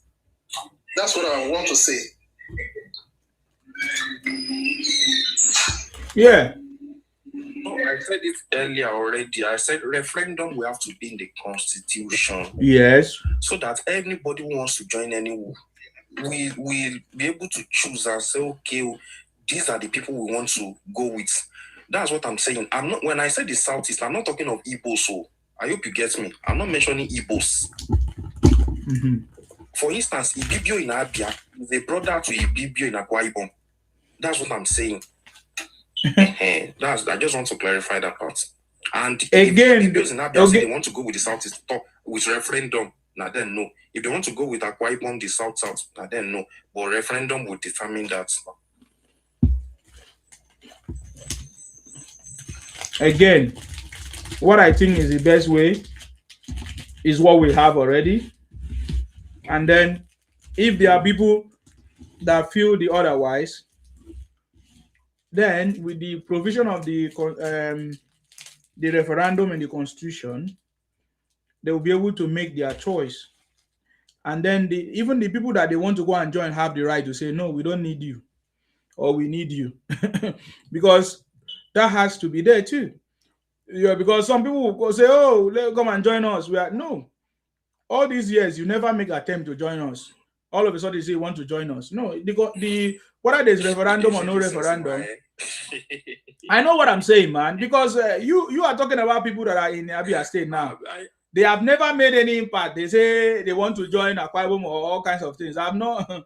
So we know what we are talking about, though. Some people are now different cultures or different language. Yes, I know what I'm telling you. People that will come and yes, they are okay with them. Yeah, they like it, and we don't want people that will go and bring another blood to us now and start fighting us again. You see what I'm saying? So, my brother, I tell you. So, I get where you're coming from. Yeah, because if they already have problem, they're supposed to be shouting and be talking right now so that we will know. But some of them don't. You get the point now. They have accepted their fate and they are now part of that place. The guys in Imo are talking. The guys in Imo are talking. Yes, I saw that those ones. Those ones are speaking up. Those ones are speaking up. Yeah. OJ production. You say in Sima Oloshi, you no see the children where they kidnap. No, you kidnap them. Is that not why you are disturbing us? No, you kidnap them. Isima is looking for solution for the country problem. You are there money. Don't you know you are very useless? You don't even bring solution on table. You know we have all these problems. No, they don't want solutions, sir. They want the country to scatter. That's their own. They want to set confusion among us. You understand me? So that they will sit. Are you not seeing them saying that the Igbo land is safe right now? Are you not hearing them saying it? I've never seen this type of mindset in my life. That can have this kind of mindset and want to build a country. I've never seen it.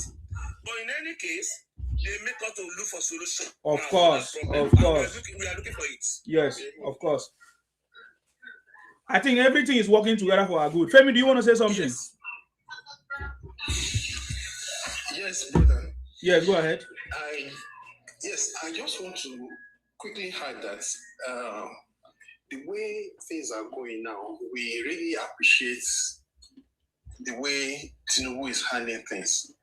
You know, our problem right now is the IPOB criminals, because they want a situation, not that they care about the country, not that they want things to work, but they just want they want confusion, and they will turn around and make it look like, oh, they care so much about the country. No, they don't.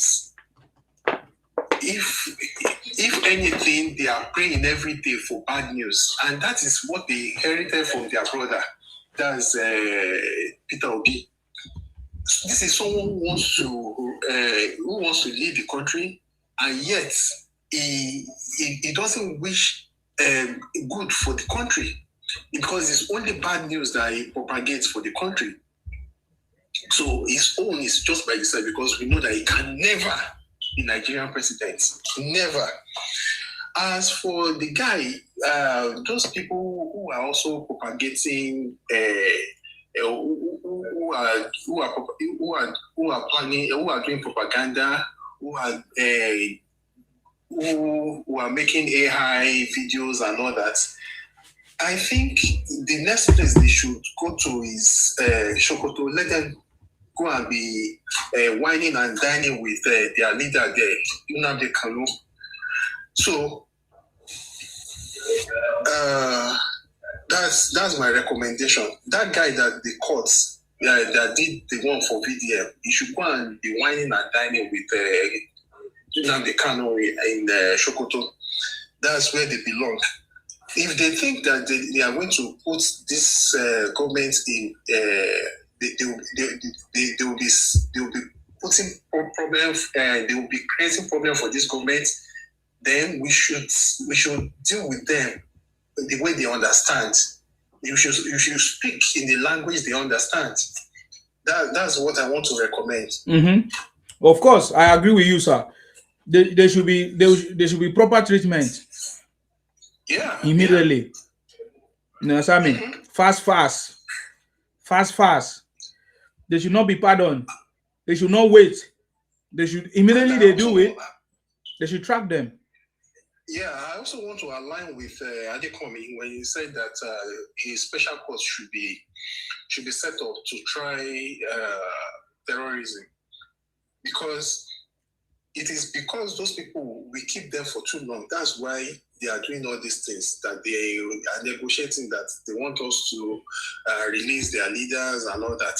If after arresting them, they don't waste time to send them to their creator, we will not be having all these issues that release them, don't release them. You understand? Because that's where they belong. There's no point reconciling. Trying to waste state resources and going on trial, paying lawyers over and over for years on these animals. All we need to do is just have a mobile court where they can be tried, and if they are found guilty, they just send them back to their creator. Let them go and do their confession and whatever they want to do there. So those are the things I just want to contribute. We need to find out the process of setting that up and how long it's going to take and how if it's going to work really. Kunle, thank you very much. I'll show you. Kunle, are you ready to speak? Unmute yourself. Kunle, are you ready to speak? Unmute your mic.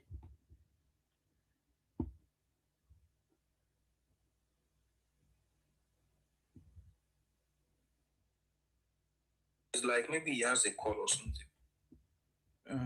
Okay, let's move forward. Then I'm going to bring him down. When he's ready, he can come back. When you are ready, you can send your request. I want to move forward to talking about, because I have before 3 I should be able to run down because of course Monday. I wanted to look at these our solid minerals, because I see that the government is starting to do things about the solid mineral. I saw from the Minister of Solid Mineral, right? I think that's the ministry.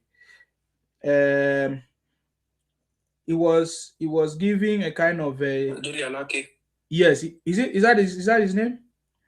Yeah, Dele Alake. Yes, he's very, very active in this regard, and I think he has actually achieved a lot. But we don't know about the framework of, for example, now, for instance, how is it going to be done? Because I'm only aware that the government is fighting illegal mining. Have we started sharing it as a national money? Or are they only doing illegal mining in the south? Or what about in the north? Because I'm not aware of that, because there was a statement that was, that came out that they are going to arrest and prosecute uniformed men that is involved in the illegal mining. So is it only in the south? What about in the north? Is it now being accounted for as a national wealth? I don't know if you understand what I'm trying to say. Mr. Nsima, I think someone is down here called OJ Production. If it's calling you all kind of name, if you can come up and tell us what you think is the solution. No, I want to come and tell us the solution. We are Nigerian. Maybe you have a better solution. You know, speak sense. So no, let him come and we want to have break. If you send requests, I will bring him up. Mr. OJ OJ Production, send your request. Please come up and let us have Instead of you spamming the page, Ole, I don't know what is Ole. Come and tell us as a Nigerian. As Igbo man, you are saying Ole. Can't you see how stupid you are? Anyways, he's a Yoruba idiot. I'm not sure it's a Yoruba. Can never be Yoruba. A Yoruba will not waste time and be spamming the page like that. It can never be. He's Igbo impersonator. I can assure you. Ibotic criminal. Yes. Adekame, do you want to say something on that question? Do you have any idea about what the government is doing about the Ministry of Solid Minerals? Yeah, I'm aware sometimes last year the ministry revoked some numbers of licenses from miners. Yeah, I can't remember the actual figure now, but I'm aware that was done last year. And the idea of fighting illegal miners is not just in the south, no. It's cutting across the federation, because the idea that the oil in the south is national cake and that of some minerals in the north is for them, that's not a welcomable decision at all. And of course, it has been made known that some of this illegal mining is one of the sources out of many of insecurity, especially in the north, right? And then I'm aware the federal government has been battling a lot of these people, right? So, and if we don't tackle these guys effectively, the illegal miners, I mean now, for us to bring in foreign because you see the resources we have there are so numerous that if we bring in foreign direct investors, it will beat down unemployment, our naira, and not just extracting those resources, those solid minerals, but also processing them through value addition. It will boost our currency, the value of our currency, our GDP, and a lot of things. So I'm aware that ministry is fighting tooth and nail in collaboration with the National Security Advisor, the Ministry of Defense, of course, in fighting these guys. So that's what I know, and I know it's across the federation. It's across the federation. It's not just in the south. It's across the federation, because it will make no sense for them to say they only focus on the south. Why? We tackle a problem from the roots, not from the head. And we've known that this illegal mining is one of the sources out of numerous sources of insecurity. So just like I said, I know that as of last year, some licenses were revoked, but I can't remember the actual number now. That's just all I can say. That's all I know about that for now. So you don't know if the solid minerals are now being accounted for as a national cake too, because that is the point. That's what I'm trying to say.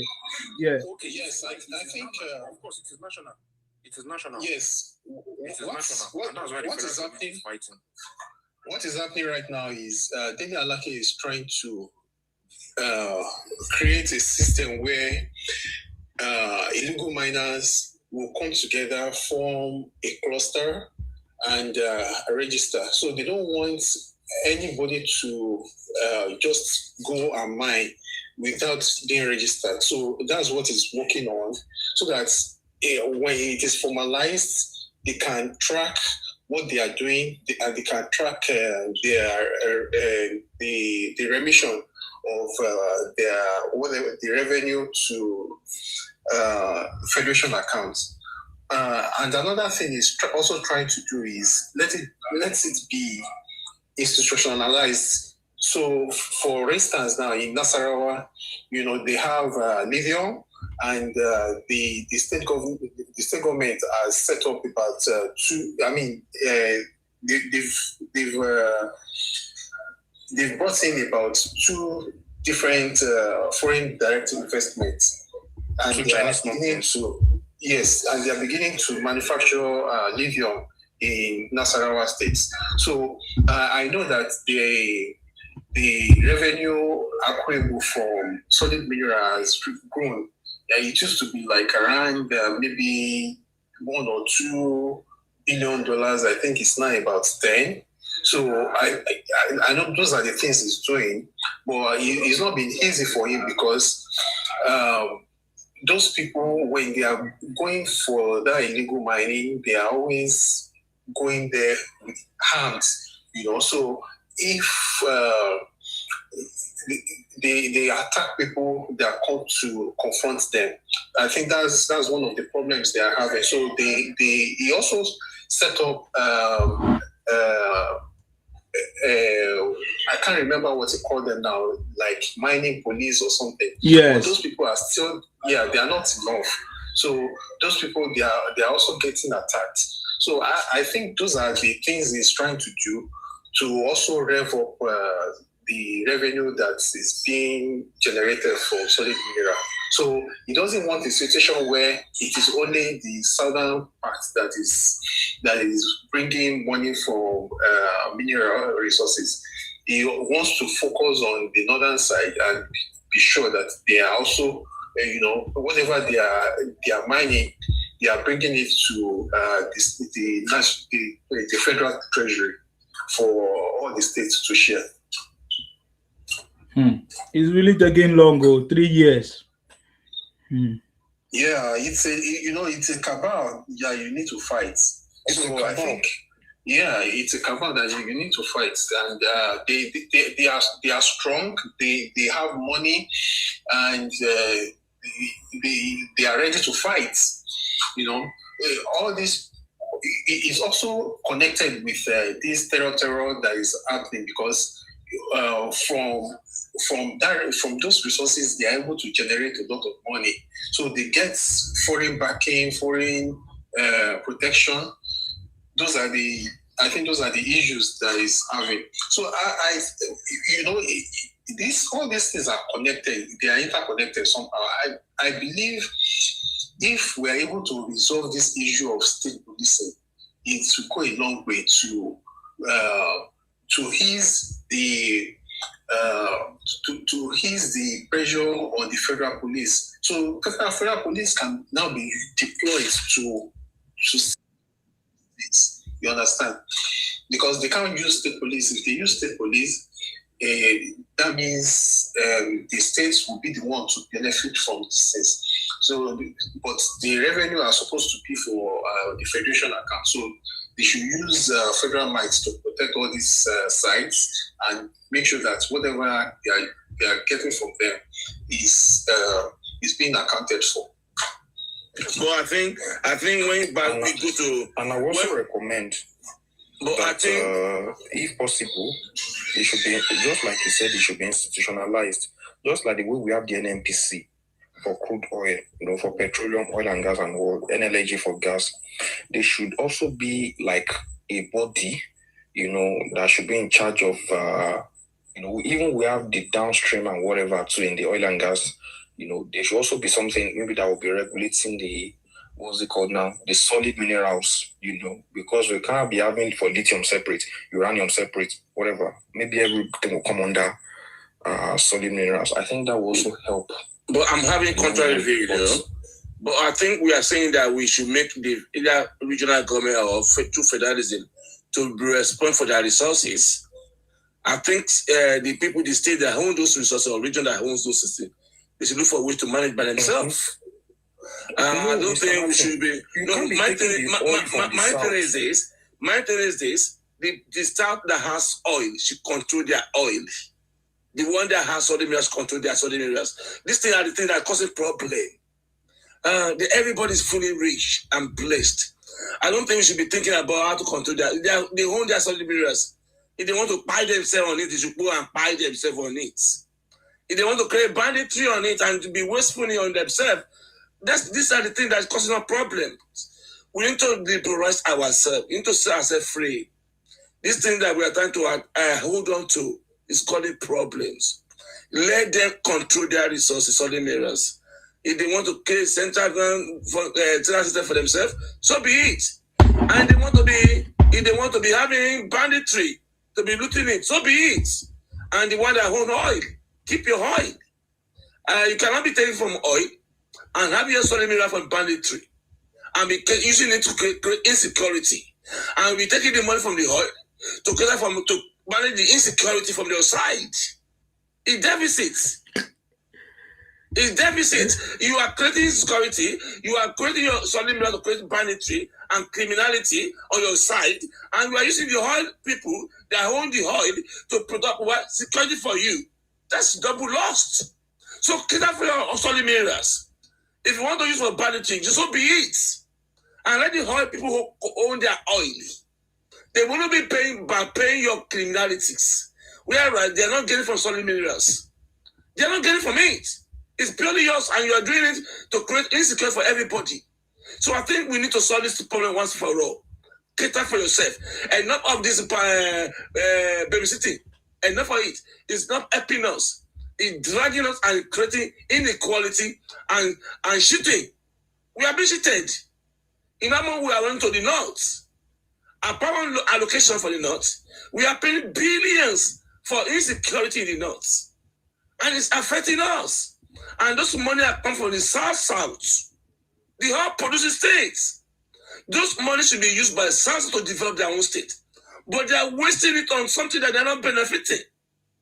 They're not benefiting from it. And they are inspiring their people. It's endangering their life. Why must it be endangering our life? Cater for solid minerals. And let us start cater for the oil minerals. And if you want to create banditry and buy yourself on your solid minerals, buy yourself on your solid minerals. So I don't think we should be responsible for those things. I think we should be looking for to unwind the power in the central that are creating inequality and wastefulness. And unwind it and make it smart and accountable and responsible. If you want to now make your solid mineral for your benefits, he wants some people to be looting it and be buying you. Oh my God, buy yourself in the north. And the money from the south, the oil, we won't be paying your bills to buy weapons, to train soldiers, to buy military copter, than to be solving uncurable sickness that you are creating by yourself. And they are not benefiting from your solid minerals. They are wasting their own resources. So their resources must be used for themselves. If they want to create banditry in the south too, and they should go and create it. So let us have fairness and accountability and responsibility. Carry your load. And then everybody be responsible. You see me? Banditry will stop. Immediately we try our policies. Banditry, criminality, by Boko Haram will stop. They will find themselves to solve the problem. Now they are having the negligent attitude towards it. You know, Nigeria problem. Nigeria is problem. Nigeria problem. Where are we creating it? So now I think everybody should control its own resources. That's my own advocacy. Control your resources, govern yourself, carry your load. Don't be payloader for anybody. Thank you. I agree with you, Sir Martins. But right now, our oil is still being shared now.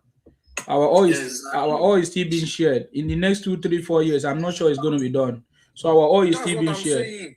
So should we say we want the resource control, but our oil is still being shared.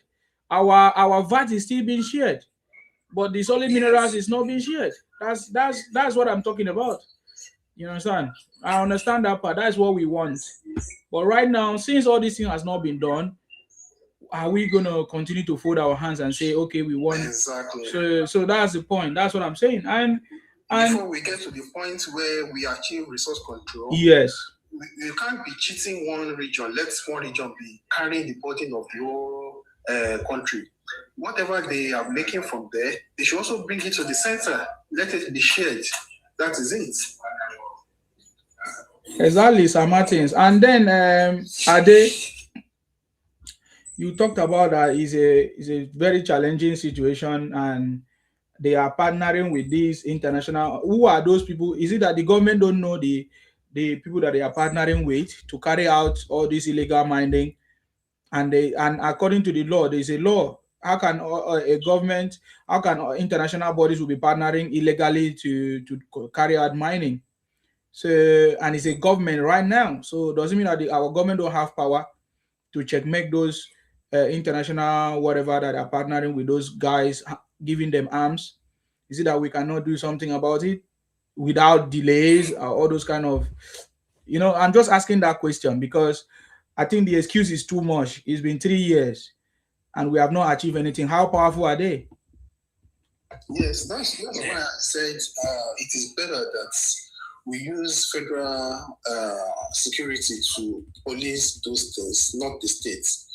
But even at that, it's very easy to compromise the security operatives because we're talking about millions of dollars, you understand? So the people that you put there, it's easy to compromise them. I think that is the problem that we are also having, that, okay, they want to come in and they know that, okay, how much is your salary? And maybe your annual salary is less than $20,000 and somebody is ready to give you $100,000, you know, just for one looting. You fall for it. So those are the problems they are having right now, I think. Wow. You see, man, your channel is one of the best channels in this platform in TikTok. My God. Your channel is one of the best. Yeah, because you are here now. That is why it's the best. When we have problems as a citizen, you are trying to provide solution to our problem. It's not sentimental or emotional. We just have to look at the things and call it as a space. That's what you are doing. I'm so glad I met your channel. And at the same time, President Bola Tinubu have been doing it. There have been many difficult areas that have been left untouched. Remember, NLPC hasn't been auditing for many years before he got there. Before Kaba, that area was so dirty. Yes. That area was so dirty until when he got on stage, they was looking at it. Look at the immigration. That area was so dirty until when he got there. Look at navigation. That was so dirty. Thank you very much. Yeah, thank you. Sorry, sir. Go ahead. All these sectors in Nigeria were decaying. All the sectors before you go there. Even NLPC have been decayed. Imagine we don't have Dangote. What are we be backing up now? Every sectors. Remember the exchange rates. Those kind of that same dollars on the street. Everywhere was dirty. That is why they are all fighting him, sir, now, because all those loopholes are now being blocked. Everywhere was dirty, and we are building country. We are not building it. We are not wasteful. There's no country. There's no country. The air settle, chaos, airport, rubbish, road, rubbish, and the refinery, rubbish, and electricity, rubbish, and employment, rubbish. Everything was rubbish. Before this man got there, even NLPC, they couldn't give accountability of their accounts. It wasn't done. I remember when President Bola Tinubu was in a community about it, they were fighting. NLPC were fighting. They didn't want to open their books. Everywhere rubbish. I'm so glad we have President Bola Tinubu, but I'll be so glad that before he leave the office, he must destroy the central. We want a peace. Thank you. Definitely. President Tinubu have done what no man have done or can do. I've always said that President Tinubu have cracked the code to take Nigeria out of the third world status, and that is why people that have been in this system for so many years, that have been enjoying this system, that have been reaping and stealing through the loopholes, they are never happy, and they will never be happy that President Tinubu have now blocked all those loopholes, and now we are talking about making all the account available to the federal account, right? For example, NNPC, they should remit all the monies to the federal account first. So, and they're never going to like that. The Northerners have been in charge of our NNPC for so many years, And you see, remember our airline? Our airline safety was poor. Every aircraft crash, domestic aircraft crash, everything has been tidied up. Everything has been tidied up. Many crises are on the airline station and the pricing, all kind of things. Everything was every places. Everywhere we're having a plane crash in Nigeria. Until Bola Tinubu, we don't have plane crash. In fact, we are awarded. That Minister of Aviation, what's the name of this man? What's the name of this man? Kenyamu is doing a fantastic job. He's doing a fantastic job there. Every sector needs to be cleaned up. And President Bola Tinubu will do it. We are tired. We want a nation.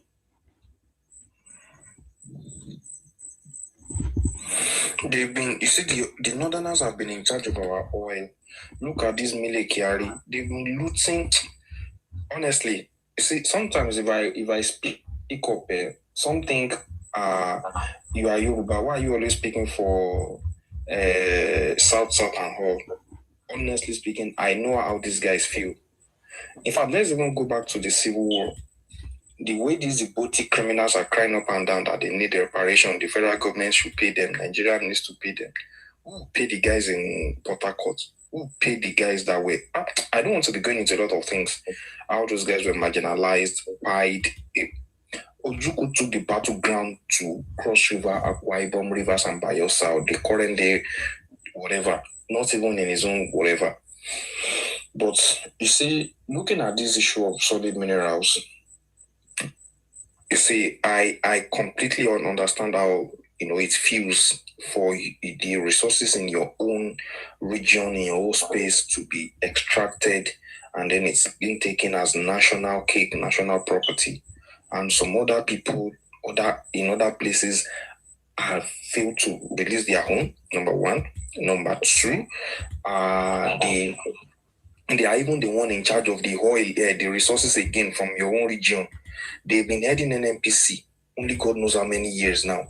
Mile Kyari spends close to how many years in that NNPC before he was fired by Tinubu. A lot of things has been going, and these things boils down to, if you look at it, the people who has led this country the most are the Northerners, both democracy and military. So they've perfected this idea of, let's take what belongs to other people in the South, especially the South now. Let's take their resources. The South has the crude oil, the Southwest has the VAT. And even if you look at this, the VAT itself, what is coming from the South is also not small. I think after the Southwest, the South has, the highest number of VAT again. And they have the crude oil, for crying out loud.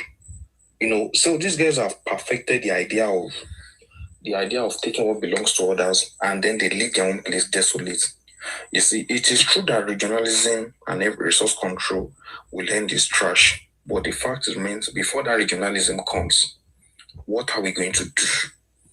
We can't be taking it's uncalled for. And that's why you find out that the majority of the programs, the policies of President Tinubu, these people have been fighting it. They don't want it because they know once it comes, they are done for. But before then, what are we going to do? Is it just that some people will come, benefit? Okay, look at Dangote now. Dangote has refinery in Lagos. Yes, that's fine. But how many of us from the South can go to the North now and say we want to also establish a company that will also be extracting their own solid minerals there? And we're also, not just extracting, but also, engaging value addition by processing. Why can't we do it as well? Why must it be our home? This is what the South people have been born out of the system, and they were the most marginalized system most in the country. Yeah, they are the most marginalized system, and they are using their resources and to feed the North, and the North at the same time making much gain from the South, and at the same time not creating insecurity. They are taking that money from the South to cater for this insecurity in the North. That means they are having two-way from the South. And I look at it this way, that the North and the Southeast want to feed on South resources. I found it's not fair. I felt it cannot create peace. I felt that the insecurity will continue. When we continue to have that kind of imbalanced system, the South, that's why one of the reasons why I'm supporting Lagos Calabar Coastal Road, because that project is going to South. They pay a lot to the nation, and they need to have their money back. That project is part of things that between South. Most of their resources is what the nation use, and it's going to the central. And at the same time, they are paying for insecurity in the North and in Southeast. and North and Southeast are infiltrated with the South-South resources. And Mr. wherever they are, Northern governors have the highest amount of security votes. Northern governors. Yes. The highest amount of security votes. The more you create insecurity, the more you have more discordant votes in your area. And the money starts to pay the bills. It's not fair. I could be running a system like this. So I think this item for us to change the system of running resources. And because the resources cause problem. Women be always fight for resources. And resources cause problem. To make sure we have peace, the South more control their resources. The North more control solid minerals. And insecurity in the North, I tell you, everybody, we stopped. And we won't be having wasteful spending. That we'll be wasting money. Remember during good luck, about something billion was looted away from Scott to the plane to South Africa. Remember that time? Yes, it was through religious leaders. They wanted to use that man. What's his name? I can't remember his name. Oriche Jaffor, something like that. How many Yes. billion? How many billion? But they said they wanted to use the money to buy equipment or something. Weapon, yes. Weapon for where? For the North. And the money got lost. Imagine that money. If in that system. Not weapon for the North. For insecurity. To fight insecurity. Yeah, insecurity. No. We all know where the most insecurity in Nigeria is from the Boko Haram. It was Boko Haram targets for insecurity. And that billions dollars was stolen away. And we don't find it again. So this is how we are waiting the source of South. Wastefully. So that's not benefit. I think the system we are running is bad. We need to social it. And I bet with you, insecurity will stop in the North. They will not stop. They will not be behaving criminally. They will not be doing banditry. They will not be saying Haram. Boko Haram will not be there. But when you have money to spread around wastefully, it's going to be enablers. And we continue. And we're going to be paying for it. That's what the way I say it. Thank you. Okay.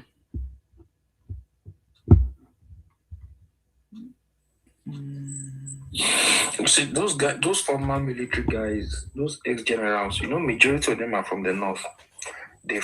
I tell you, I kid you not, they've perfected this shenanigan going on. The idea of some people going to extract our solid minerals and then, illegally and all, it's not something that started 10 years ago. It's just something that we are just knowing. We are just getting to know about it. It's not something that has been there for. If you look at the uranium in Borno State, my God. If you know the nuclear weapons we can manufacture from that thing alone. So, but they've perfected these things, and they are politicians, they are elders, and this is not exonerating any party.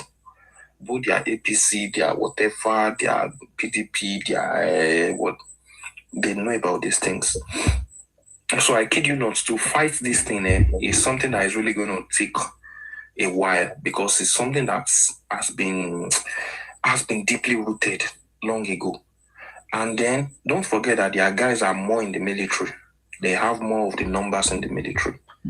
So even without bribing them, loyalty to their tribe alone or to their ethnic whatever can make them easily to compromise. How much more they now, being lured with an amount of money that they cannot even collect in 5 years or 10 years as salary in just one deal. You understand? So it's very multifaceted, and I just wish it can be done right now, and all Nigerians must have access to it, because that's the essence of the unitary.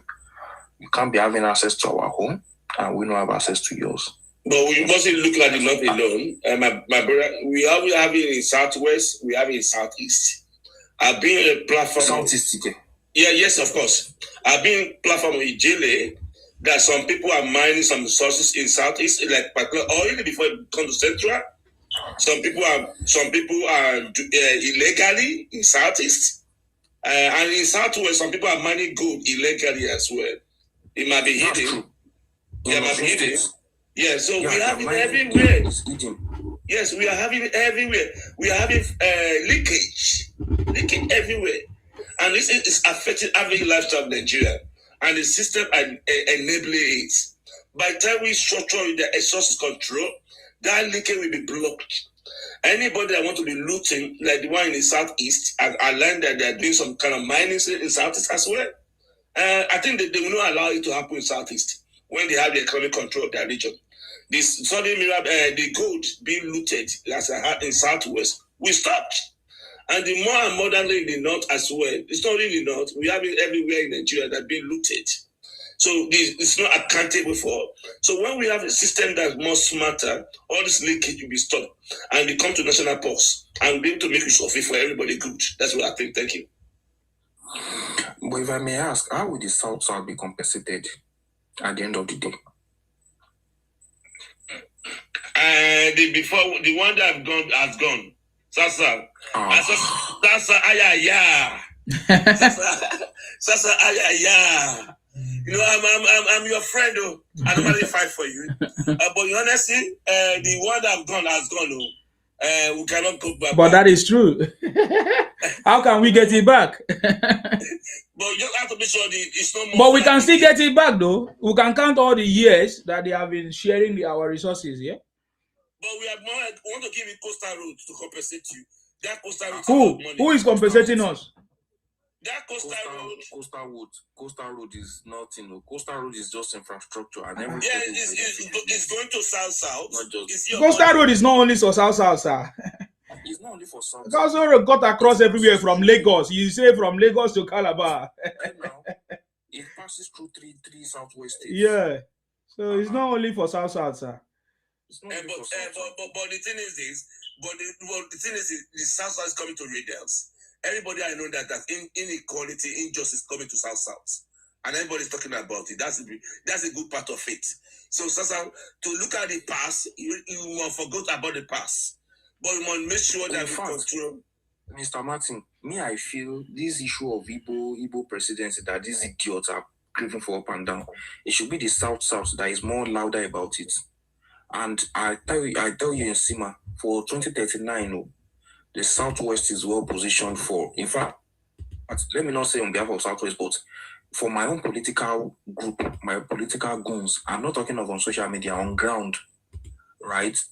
If by 20, of course, no party would even want to make a mistake of presenting an hypothetical criminal for presidency in 2039 or prime minister, whichever the system of governance we are using. The same have changed, you know.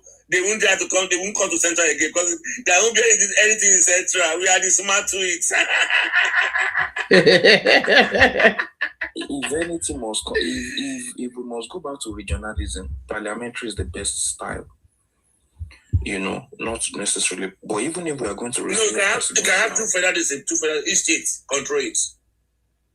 Yeah, that's what I'm saying, but it's not parliamentary. You can have two federalism of a region. If it's given two federalism, everything controls its resources. Every state. There will still be a system of governance in place now, which can either be presidential or parliamentary. If it will be parliamentary, we have our premiers in our regions. If it will be presidential, we have governors in our regions. So it still boils down to the system of governance we're going to use. We're going to practice. So whichever way it is, what am I even trying to say? Yeah, whichever way it is, the South is well positioned, right? And that's why I feel the South most. In fact, one of the best ways you can compensate the South very well is that by the time the power is coming back to the South, they should be the one to have it and let them spend their 8 years completely. That's one of the best ways I feel they can be compensated. But my thing is both about resources. Resources most. That resources. Resources, of course. Cheating is too much. Cheating is too much. You know why cheating too much? It's too much. Yeah, the cheating too much. And you are getting from this somewhere, and they are still causing insecurity. If you know how much budget this year put on insecurity alone, a lot for insecurity, and they keep on behaving mad. They're still doing doing kidnapping. It's getting worse. So I think when you remove the enablers, that everybody become accountable for his own money that he made. This is because we stopped. There won't be even at that too. There won't be at that too. Yeah, there won't be you be threatening deliberately. The South must also be compensated.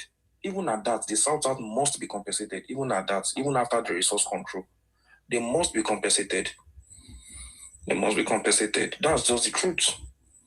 If we have resource control now and everything is under the control of each regions, I hope you know the South will still have to be the one to go back to fix the refineries, should in case it has not been fixed before then. But I trust this administration, they will fix everything before then. You know, this one that they want to sell to private sector and all, right?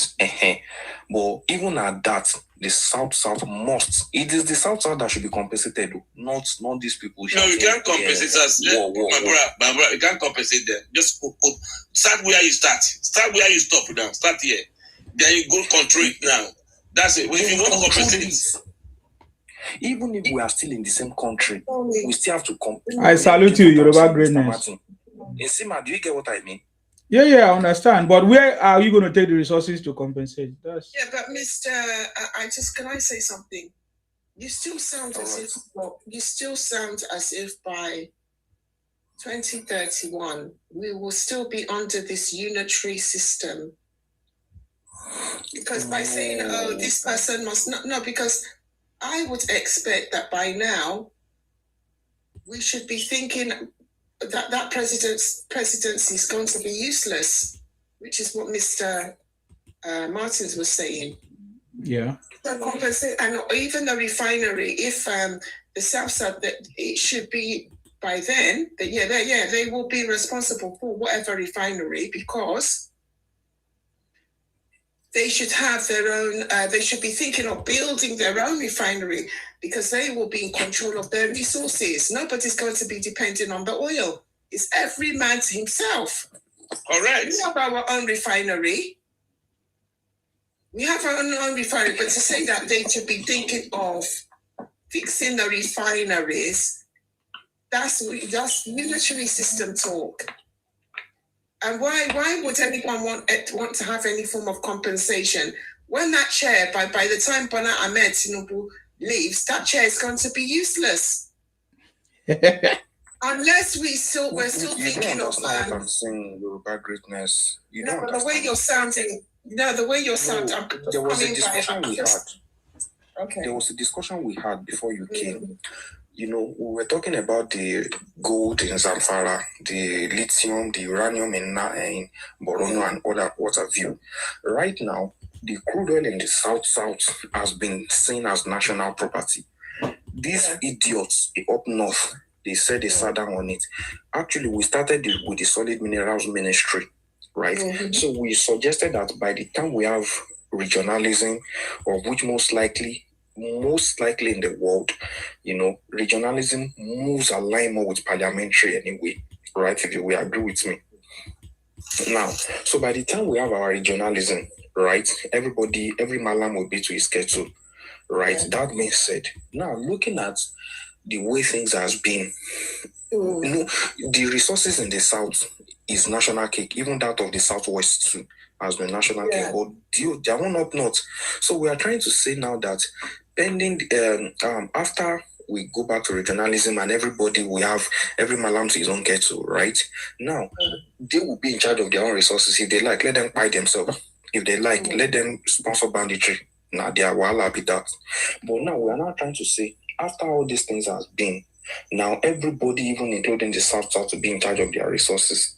You know, so how will, you know, the South, you look at the NNPC, which is regulating the major resources also coming from the South. It is recently we just started exploiting that of the Southwest now through Dangote refinery, right? Theirs has been the one that has been extracted, you know, over the time that we've been using over the time.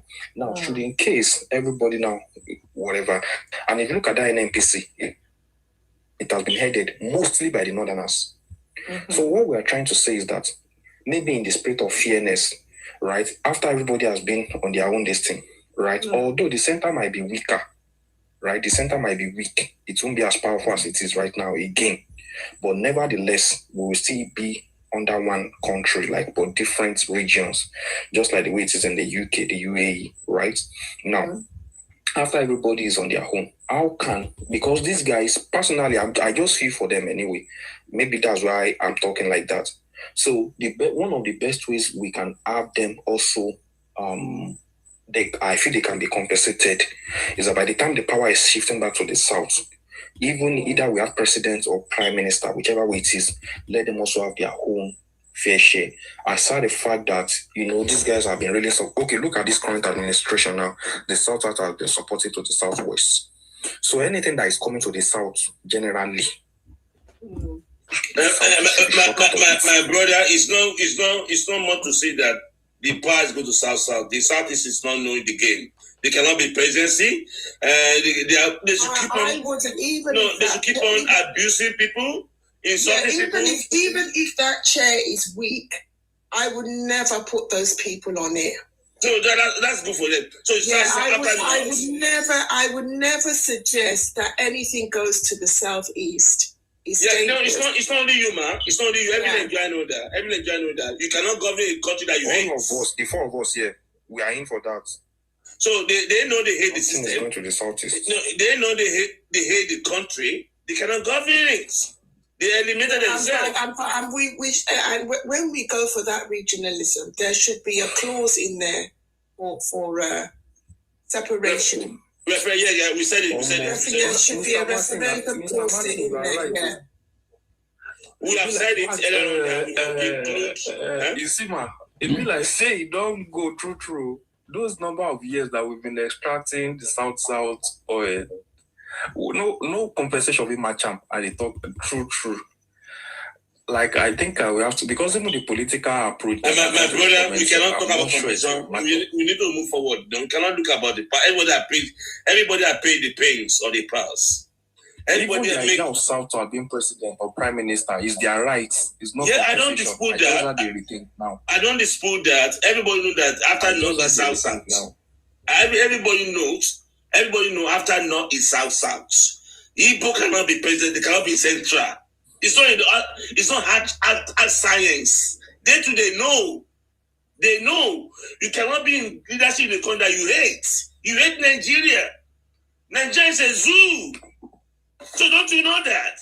So they know they cannot be in leadership in Nigeria. So after North, it's something we are debating. It's South.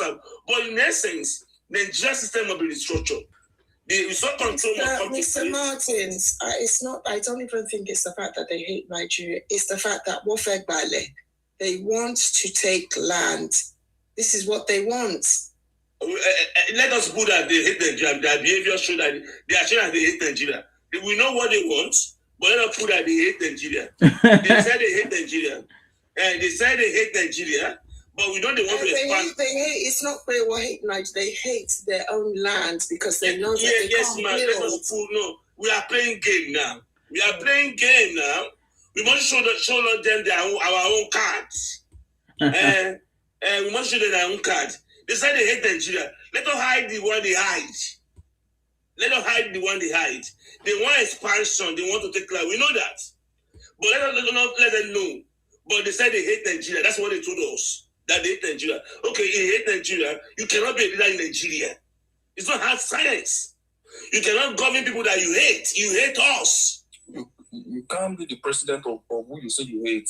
Yeah, you cannot be a leader. You hate us. But Nsima, I feel your pain. I know. So we all know that after North is South. Until we go back to regional government, Southeast can never rule Nigeria. They know that. Thank you. But let us get Mr. Simas. Do you believe in regional government, or do you believe in this one unitary system? Yes, I believe in regional resource control. Yeah. That's what, for us, when we talk about regional, we are looking at resource control, controlling our resources by ourselves. Yeah. Or to federalism. No. Don't think of that two federalism. Mr. Martin. Mr. Martin, that's a disaster for us, especially for us Yorubas. Oh my divide, my pata, that true federalism is going to divide us, which we don't want. Regionalism is the best.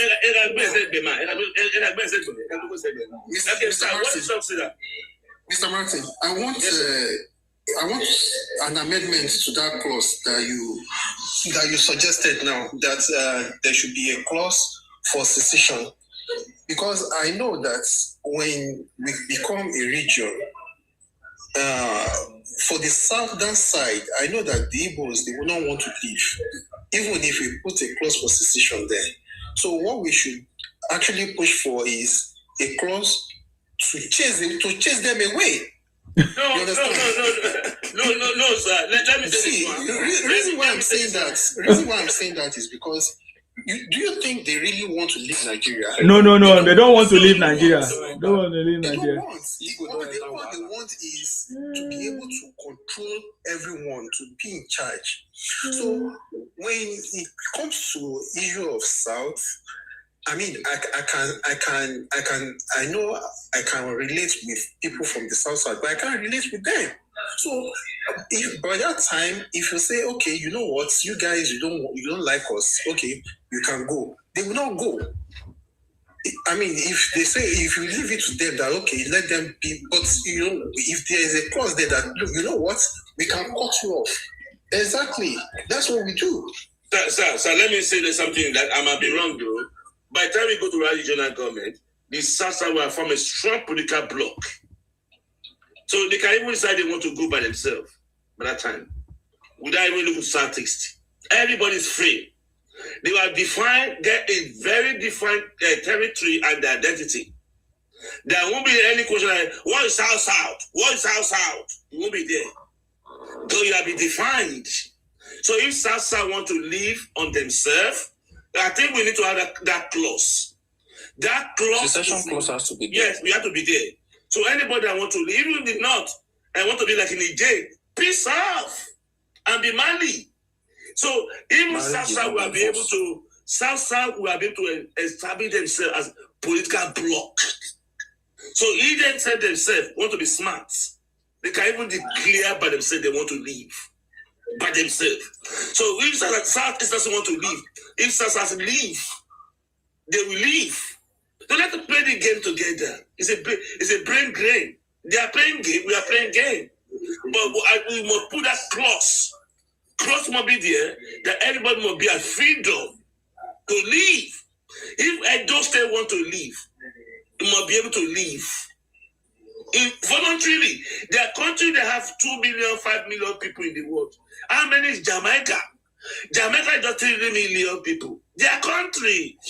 Yes, I agree with you that the secession should be there. But I'm saying that there should be an amendment to that secession as well. That if we are constituting a problem for us, we also have that right to alienate you, to say, oh, you know what, we are not having anything. Sorry, sir. I don't think we can do that. Let me give you the instance. Let me give you instance. You are a member of a club. A member of a club cannot banish you until you want to live by yourself. No. No, the thing there is. Yeah, but what about you do what they are saying? What about if you do things? If you do things, breaking the law, causing problems. Yeah. That's where I'm going to. One good thing that comes with regionalism is that every region is independent to make their laws. So the region of Southwest can be different from that of South. Just like the constitution, I said region, constitution, I mean. Every region will be at independence to make their own constitution. The constitution of England is different from that of Scotland, and the constitution of the federal of the government at the center does not interface with that of the regions. So in the south or in the southwest or any other region, we can make clause in our region that anybody will do will not to banish you, get out. Let me give my brother and my science. Let me give my brother and my science out. Igbo Kwenu. Hey, Kwenu. Where is that one? Is this how it is? No, Southeast. Sorry. I want to give my brother in Southeast. Igbo Kwenu. We are getting solution to our problem. This problem will be solved. And we won't be fighting as long as we are fighting. We're going to be free. You know you want freedom. Igbo want freedom. We are going to be free. Everybody will be free to call yourself by name. Igbo Kwenu, I support you, but I want peace. I want to be confident, manage yourself, control your resources. We are going there. That regional government, I'm so happy South will take opportunity of it and form that strong political body that can decide their future. So everybody be free. So Igbo Kwenu, we are getting there gradually. Keep on doing your shenanigans. Thank you. Mr. Femi, you know, say Nsima fine like Igbo man. See as Nsima can't be like Igbo man. They look for my trouble. I don't know which one be fine like Igbo man. Dele sir, are you there?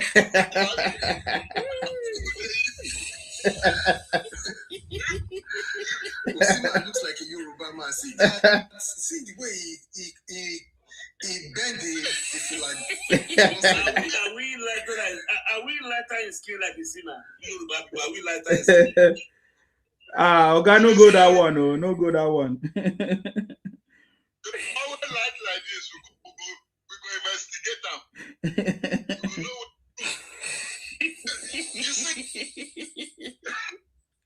you see, what they really there is deal with these people. It's not that difficult. Yeah. Now I make you see some things where the president they do, they vex them. And you see that which road where that Costa Road, right? That Costa Road, it is sweet me past anything. I think I only knew. You see this country where I did, I know what the road be for this America. I know what the road be. That road, number one, people where they that region, where they Akwa Ibom, all those areas, you can come down to Lagos and do business with every other part of West Africa without touching their place. If you don't come up business for their hand, you go see they don't scatter. That's what I tell you. Once you go into the business they are doing, we are able to set up a team that would do your business and let your people benefit from it. You will see they will break down. Because now only waiting they their head that buying and selling. Period. Let them go there, go scavenge spare parts. Come, finish. Tell me what else again. Fake drink, not them. Fake medicine, not them. So what else can they do? Let them come outside, come tell us. Then we are going to stand up for them and say, Tuali, let them come tell us what they can do. The way where they find money. Now then they say, look, if you go into all those now they are placed. Now money then they wash. And talk and say money is the root of all evil. The love of money is the root of. That's why you see them. They go do fake drink. Go use petrol, do wine. Use kerosene, do wine. Use poison, do. At the end of the day, they affect people. Because the love of money, they bring a lot of evil things to them. So you don't need to follow their fight. Just set up a company in your region that produce that stuff they are bringing from outside. And let your people have access to it. Anybody that wants to buy it, let them come and register. And your state, every state verify what they are giving to the people. You see what happens. They are confused already. You can't just go and sell anything to the people. Anything anybody is buying, you have to verify it. There should be a way that people verify if it's an original product or not. Period. Once those things is said, you will see their hand go break. At the end of the day, any state where they go they opt for push. They go they opt because now wait till I know them what they do for Lagos when I did Lagos. Now then first start, you go see them carry nylon bag, carry singlet, they sell handkerchief. If their shit don't strong, they will start to misbehave. So voila, no them. If their shit don't, they will start. So we know that I live with them. So I know what they made of. So you don't get problem. Just leave them alone. Make them they do what they do when time reach. Not to get beginning, we not get ending. Period.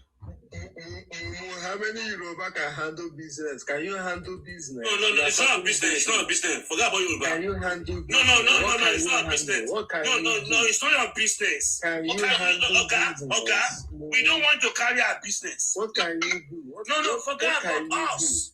No, forget about us. Forget about us. What can Yoruba people do? No, okay. With due respect, sir. What have Yoruba people contributed?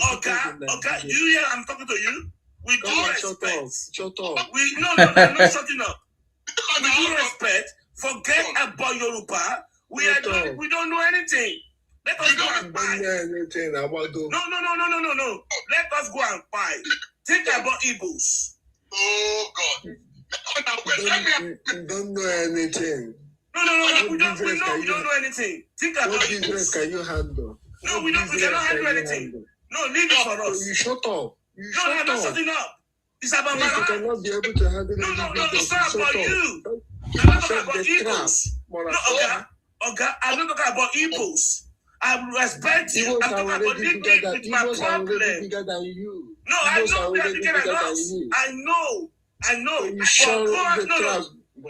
you are bigger than us. Go and carry your problem. You have sold all your property. No, forget about that one. We want a good system for Nigeria. We want a good system for Nigeria. And that's what we have to proceed. You have sold all your property. No, forget. No, your land will still be there. Are you not ashamed of that? No problem. We want to solve. We want to solve the problem that Nigeria is facing. Dele, your voice is very low. We want to solve the problem of Nigeria. That's what we are here for. I can hear you, Dele, but your voice is very low. I've said it. You have sold all your properties to Igbos. You say you're not ashamed of that, and yet you are crying for presidency. Are you not crying up and down that you are marginalized? Are you not crying up and down that you people are poor? We are bigger than you people. We are bigger than you. Are you not crying up and down? Yes. We don't argue. We don't. Okay. Mr. Dele, don't argue with him. Yes, we agree. But go and carry your load. All Yoruba people are living tenant in Igbo people's house in Lagos. It doesn't matter. In Lagos, we are Lebanese. We are Ijos. We are Ibibios. We are Hausa people living in Lagos. They have property. Forget about that. What the forecast? Yes, because of but Nigeria problem will be solved. Nigeria problem will be solved. Fulani have already surrendered you guys. Yeah, we know. Dele, do you want to say something? Fulani have already surrendered you guys,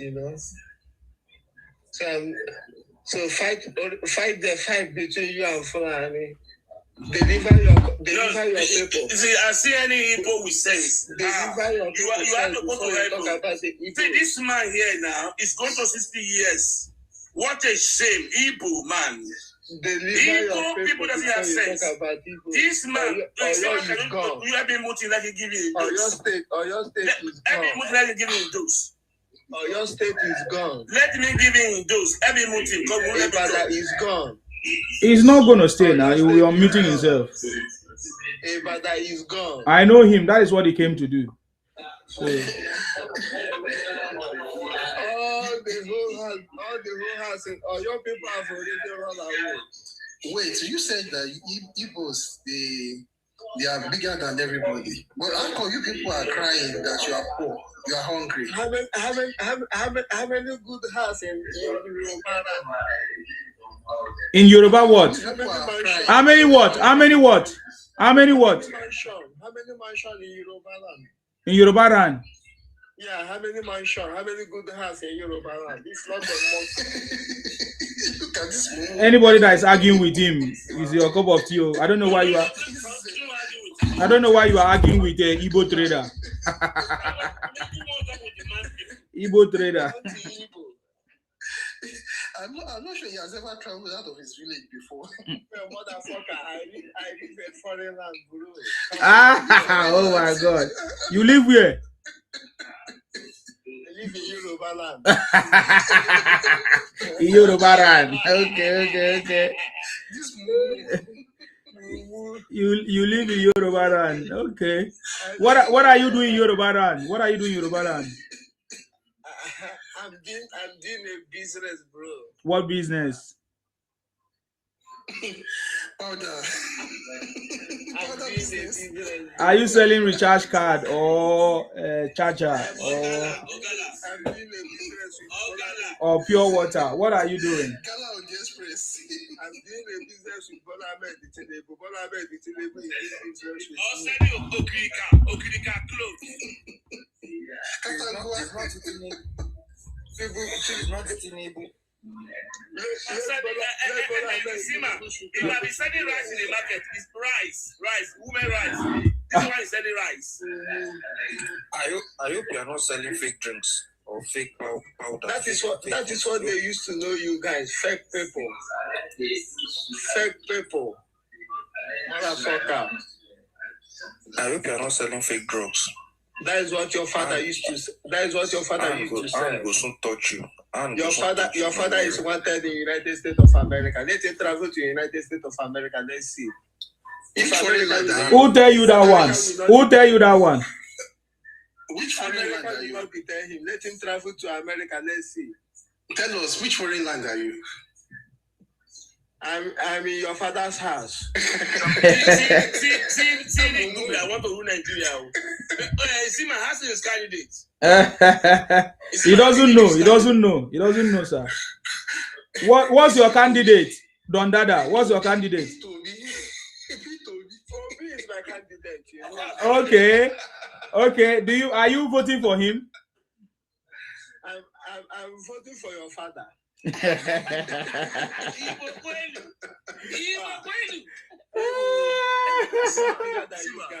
I just want to ask you a question. Why is it that anytime you open platform, all these are the bars will fill your platform? They are using your platform for Saga. You encourage them to use your platform. See your bars. They don't even use their platform for Saga. Are you personally? You are using Tinubu cap. When do you start loving me? When do you start loving me to question me what people are using on my platform? You are using Tinubu picture to be doing Saga. Is that what Tinubu? It doesn't matter what you call it. It doesn't matter. It doesn't matter what you call it. It doesn't matter what you call it. Looking for a place to do Saga. See Yoruba. See how they line up for your platform. Who is your candidate? Who is your candidate? Who is your candidate? Who is your candidate? Who is your candidate? See, my papa be my candidate now. Okay. All these Yorubas, they will not advise you not to use Tinubu for Saga. Because you are bringing Tinubu down. We are looking for solution to our Sir Martins, don't worry about him. Martins, we cannot advise in Sima. You allow Sima to be using Tinubu cap to do Saga. Let me tell you. Old man. Old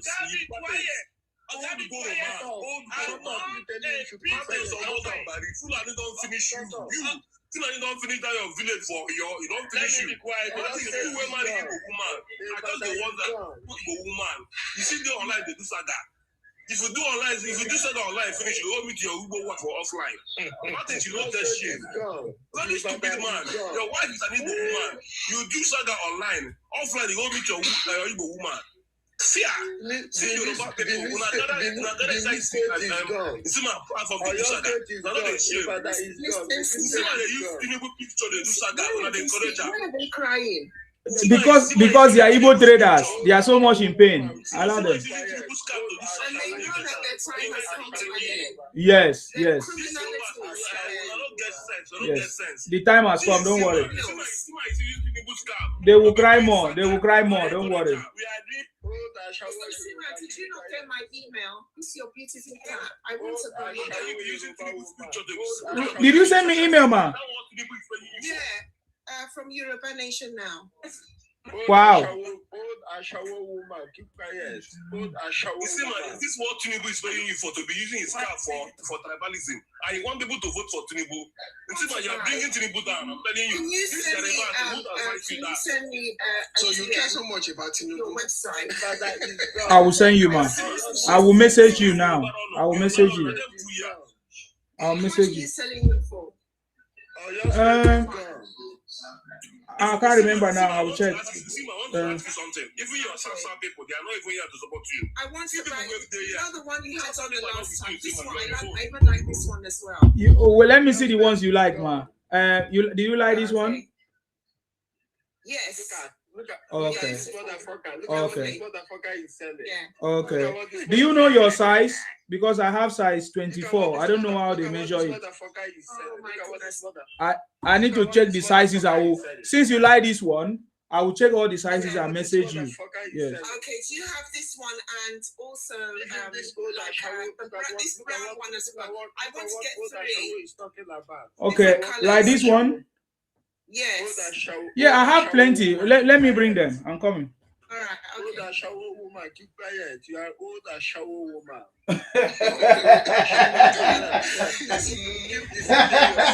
Older shower woman. You are going back to yourself. Or your state is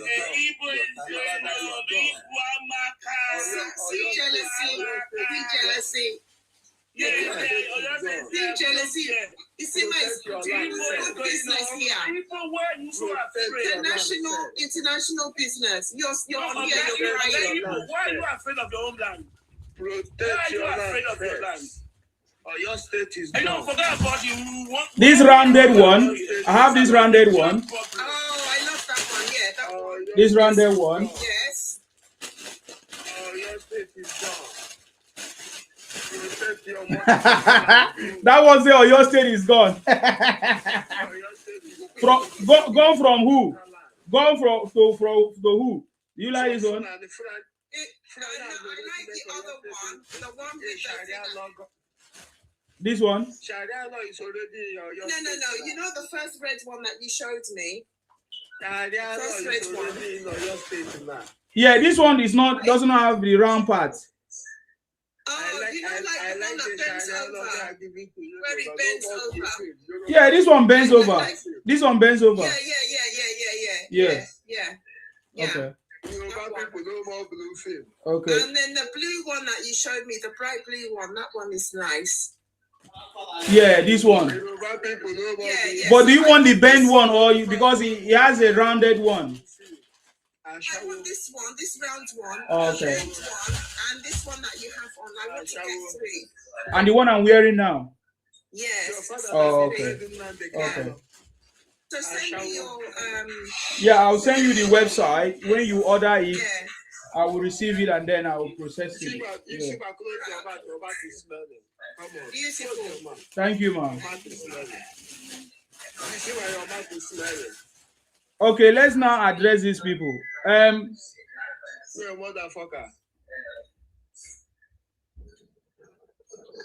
You a bloody motherfucker. All Yoruba people motherfucker. So, what is your mission? What is your contribution? What do you have to say? We want to give you opportunity to speak without any interruption now. How much have you protected your area? Protect or your How much have you protected your village? Protect or your state, bro. Protect or your state. Or your state is breathing. Or your state is what is breathing? Of course.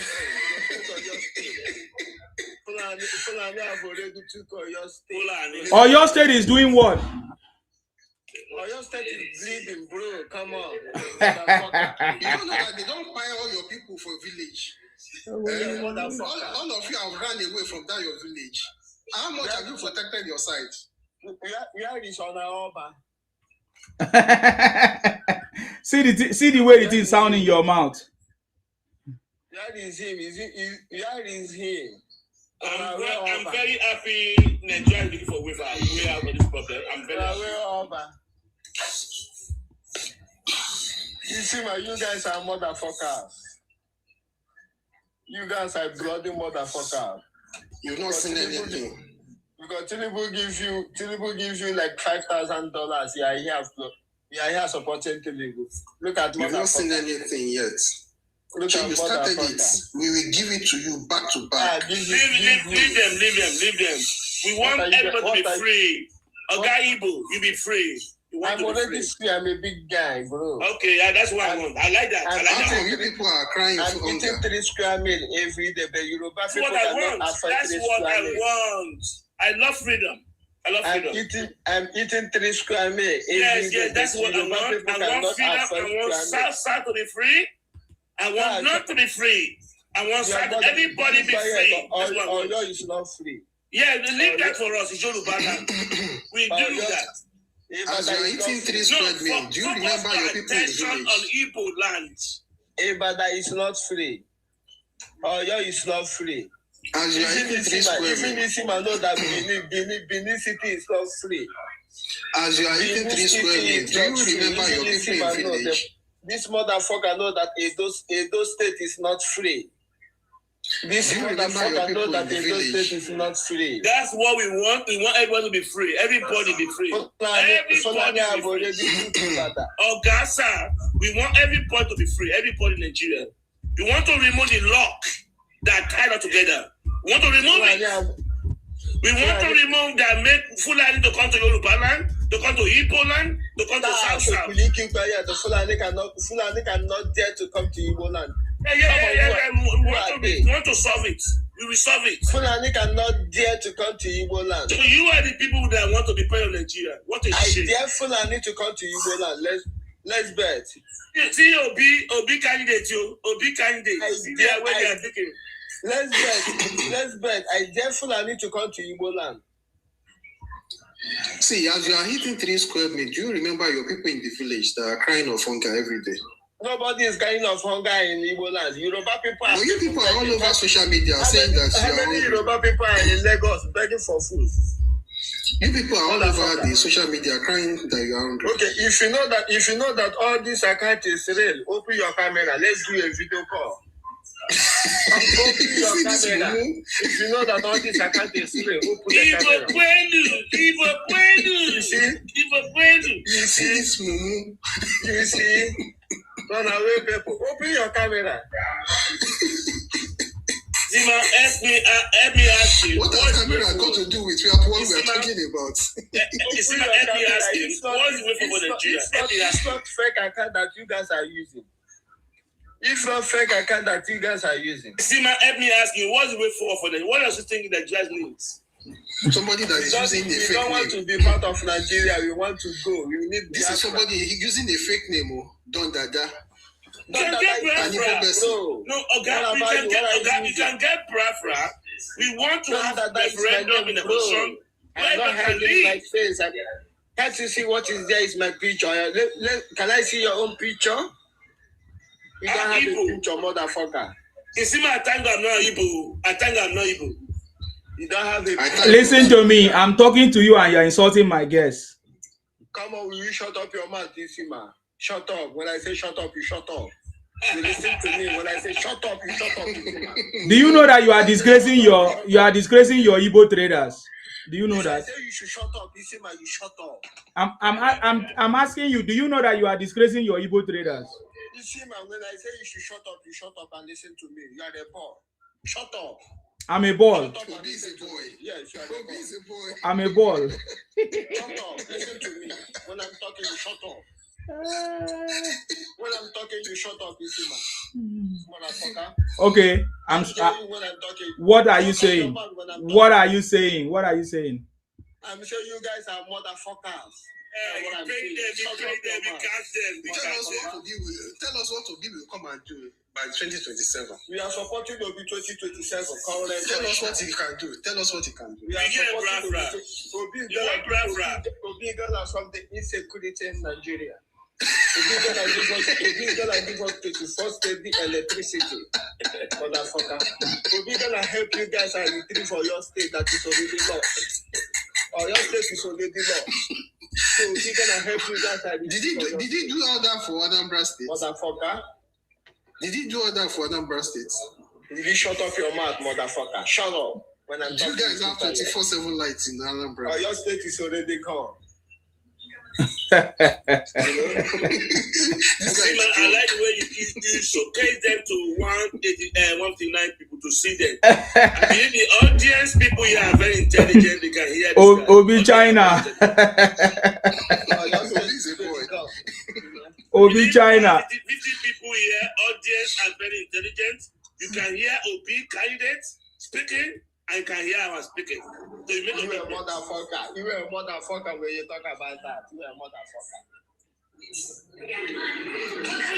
You are a motherfucker. When you people are insulting the Igbo people, what do you expect from me?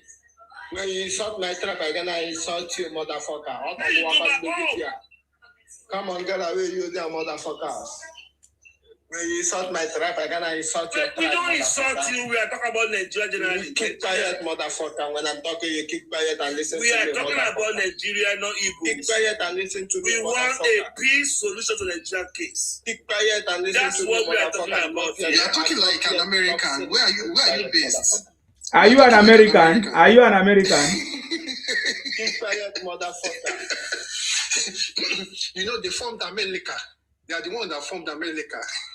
Keep quiet, hush fucking brothers, motherfucker. They developed America. Motherfuckers. Only developers. Motherfucker. Igbo Kwenu. Hey. Obi China. Obi China. Obi China. Obi China.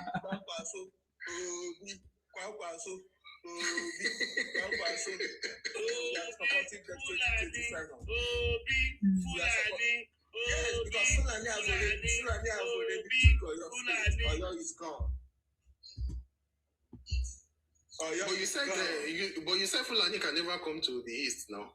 We can't also not come to the east. We can't also not come when they are doing campaign. You are a motherfucker. You are a motherfucker. We can't also not come when they are doing campaign. Can Tinubu stand up for companies? Motherfuckers. No, tell us. We can't also not come to the east. Motherfuckers. And the Kwakwasias, are they not Fulani? You see, I want to ask you one question. If you can answer me this question now, I'll be okay with you. What is your Ibotic name?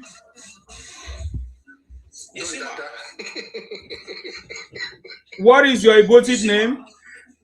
If Nigeria. What is your Ibotic name? What is your Ibotic name? What is your Ibotic name? Why are you asking me about my name? Are you crazy? My name is Don Dada, aka Don Dada. You know. My brother is asking you, if Nigeria is your company, can you employ Tinubu as your worker? Yes. Number one. Yes. Number one worker. Yes. That shows your mentality, that you are a motherfucker.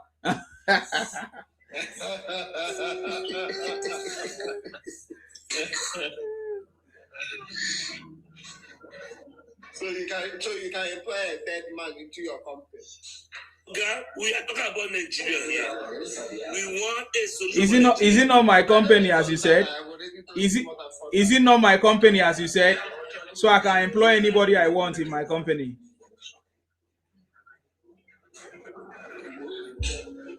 It's my company now, so I have the right to employ anybody. I want to show you guys that I'm not using the fake account, bro. Okay, put on your camera now. Let me see the criminal. Biafra criminal. Yeah, big guy. Yeah.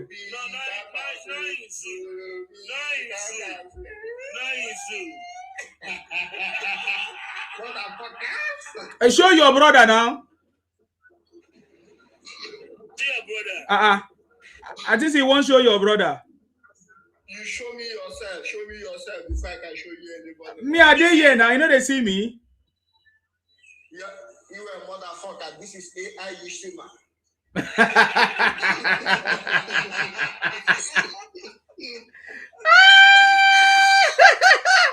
My brother, yours entertain us.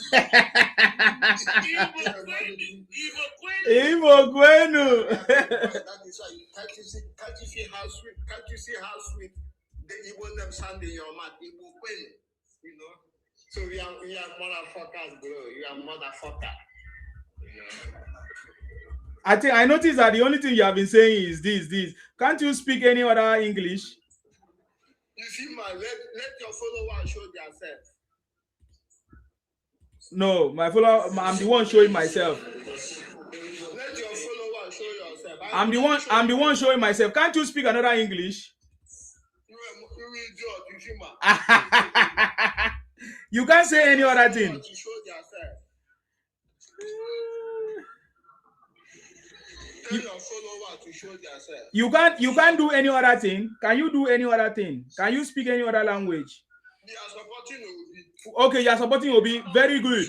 Why was Obi impeached 2 times as a governor? Why was he impeached? Then who impeached Obi? As a governor. When he was a governor, why was he impeached twice? After everything Obasanjo did, what happened to the Obasanjo is the one supporting Obi. After everything Obasanjo do to remove Obi, what is going on today? Obasanjo is the one supporting Obi. Okay, Obasanjo is supporting Obi to become president. Of course. Wow. Is he supporting a dead man? So with the support, yes now. Obasanjo is not supporting the dead man. Obi is a dead man now. Was it Obasanjo that I asked you, why was Obi impeached twice as a governor? You go to talk another thing. Why was he impeached twice? Obi was impeached because Obi don't want to fuck your wife. That is why Obi was impeached. Okay. Yes. That's nice. You don't want to fuck your wife. That is why they don't want to share the Anambra's money. They wanted Obi to share Anambra money. He refused. That's why the party for impeachment was when Obi go to court and attended the problem, and the court to say you are a good man, problem. So you believe in the court system in Nigeria, yeah? They should get all of you. Okay, how do you feel about Nnamdi Kanu that is going to be given the final judgment? They will hang him alive. It's your father that get a hang. You see, man. Nnamdi Kanu told you that Oyo State will be surrounded by Fulani. What is happening today? That is a lie. That is a lie. Look at what that fucker say is a lie. The principal that they behead his head. Where is he come from? Motherfucker. I call you guys speech. It doesn't matter. I said Nnamdi Kanu will be given a capital judgment. How will you feel about it? Freedom fighter. Okay. I learned that he said that when he buy, that is when Biafra will come. Do you agree with him? If Nigeria want to test the power of an Igbo man, let them try and kill Nnamdi Kanu. Let's see. If you want, let's bet. Very good. But you said they will not send him to jail. They sent him to jail. If Nigeria have the power, or if Nigeria is it not in Sokoto now? What have you guys done? Want everybody to end today in Nigeria. Let them try and kill Nnamdi Kanu. Is it not in Sokoto now? What have you guys done? Let them try and kill Nnamdi Kanu. If they buy him, will you know? What will you do? If they buy Nnamdi Kanu, I will buy you. Look at this moment. Okay, after you buy me, will you use me and cook a goosey soup? If they buy Nnamdi Kanu, I will buy you, motherfucker. Will you use it to cook a goosey soup? Bitch. Answer me now. Will you use it to cook a goosey soup? Do you like my neck? You have a body odor. Okay, you wanted to lick my water too. You have a body odor. What can I use you to do? You have a body odor. Okay, so when you buy me, what will you do? You throw me away. Motherfuckers. That is why I have the Champions League, because look at this motherfucker. You motherfuckers. So I beg, I share Igbo people don't see him. I gave him opportunity to speak. It's been how many minutes now? He doesn't have anything to offer or to deliver. You know that. Okay, how do you feel? How do you feel about it? How do you feel? How do you feel? I feel happy. Very good. I know. I feel happy that let us surrender all the Yoruba land because prophecy fulfilled by Nnamdi Kanu. He said it. Yes. Who ordained Nnamdi Kanu to be a prophet? He said it that Oyo State is gone. So does it not show that you guys are the one that are doing that in Oyo State? Igbo criminals. Since you are the one that believe in your prophet. Since you are the one that believe in your prophet, we don't believe in your prophet. We know that Nnamdi Kanu is a criminal who has sent his boys to come to attack the Oyo people, and they have failed. That also that you are very stupid for saying such a lie. It's not a lie now. It's not a lie. If you can believe the lie of Nnamdi Kanu, why can't you believe this lie from Sima? Okay, I think your time is up. Let's listen to Explicit. Explicit, what do you have to say? Yeah, good morning, because it's already morning here. Yes. Nobody can speak here, bro. You guys should shut up. Okay, I think it's time. I'm going to remove you very, very soon. Don't worry. Ibla say you don't hide. Explicit, go ahead. You don't take Miri. Yeah, I have been listening to your broadcast. And did you listen to your brother?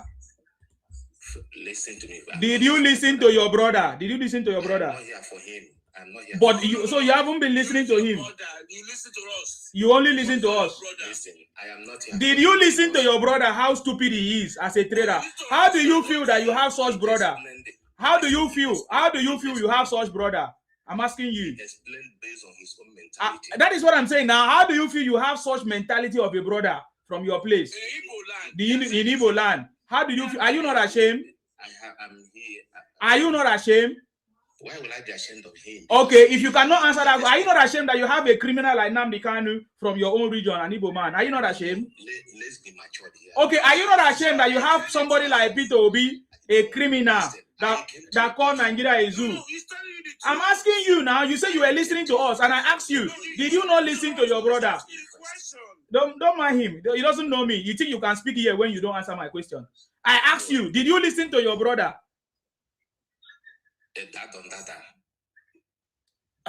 Oh, you even call it where? What do you call it? Because I was listening to everybody. Exactly. So how do you feel that you have such a brother from your place? That's the question. Can you answer? I cannot feel bad because everybody are not equal. You cannot feel bad. So you accommodate criminals too. How do you know that he's a criminal? Did you not hear the way he was speaking? You are judging by sentiment. No, which sentiment? He said he's going to cut somebody's head. He said he's going to buy somebody, and you were here. No, is important. Can you give me 2 minutes, please? You are not answering my question then.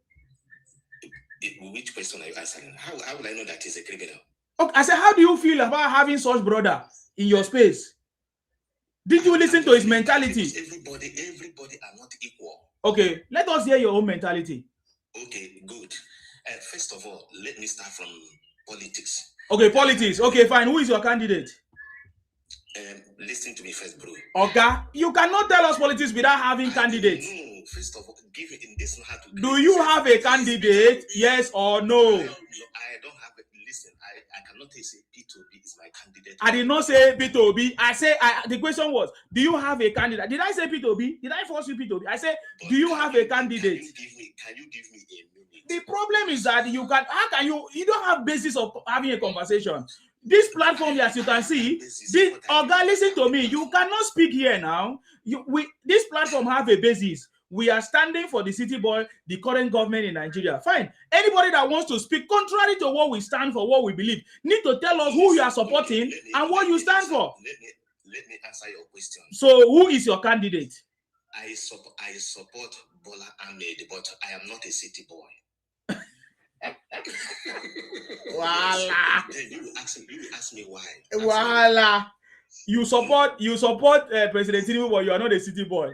Yes. It doesn't make sense because Tinubu is the city boy. No, you see, you are be a good listener. At least give me 2 minutes. If I'm making you say you support President Tinubu, but you are not a city boy.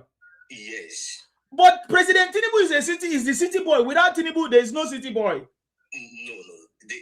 his mission, people are not following Bola Ahmed Tinubu's mission and footsteps. They are bringing bad name to him. Who are those? Very good. This is what's supposed to listen to me. We are listening. We have been asking questions that has led to this point. So who are those? Yes. Now listen. From the beginning, do you know why I'm not against Bola Ahmed Tinubu? Because I am against betrayal.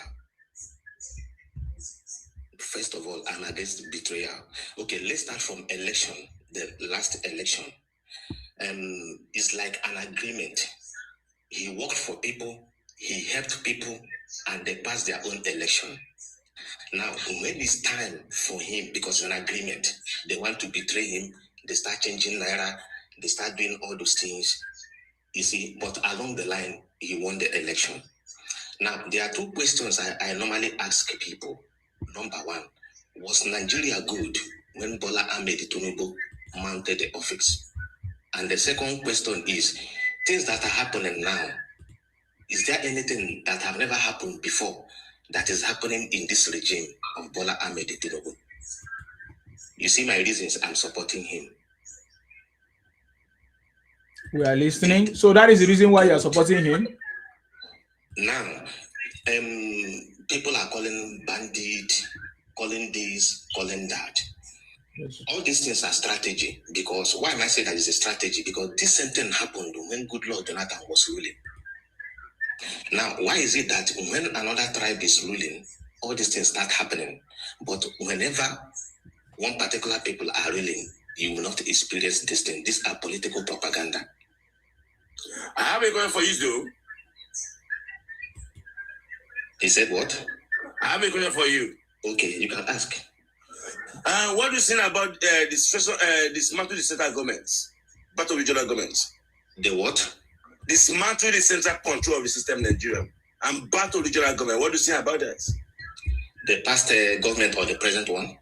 I said, what do you think about dismantle the central power control of the Nigerian government and everybody go to its own region? What do you think about that? Okay, everybody going to his own region is not what the solution. Why? Good. Let me explain, bro.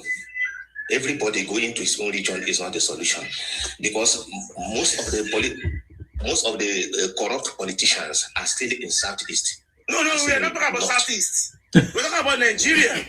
Yes, no, I'm talking. No. Don't bring Southeast here. No, Samati, you don't understand what he's talking about. He's saying that if you now return everything to regional, they still have the people in their region that is the worst. So that's what he's saying. They should go and handle it by themselves. The bandits will handle bandits. We are tired of crisis. Okay, allow him to finish. Okay, go ahead. So your fear is that your bad politicians will still be part of this the region. Is that? Nigeria is already corrupt. No, don't go that way. If you go that way now, you're having a big problem. My brother, they said if we return the government to the regional, will you be happy with it? It's a simple question. Yes, it will be okay, but I'm telling you that will still be a big problem, because if you want to do everything regional system of government, and I'm giving you example. I'm using because you give me example based on what you know. That's why I'm using Southeast. Yes. You understand? I tell you, okay, for example, now in Southeast, we have a lot of corrupt politicians there. Then making it regional will not solve the problem. Why? No. Because they have corrupt politicians there. So they will not be able to face them. That is why the Igbos are running away. Must it be a responsibility? That's why the Igbos are running away from their space to other places where they can. My group brother. It's not our responsibility. Okay. We want a permanent solution to our problem. We want bandit to stop. We want crime to stop. We want solid looting to stop. It's by going back to regional government and everybody be accountable that we stop it. Sir Martins, you are not listening to what he's saying. Explicit. You are the ones that we choose your politicians. He's having a problem in his region already. That's what he's talking Yes, about. because you people don't hold your politicians responsible. So it's not only in Southeast. Okay, go to North. If you go to North now, North have been ruling for ages. Okay, if you go to North have been ruling for ages. Okay. Then the condition. Don't bother about North. Don't bother about North. See, let the problem is you people prefer rather than you prefer to blame the federal government instead of blaming your own condition. But explicit, we are talking about your own space, and you are comparing yourself to the North. Why do you always like to compare? We are talking about you solving your problem. Can't you solve your problem? Does it mean that the Igbos that in the Southeast we have corrupt politicians? Yes, now we know. That's what we are saying. So can't you solve that problem? Can't you solve it? You cannot. You have to choose your politicians. We can solve it. If they can stand alone without godfatherism, we can solve it. Which one is stand alone without godfatherism? God? Yes, I know what I'm talking about. Because any governorship come to governorship election and everything, it's not Igbos that conducted it. Everything is from outside. The governorship election. Like every other region in Nigeria. Yes, example, it happened in Imo State. Who's on the mind? Every other region, except in North Nigeria, but that is what you just said now is not true now. So you have just confirmed me that you're a member of IPOP from what you are saying. Because what you are saying now are the rhetorics of Nnamdi Kanu and IPOP criminals. So you are one of the criminals, yeah? Because the election happened in Imo State, it doesn't matter what I say, it doesn't matter. The election happened. You cannot control what I say on my platform, okay? I'm telling you, election happened you just lied. Hate speech and lie, which one is the most important one? You just lied. You just lied that election happened in Imo State. You people chose Hobus Odema, and he went to court. Whatever happens, he went to court and he won. And you don't want to accept it that the court system in Nigeria actually granted Hobus Odema the governorship in Imo State. And you are lying here. Even Obi became a governor through the same court system. So why are you lying? That's why I say you are lying, and you are a criminal. But the left top position and gave. Odima went for re-election and he was re-elected again. No, don't mind him. So, why are you putting I don't know what you are talking about. Brother, you don't know what you are saying, man. So that's the problem. So how are you gonna make Peter Obi? How are you gonna make Peter Obi the president of Nigeria then? I don't believe in anybody to make Nigeria better. Okay, so you want Nigeria to scatter. What do you want? I don't want Nigeria to scatter. You don't believe anybody can make Nigeria better? You don't want Nigeria to scatter. So what do you stand for? I will be among the good politicians as well. So Obi is not present. Okay, what do you stand for? What do you stand for? I stand for the youth, to give the youth the chance to rule. Okay, so who is the youth that is going to be able to rule? Who is the youth? Example, like this guy now, I've been following his father. There are some people who have that political experience that they can say, okay. What are you talking about? According to the INEC and the candidates that are available, who among them is the youth that you are talking about? Sheyi? What is Sheyi? Is Sheyi part of the candidates? I'm telling you that it's good to give. Okay, don't go and be pointing people that are not part of it. That is criminal kind of conversation. Go straight to the point. Who is the youth? The whole candidate they are now, both Obi, both Tinubu, all of them, they are old politicians. So no. They are younger candidates right now. There are other younger party as well. You don't know about them? No, Show is a content creator, of course.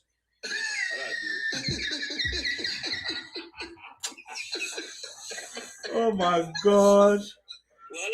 Voila. So right now in your mind now, you don't have any way forward for Nigeria, right? I told you that see the person that I'm supporting, and I am not supporting that maybe I'm benefiting, but I'm supporting because I hate people because it's like they want to betray him, and the things that are happening now have been happening before. So why everybody are shouting his name, taking him as a bad person? Are you going to vote for him for second time? Okay, are you supporting Tinubu like just like Ahmed that he supported Obi out of pity?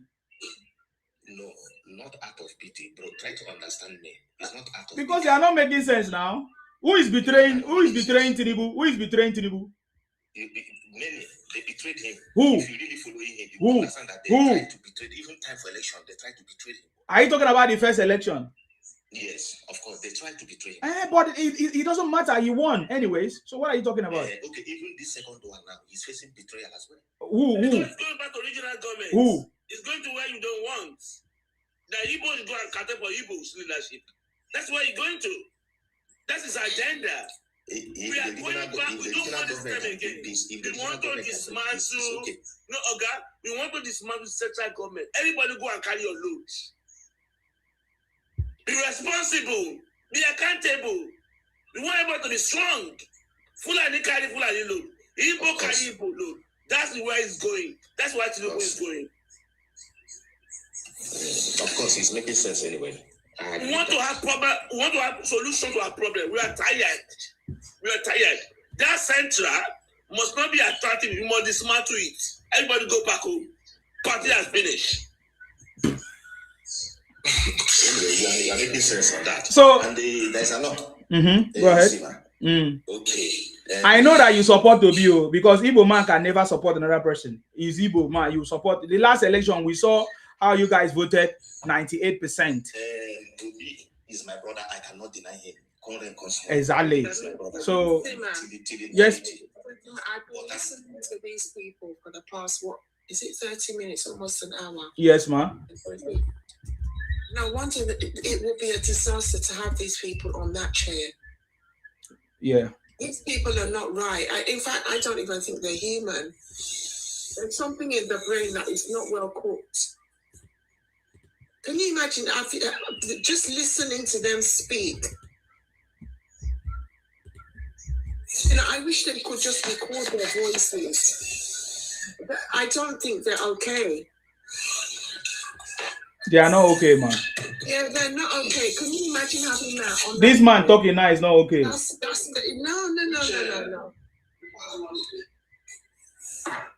this man is a bit fair, though. This man be a bit fair. This man be a bit listening. He's not fair anything. How is he fair? How is he fair, sir? Sam Martins, how is he fair? You can see that we have problem on ground. You can see that. But the last one doesn't even see the problem. The last one doesn't see the problem. But this man acknowledged that we have problem that need to be solved. That is the starting point. And his problem is back in your regions. We are tired. We don't want banditry again. We don't want kidnapping again. We don't want anybody to carry anybody low. We're looking at the whole. We're looking at all of them holistically, and it's these people. Oh my God, God forbid to have even one of them on that chair. Even if we get a regional government, they're not fit. They're not mentally right. Seriously, I've been listening for the past 1 hour. Each one of them that have come onto this platform. Nah. In fact, I wish they could actually record themselves while they're speaking. And they should just listen to themselves. These people, they're not mentally right, honestly. These people are not mentally right. What do you mean? Can you explain? He said Igbos are not mentally right. Are you? Prove to us. Igbos are not mentally right. Are you? Especially. I'm sorry, sir. I've been listening to the whole of all of you. There was even one that came on here. I mean, oh my God. Can we ask you for a solution? Yeah, I think you people need to go into.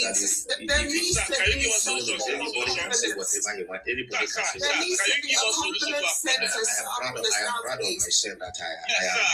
Sir, with due respect. You see, I'm not somebody that sir, with due respect. Sir, with due respect. Or talk down on people. Yes, sir. With due respect. Sister that is forming accent. No, she's judging based on what you have said. If you have any problem with sir, with due respect to you acknowledge that we have problem in Nigeria, don't you? There's a big problem in Nigeria, yes. Okay, what is the problem? No, what is the problem first? Because you need to be on the same page. What is the problem? Yes. Nigeria is facing a lot of problems, but the major problem now, Nigeria have been facing before, but not currently, have been facing before, even before Tinubu entered, is insecurity. Yeah, so but excuse, no, Mr. Martins, Eduro, because these people, yeah, he said that Nigeria has a lot of problems. Okay, insecurity. Are you not part of that insecurity, sir? Everybody is part of it. No. This is where you get it wrong. This is why everybody. No, sir. And I will explain to you why. Okay. Not everybody is part of it, and why you people with the Fulanis are the main problem of Nigeria. All right. Yeah. Oh, you started this. Fulani. Ma'am, Mr. Martins, correct. How Igbos and Fulanis are the major problem. Okay, but no, Mr. Martins, hold on. I will tell him how Igbos are part of that problem. Listen to this. Hold on, because we always like to come with evidence. Evidence. You cannot beat it.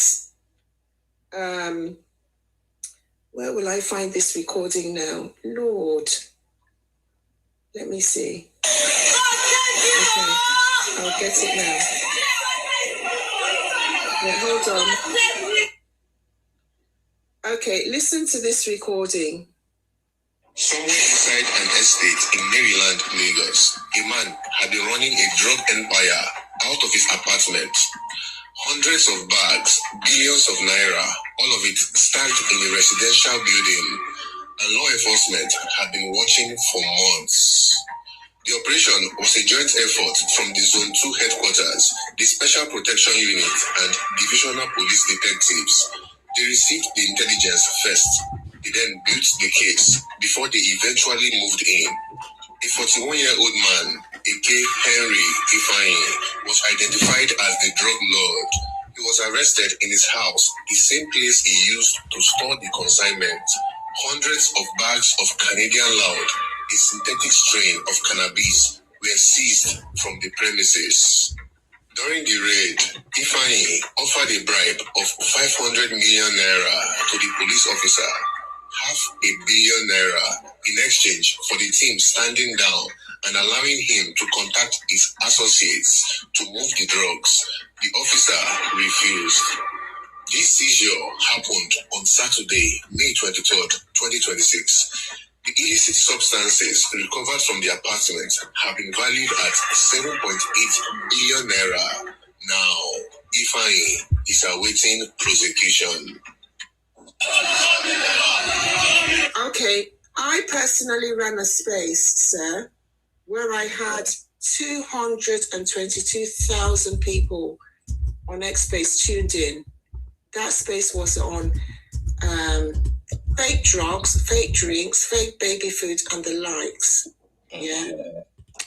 In that space, your brother confirmed that you people were the one in this kind of business. So you're part of that insecurity. Yeah. Wait, hold on a second. There's more. Because I like to come with evidence. Okay.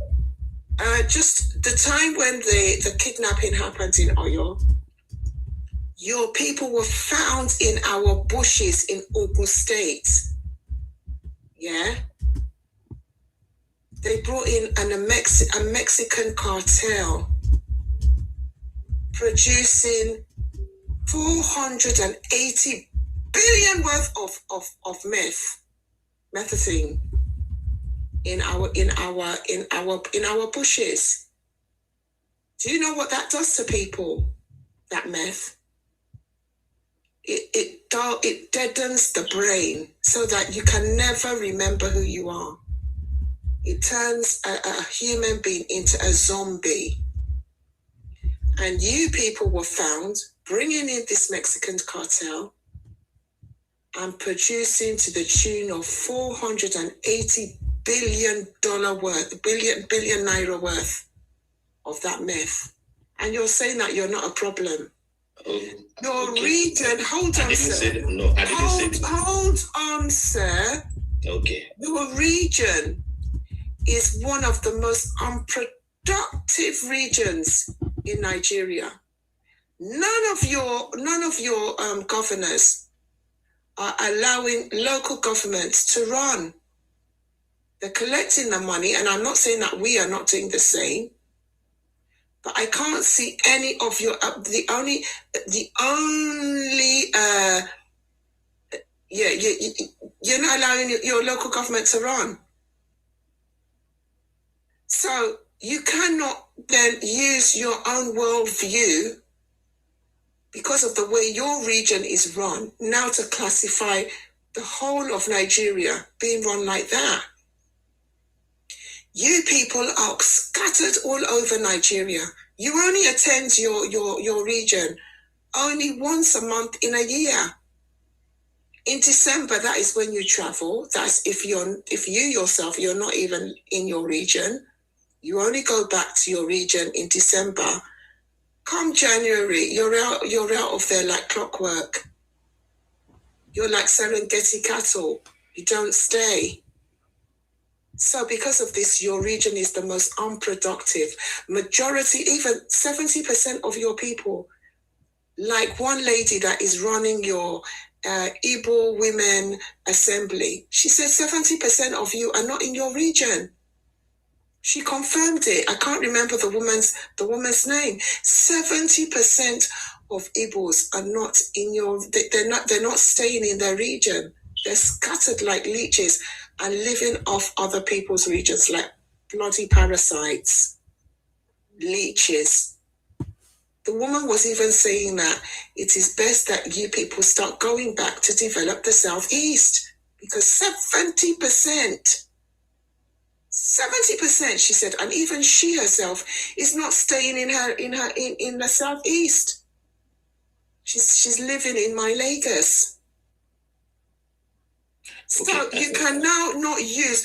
Are you now going to say that? Can you compare Lagos to your Anambra or any of your places? Are you now going to say that? Excuse me, hold on, sir. Are you going to say that that I am from Lagos, I'm going to now start looking at my own worldview like you? I will never do that because I know that my Lagos and my Yoruba land is working. Now, because yours isn't, you cannot come and then use your own worldview to say that all of Nigeria, no. And for the regions that we know within Yoruba land are not pulling their weight. We speak up, we call our leaders and hold them accountable. Do you hold yours? Some of you are advocating for your Biafra. Why are they not calling maintain your point so that it will not deviate, okay? Just maintain your point. Then I have to contribute. I am maintaining my point. No, you are deviating on that side. No, I'm not deviating, sir. I'm not. I'm pointing out your laxities, and it is your laxities that you are now using to judge everybody and tarnish everyone in Nigeria, and you cannot do that. You have to focus on your region and speak from that viewpoint. You cannot put me, a Yoruba, on the same pathway as you, because me and you, regionally, personality-wise, international-wise, we are not on the same level. We are not. We're way, way, way ahead of you. So you need to speak for yourself. Speak for yourself. Speak for your own region, your own leaders. Do not say Nigeria. No. Do not hide under that Nigeria banner, because this is what you people do. Even when you go outside and some of your people commit these heinous crimes, like the ones that I've just played here, because you see that loads of shit that I just played just now. It's the same thing you're doing in South Africa. and then you now come under the banner of Nigeria. No, we are not all the same, sir. Speak for yourself. I yield the mic. Okay, and first of all, let me correct something there. You said we are not the same. Internationally, academically not on the same level, and this is why I am advocating that on that night. Hold on, No, she means culturally. No, she means culturally. I am advocating. No, she means culturally. Every ramification, we are not the same. Mr. Martin, culturally, we are not the same. Mr. Martin, in all ramifications, we are not the same. We are way ahead of you. And this is why you people are crying. Now, yes, I am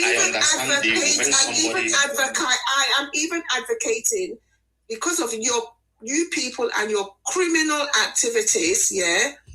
I'm even advocating that that on the passport they actually differentiate and they label us according to our cultural differences, if they can do languages, that, and everything. That can bring peace, yes, let them.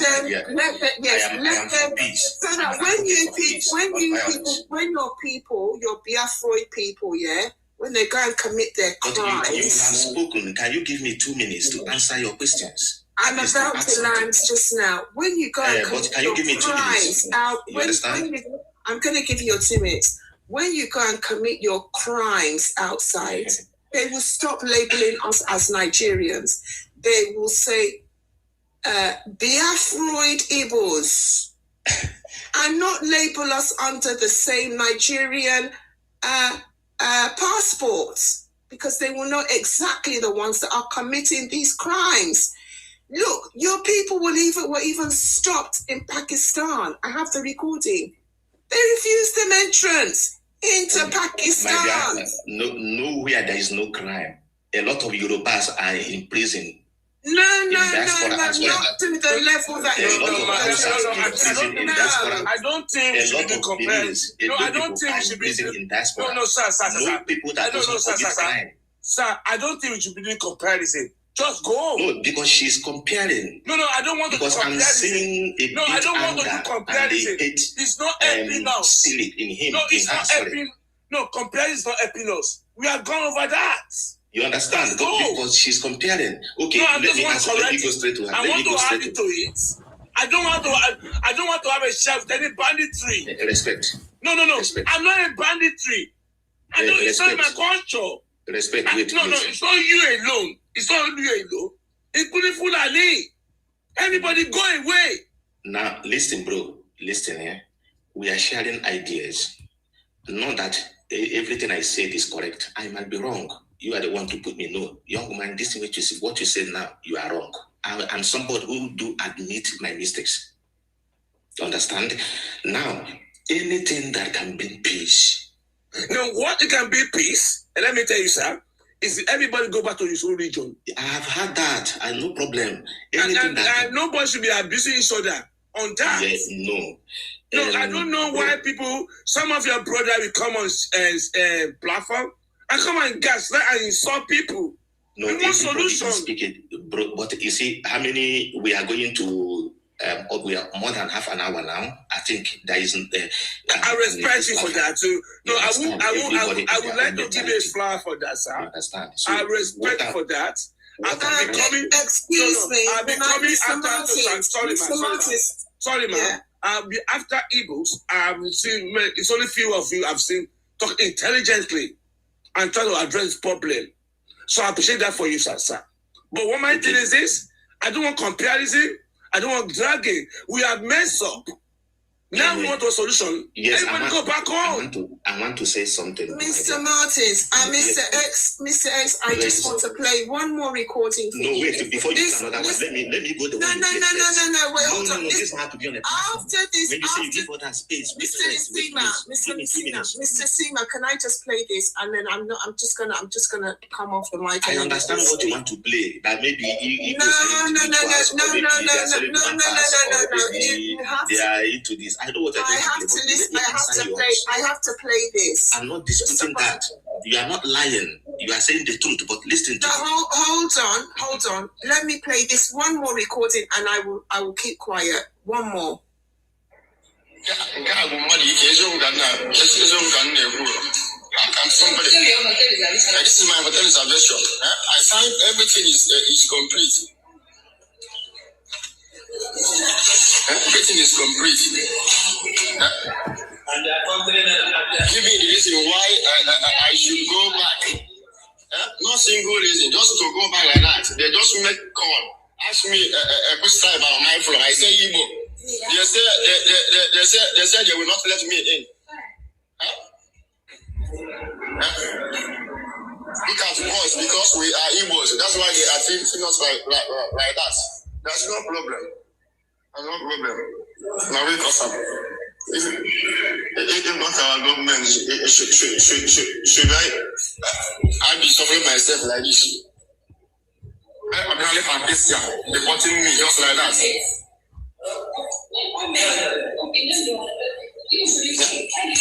I showed them $2,000. Tell them that I limited the money there, $10,000.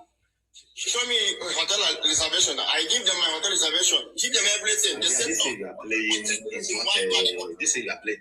I understand what we have had it, but listen, let me say something to you, my dear. Listen, from the first video you played before, you played about producing fake products. From the bottom of my heart, I condemn anything that can take or risk human life. I condemn it.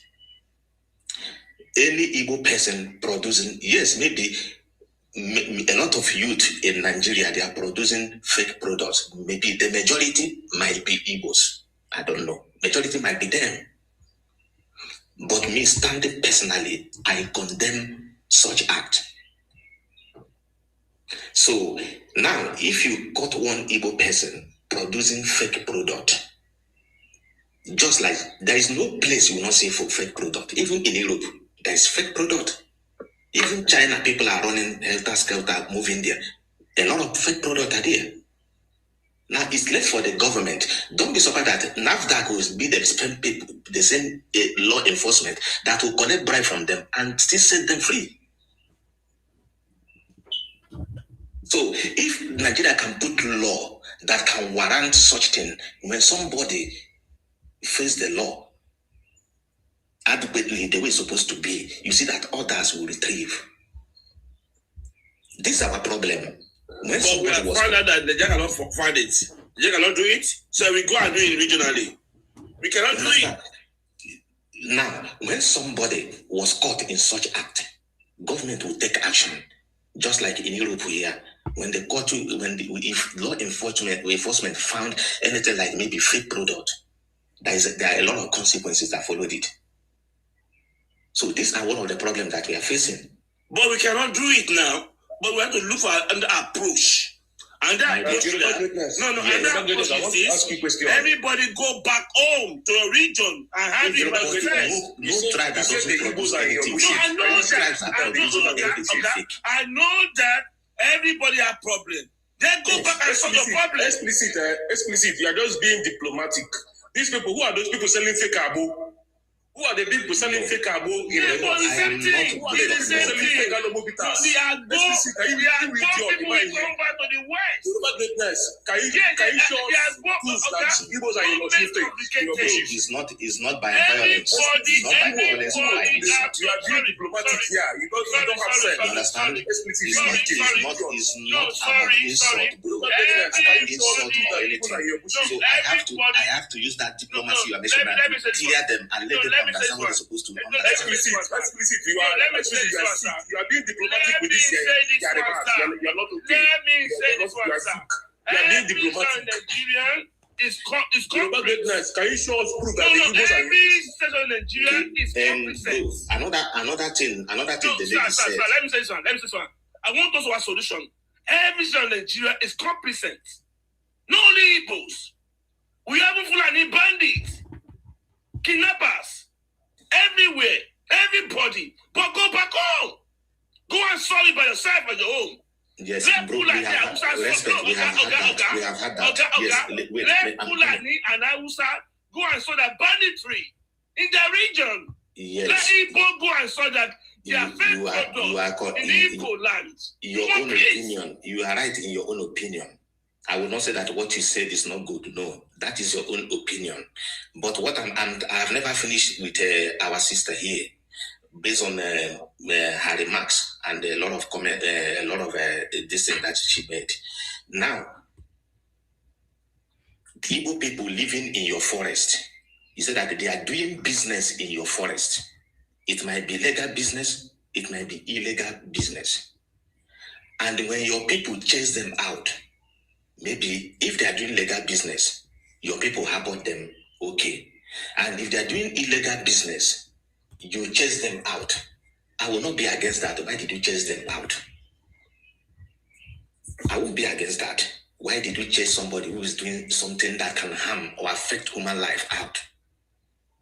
But one thing you need to understand is this, as our Yoruba G said, that Igbos are scattered everywhere. Yes, Igbos are scattered, but they are not begging where they are. They are working and they are producing something. Nobody's arguing about scattered, but we want to change the system. Go back home. Understand what I'm talking about? No. Well, I know that. Bro, but go back home. Nah. No. That what we want now, we want a clean slate.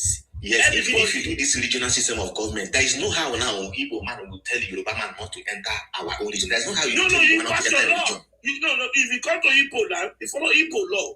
Very correct. Okay, that's what we want. If you want to send any medication, any drink in Yoruba land, you follow a Yoruba law and Yoruba rules. Confirm. So that's what we want. If no banditry, no kidnappers, Fulani herdsmen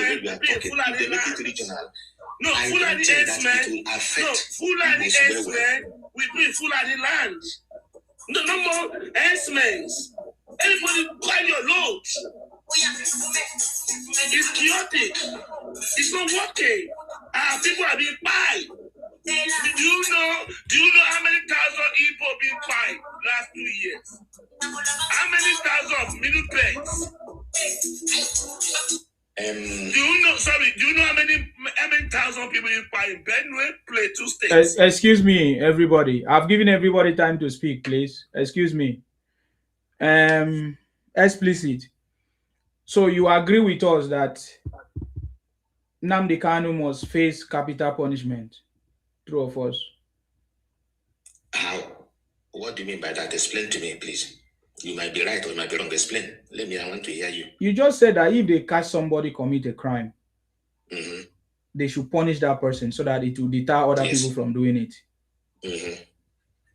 And I'm saying to you, based on what we know about Nnamdi Kanu and the situation, I'm saying, do you agree that Nnamdi Kanu is supposed to face capital punishment? No, because the first judge in Nyako also was rude, and Nnamdi Kanu was released. Now federal government is detaining him again. Let me tell you, my dear, the Nnamdi Kanu being in prison today is political. Believe it or not.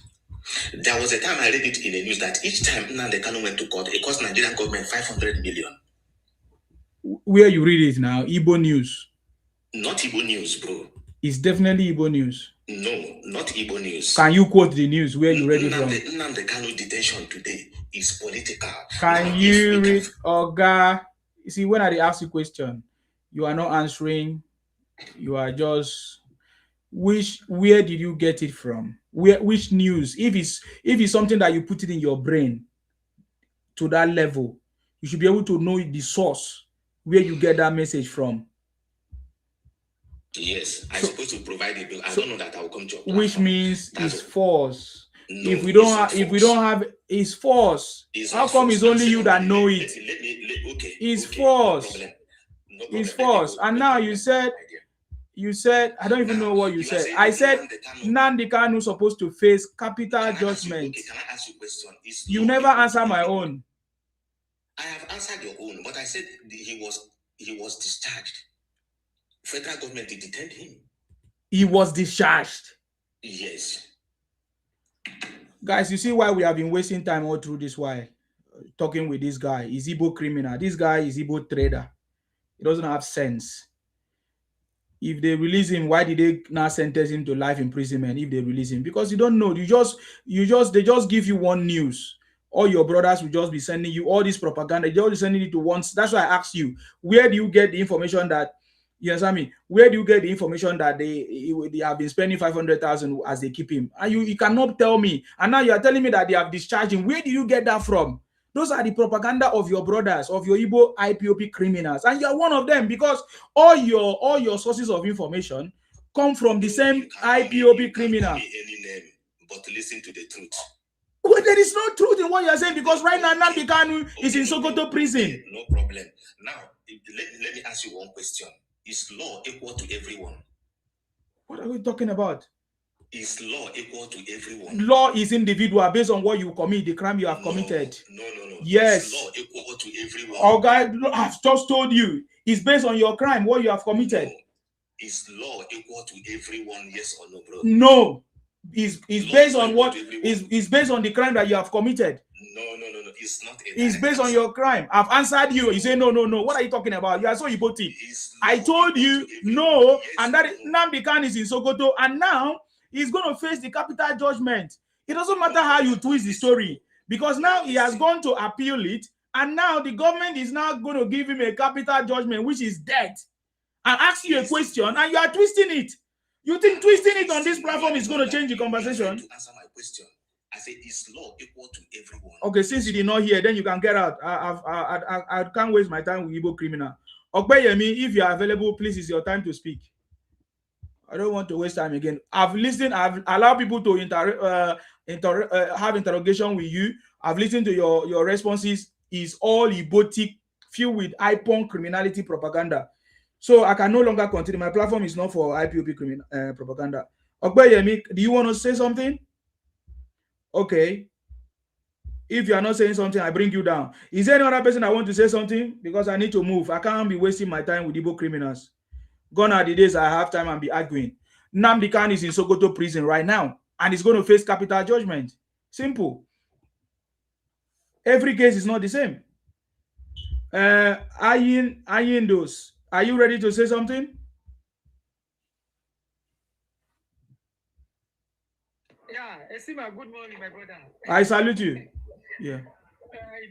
I come across your video on Facebook, and I followed you straight. I said, thank God that I see my man here now. I don't know that you are on Facebook, so I saw your page. Thank you so much. You're welcome. I've been saying it now. Thank you. Yes. Yeah, may God be with you. You know, all this Ibotik, the way they are planning on you, they shall never come true. They will never. You didn't see the comments now. Yes, you know, the one that you spoke like that video that you speak like that one that I come across, the one that you spoke about is Igbos like the Yorubas are the one holding the country. I went there to go and read the comments. You can see the bad comments where somebody was saying that the day my hand is going to touch you. And that is where you laugh. My brother, the comments plenty. The thread is a lot, even in my personal phone. You know, so I know them very, very well, and that is why I don't give them chances. I know them very, very well. It's so very shameful, my brother. It's so very shameful. You know, when we are telling these people, you know, they think that maybe we are joking. And somebody came up here. He was saying that we are the people selling agbo. What do you mean about agbo? Agbo is our herbal medicine. Before even we start using this medication stuff, agbo is part of our culture that we use to heal each other in Yoruba. No, Igbo man is telling you that the reason why they are producing fake is because you guys are producing agbo. Yeah. Look at imagine the agbo that it has been there. Even Esima, if you remember all this medicine in Lagos that time, Alabuku, Fafa, yes, aware. Karole, we are the one that we produce all those medication that time. When this Ibotik, when they come to Lagos, they start doing the fake. That is the reason why those medicine are still in the market, but it's not rampant. like before that, we always use when we have this headache because Igbos, they go into that alabuku, they start putting chalk. Before, if you use that alabuku when we are small, they will just tear it because it's just like a little inside that packet. When you just tear it, if you are maybe 2 years or 3 years, they will just pour it into one spoon and they will put a little of water and they will give it to you and you will be healed. When these Ibotic people, when they come to Lagos, they start putting chalk, they start putting all kind of something inside that packet. And that is when this alabuku is no longer more fine in anywhere again. But there is still alabuku, people are still selling it, but it's not like working before. That time, our father, when they are going to work, they will just tear only one, they will put it in their mouth, they will just drink water, and they will be healed. Even if they are having headache, they will even have this energy to work very well. Until these Ibotic people, when they come, they start doing the fakes.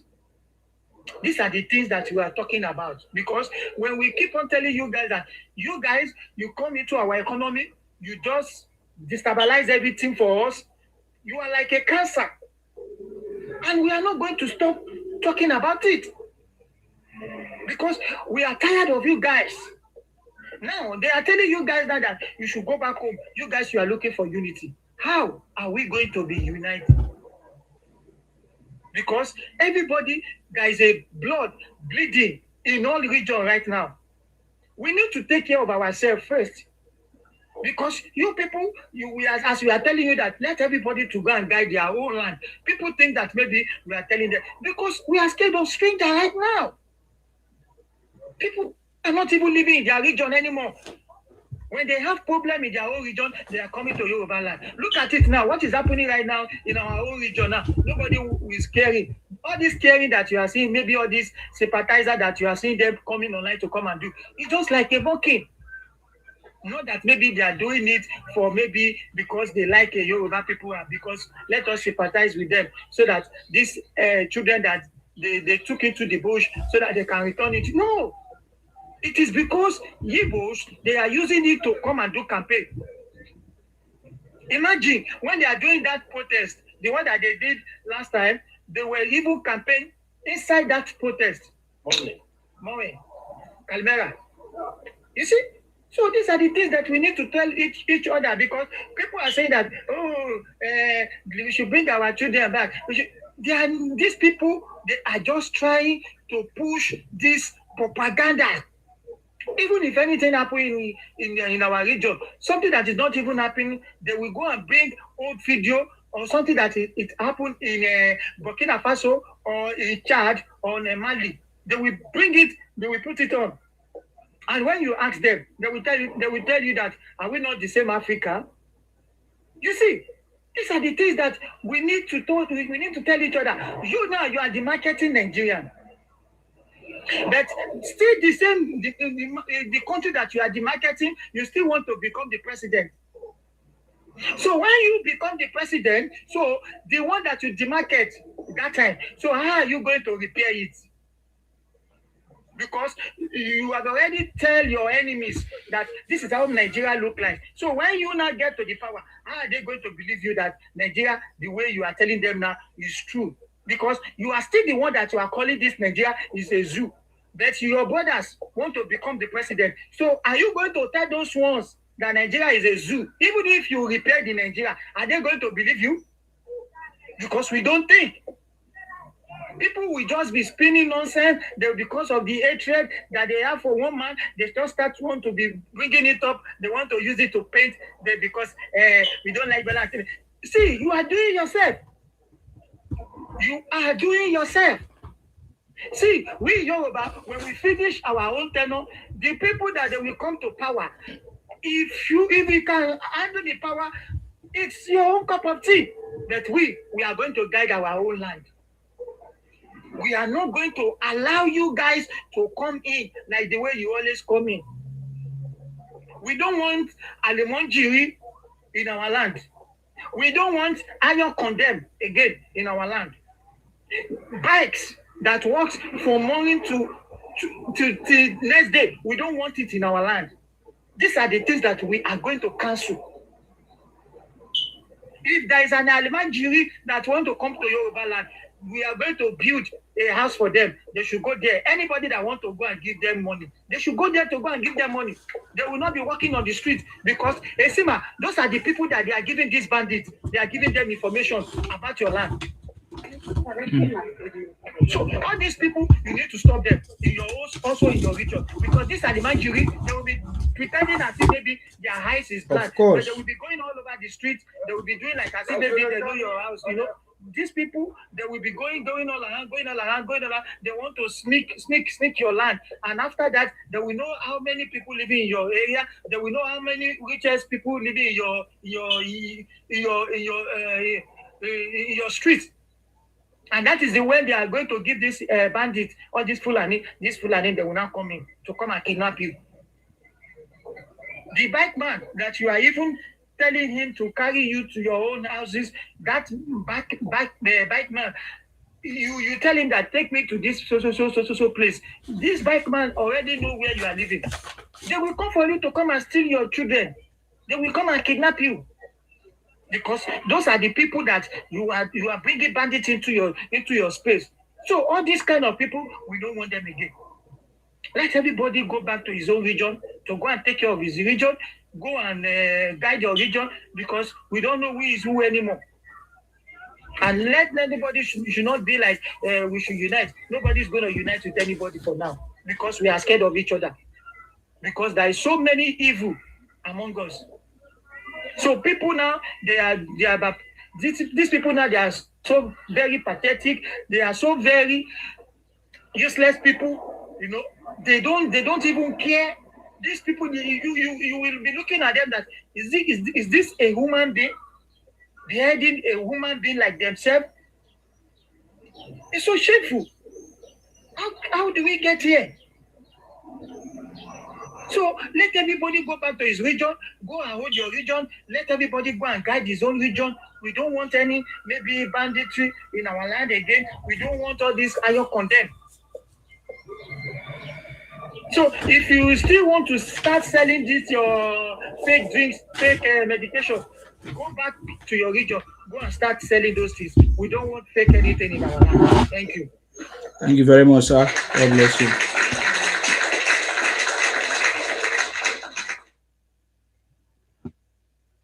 I believe with gradual process, actions, definitely we'll be able to achieve that. Okay. I'm sorry. Is there any other person that want to say something? Because that is my time. My time is up now. Sir Martin, do you want to say something? Your greatness, do you want to say something? Because I'm going to be ending. No, I think we've said as much.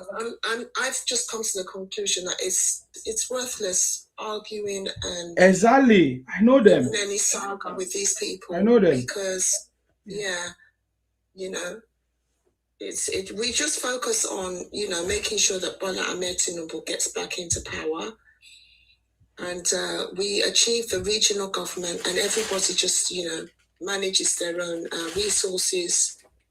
And, Nigeria can just get better. But to go and start, all this saga business with them, it's not really worth it. Not at all. So, Istima, please remember to send me your...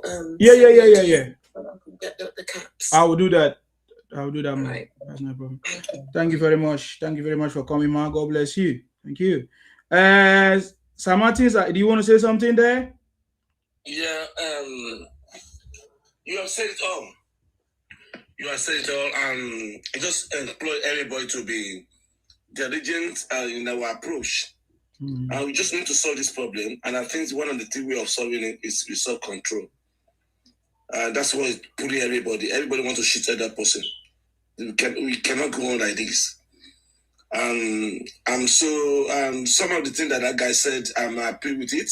Some of it, in regard to the American, I'm not glad with what he said. But in essence, this system we are running is a bad system. Everybody needs to go back home. We stop pulling each other and dragging each other. Be accountable, responsible to your own responsibility in your own region. Don't blame me for your misfortunes. I don't want to shit you. So now it's all control and everything had to be done. And I think President Bola Ahmed is working towards that direction. That's why I'm supporting him. Because I want this problem to be solved. And it's the only one that can handle the problem. I don't want to be drag Igbos. I don't want Igbo to drag me. Just go back, get on your land. Don't need to know what's going on in my land. Why must you come and tell me about you? It's not a business. It's my business to think about you. Your business to think about your Igbo land. It's a misplaced priority to be wasting your energy unnecessarily. I think we need to all go back. Including Fulani, back to Fulani land. Stop being banditry. That's why I said resource control is the key here. Control what you have, make use of what you have. South, make use of your oil. And all this dragging, all this chaotic, all this noise we stopped.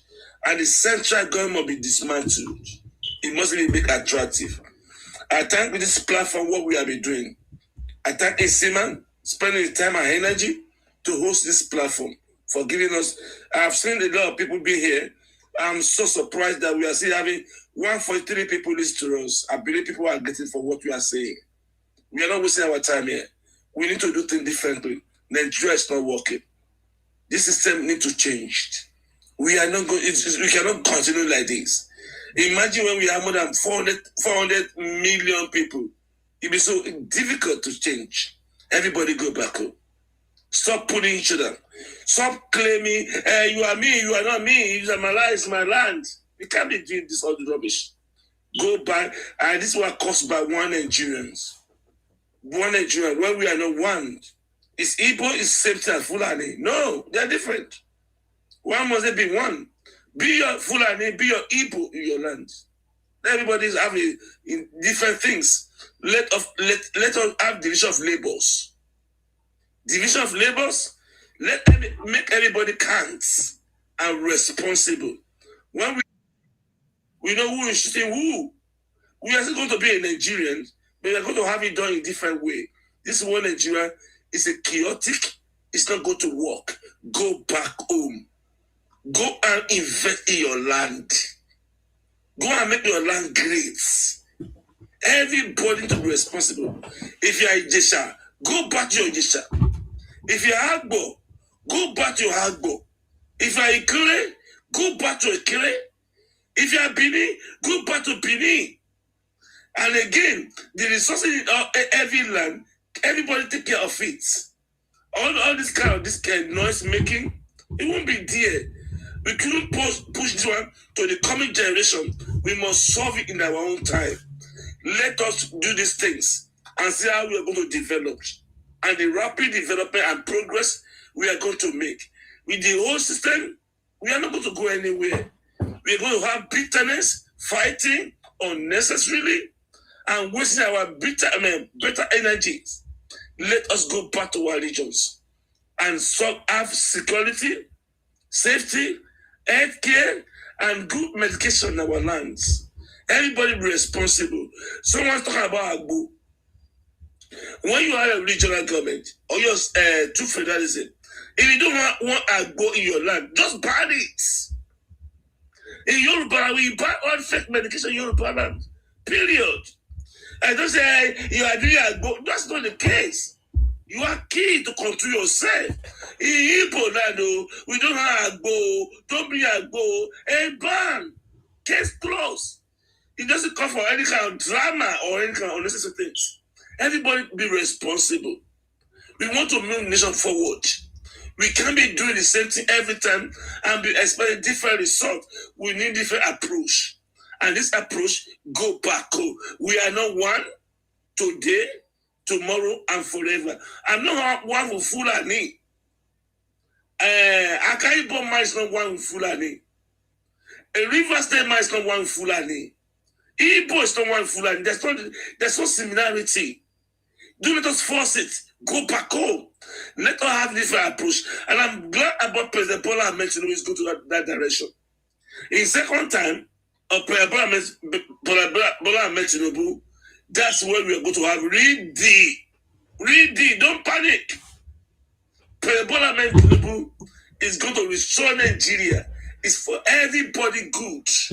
For Igbo good, for Fulani good, for South good, and not of shooting. Don't shoot people. South country or oil. Not. You have lithium, you have gold, you have uranium. Control it. And stop banditry. Stop kidnapping. Stop by people. We have lost millions of souls. We shouldn't do it. We are human beings, highly intelligent to God and society. It's high time anybody go back home. Thank you, Mr. Nsima, for giving us the opportunity. And we're going to solve this problem. God knowingly. This problem will definitely be solved. Thank you. Thank you very much, sir. God bless you. Thank you very much for contribution there. God bless you. Thank you very much. Okay, Mr. Charles, what do you want to say? Because I'm now closing up. Thank you, my brother. I'm always happy that anytime I get off work is when you are done. God is your strength. Everything you sow today, I know you are building your children tomorrow. It's not for us. It's for our next generation, our children that will grow up, so they can benefit Nigeria, and they can know who is bad and who is good in Nigeria. One thing I know is that whatever we sow, we are going to reap it. Igbo tribe, they will forget today. And I'm promising them in the next 10, 15 years, when Yoruba started their own, like South Africa, they will forget today. They will start crying. Nobody will hear their cry. By that time, we will start playing their videos for them, how they condemn Yoruba, how they are condemning our name everywhere around this world, how they call us names, different names.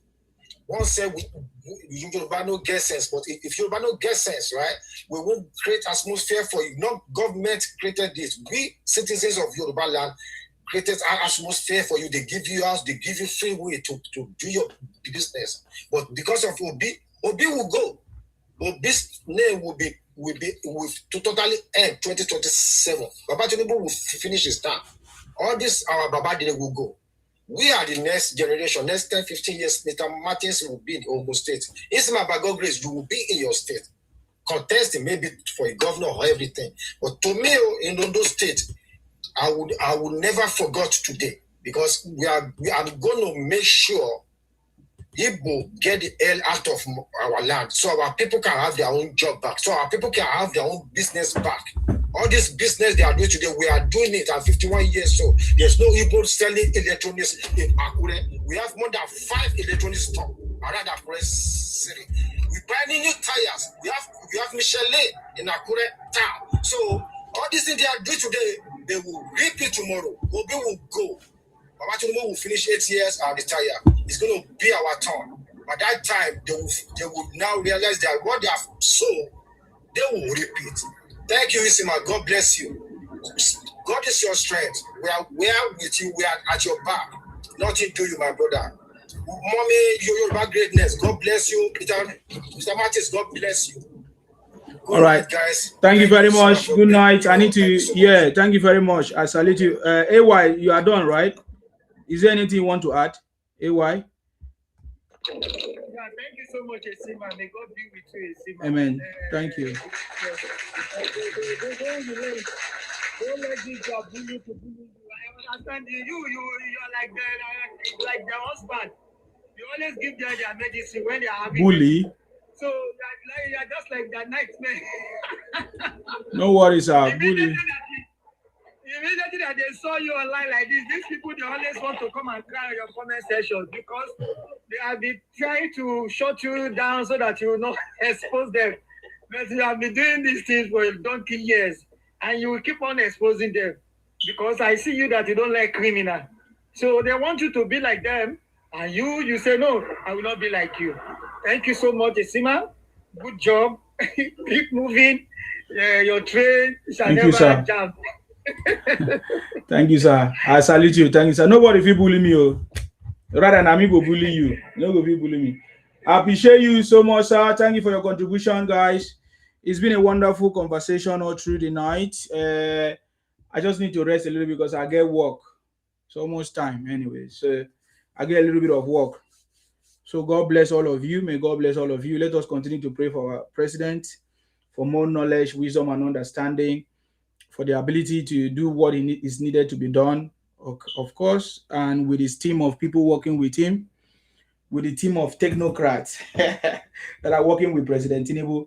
May God bless them, give them more strength, energy. They should not be tired or discouraged to continue in this job. May God grant our president good health and to be stronger, even as he faces more challenges. Of course, as more challenges are coming, he's able to deliver more results. That is what we know President Tinubu for. So may God bless our president, His Excellency Asiwaju Bola Tinubu. May God bless our vice, Kashim Shetima. May God bless our uncommon Senate President, Godswill Akpabio. May God bless all of you, patriotic Nigerians, Wazo South, Southwest, North. Will I say Northeast or North? Southeast as well, Southwest, of course. You know, Tinubu ayaya, Akwa Ibom ayaya, Nigeria ayaya. That's it. That's all I can tell you guys. Of course, we are looking forward for the election that is coming 2027, you know, and we know that it's going to be a celebration of President Tinubu legacy. And all of us together, we are looking at 50 million to 100 million vote for President Tinubu. May God bless all of you. May God bless all the panel, all the speakers and people that came on board, and for people that stayed with us from the beginning to the end. I know there's people that are here from beginning to the end. Thank you very much for all your gifts, for all your support, for all your encouragement. We can't do this thing without all of us. I mean, if we are not here, I cannot be here. So we are all doing it together. Putting our heads together and fighting that those people that are demarketing our country, running propaganda, trying to push all kinds of fake news and misinformation. We are not going to get tired, and we are not going to be bullied by anybody, and we are going to stand firm and strong to make sure we push them out of our land, of our territories, of our region, so that they can go and build their own where it's going to be perfect. You get the point now. So please, all those people that are telling us to what do you call it, to not vote Tinubu or vote Tinubu out, please tell us who we should support. You can't. You see, I've done this program. I couldn't see anybody that was proud to tell us that we should go and support Obi, because you must be a mad person like Obi to tell us to go and support Obi. After we know all the history and everything as a governor 8 years, nobody can boldly tell us to go and support Obi, except you are mad, except you took advice from a madman too. So anyways, thank you very much, guys. May God bless all of you. If you have not subscribed, if you have not followed us so that next time when we come on board, you can join us. I see all of you on Facebook. Thank you very much, Rex, Patrick. Thank you very much. Wow, Patrick said, I'm very much interested at this time, Tinubu's victory. Of course. Thank you, all of you. I see all of you. You are too much. You know, I know all of you. May God bless you. Stay blessed until I come your way next time, guys. Bye-bye for now. Thank you. All right. Bye-bye.